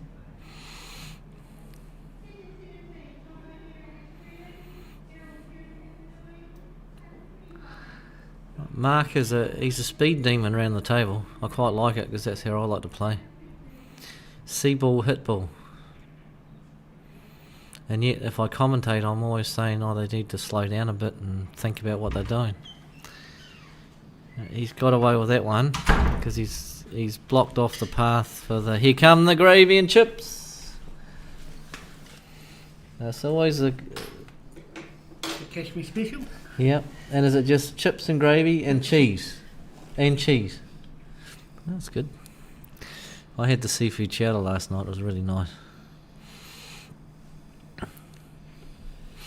Letitia's on this table on the right hand side. She's a good player. Playing. Who's that? Is that Joseph Megan? Is that Joseph Megan? I never got sent the details. I think it is. Looks like him. Looks like his arms. Yeah, it is. Joseph Megan. Oh, hang on, I did. Letitia and Joseph. Yeah, I haven't seen Joseph play in a tournament for ages.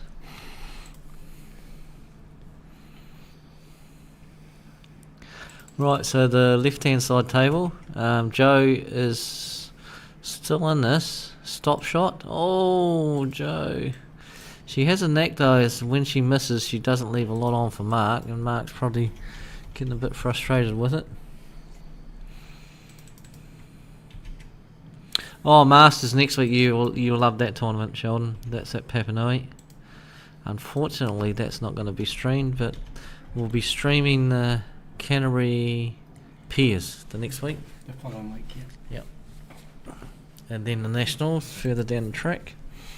And we also are going to be, well, we're not streaming it, but the New Zealand team's going to Morocco shortly.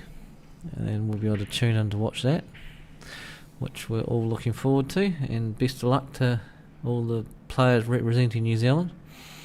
Hopefully we do well again.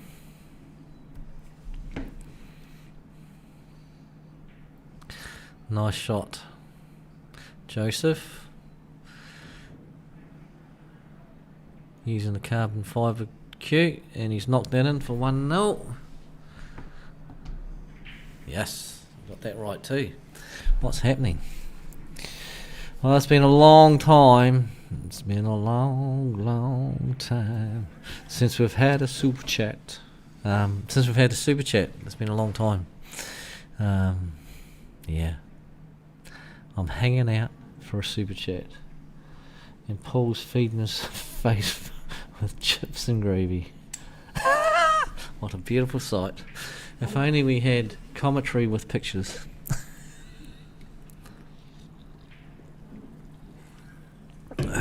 As they say, we got a face for radio.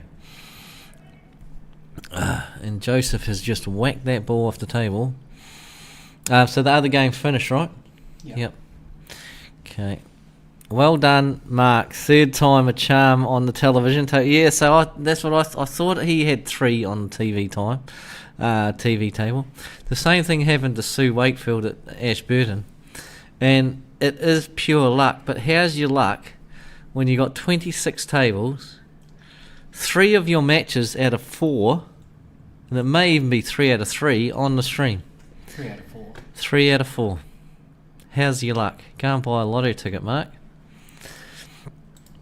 But it does happen. It happens every tournament, basically. It's weird. I remember when I didn't want to be playing on the tables where there were a lot of people playing, or even stream tables, and I was, please don't put me on that. Please don't put. And I'd be looking at all the cards coming up, and I was thinking, oh, I don't want to play on that table. I'll get nervous and get paranoid, full of anxiety and all that sort of stuff. And what would happen? I'd always get put on those tables. So you just go with it. Joseph's a very good player. Plays premiers for Mandem. He's got his team top on.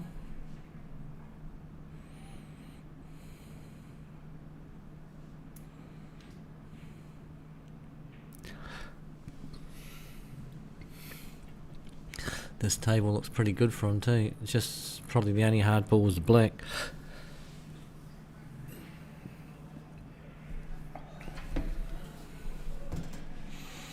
It's nice. Mop up with 2 balls down the end and come back down. It's going to be interesting to see if that 15 goes past. We got the overview of this one, eh? Yep. This one? Yep. Yeah, the 15 flies past there. So Yeah, I was just going to say if he wanted to play the 13 next and then drift down for the 15, but he's still got the black ball problem. Though that's pretty good where he's finished there on the sorry, on the 13. I'll be taking the 13 because then you can screw down on the 15 and go in behind the black for the same pocket as what the 15 is. So just dribble this in. You don't want the white to go too far forward. That's perfect. Nice shot. And now this ball is going to go underneath the black, and you're going to play the black in the same pocket. This is all about timing, this shot. Could go horribly wrong. Oh, yeah, okay. He did the right thing, and he might have even played for that, to kick into the black so he could play it in the middle. I mean, that probably was a better option than what I'd said. Unfortunately, he didn't get the 15, but he's still in a good position. Letitia, that's a very good shot from Letitia. Letitia's balls are pretty good too. I think this is a free shot, this one, because if she misses it, which she didn't, Joseph wouldn't have had a lot. So Letitia can clear this table up. And is it her first time at the table, I think? She can certainly play. Letitia went away with us to represent New Zealand at the Worlds, and she didn't let herself down. She played very well. That's going back years ago now, back in the old ages.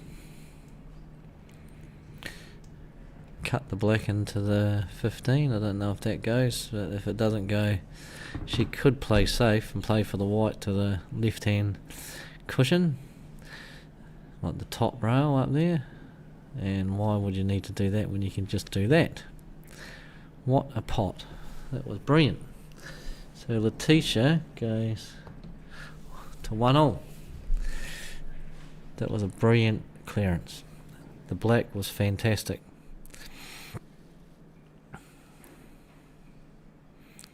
So this is a good match.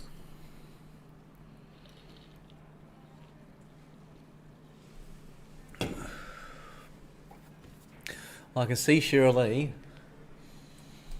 straight out, and I don't know who she's playing. So she must. Can you tell me how she went against Kerry?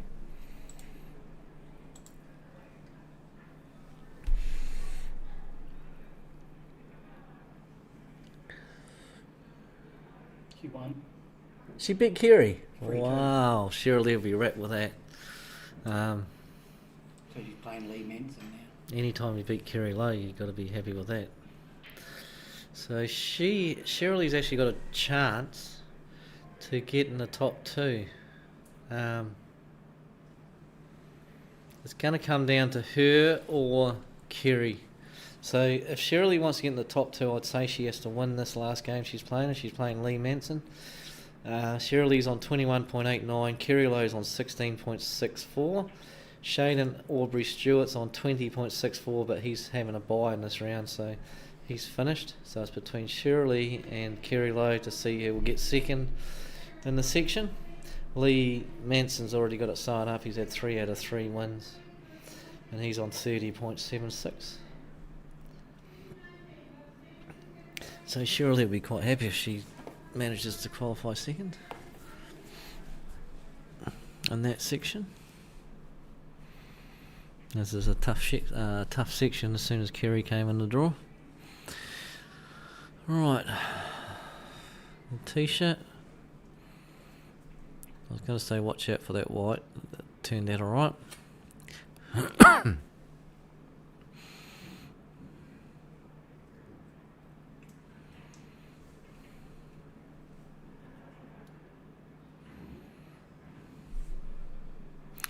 We're into the last game. It's 104, so it's perfect.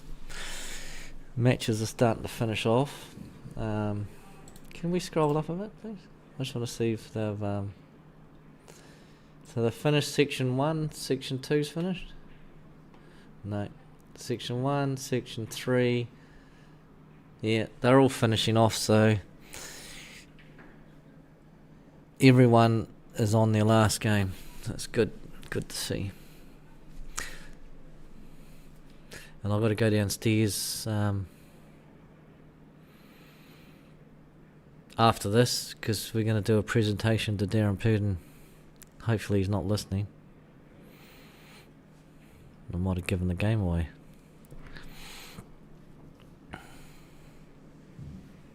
He was down in the bar last time I saw him. Was he?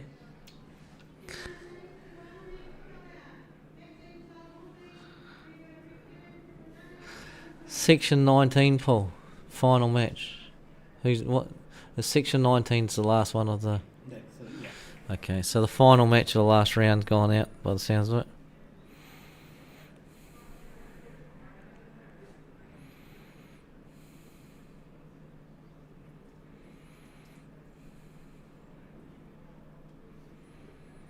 Nice shot, Letitia. She's playing really good. Be interesting what she does if she knocks this in. What she does, and that's probably just as good. What she did next, so it would have been interesting because there wasn't a lot. Joseph, is he going to play? Can't play the 6 to the 1 because I don't think it's on. Karam 2 6 1. Yep, perfect. It turned out really good.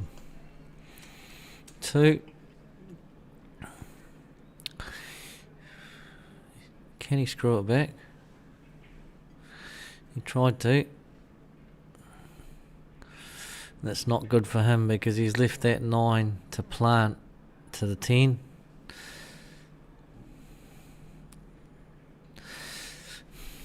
The only downside of this is Letitia's going to be the one to get the 13 ball out. Unless she just plays the 9 and tickles into the 13 ball.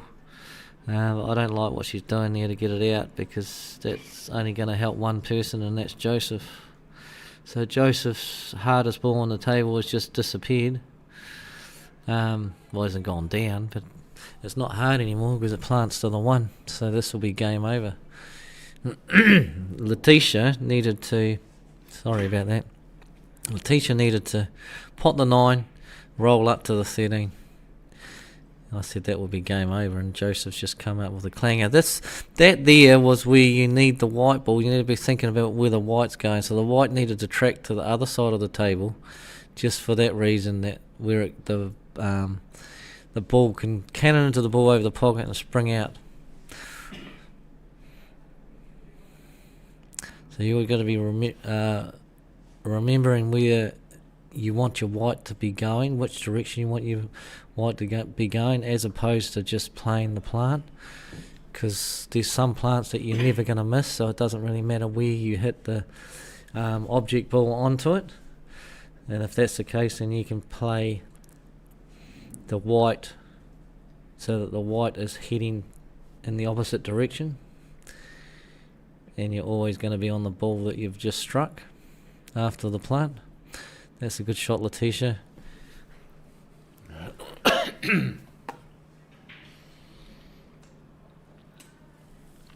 Roll it through. Black in the middle. Didn't get the pot. Didn't do much damage. He might cut this 5 back. We'll see. Here he is. Every time we hear the door open, we just wonder if it's a lovely Shirley. But no, it's Glenn Thompson. You come in to commentate. Have you been sticking to your word about no drinking? I haven't had one all day. Well done. I'm about to now though because we're finished. No, you're not. Yeah. You played well on the stream. That was a good game to commentate, you and Dean. So Joseph's been given a reprieve here. Follow this through, take the black in the middle, or he can stun it back and take the black, and he stunned it back. That's a good shot. He hits the ball nice. And this is going to be 2-1 to Joseph. And there we go. So Glenn, have you just come in to stand over my shoulder, or would you like to have some input in the conversation? I just come up to prove a point. Have you come up to... Oh, have you? That I haven't had a beer. Yeah, but you said all day. Yeah, well, playing full. You know what I mean? Well, all day's not just half a day. How about Someone commented Matt commented he'll be drinking later because he's got a party to go to. Yeah. how about we give up drinking for a year? It's just stupid. Maybe like you giving up crunchy bars. Or cans of Coke. No, you can't help but try. It'd be cheaper on your wallet, wouldn't it? Probably. That's a good shot for Joseph. Nice to get on the 13. Where's the fun in that, eh? Yeah, 100%.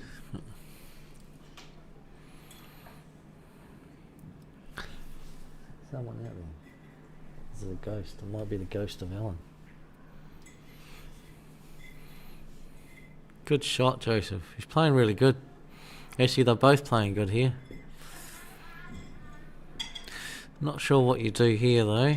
Does he play the 10 down the rail? Probably 10 down the rail is a shot because you're going to hang the... If you miss it, you cover the 1. This here is a lot harder. I don't know why you wouldn't play the 10. The problem with that, he's going for the finish, Joseph, there.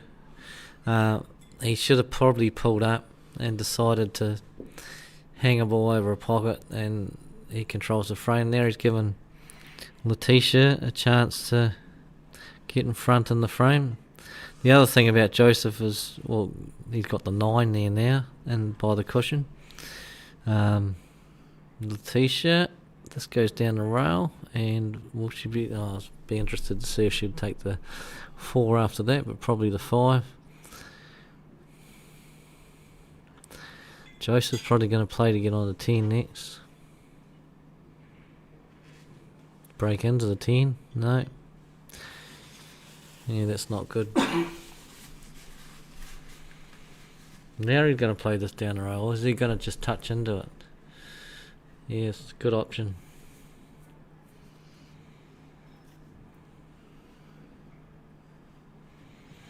Letitia hasn't got a lot. She'll just play safe, so just roll into this. That's perfect. Don't come out though. She wanted the white ball to finish on the right hand side of that ball, and then Joseph didn't have a shot at all, but because the ball went to the left hand side, she's left the 10 for him. It's a nice shot. Can we have the overhead again? Just want to see if that the 15 doesn't go inside the 3 ball. So he'll be trying to work this white ball across. Yeah, that was difficult.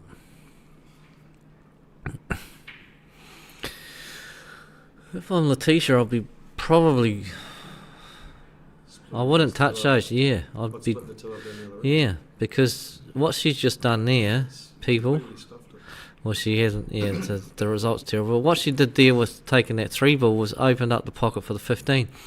If she had have played the 6 and the 7 there, she would have got the split on them and left Joseph with a really difficult shot on the 9 as his first ball.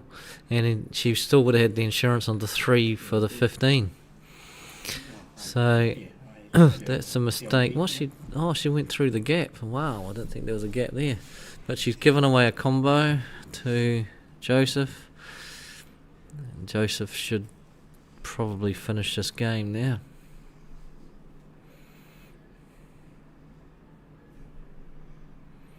And I'd say after this there's no more stream games, eh? Not Yeah. the afternoon session. Yep.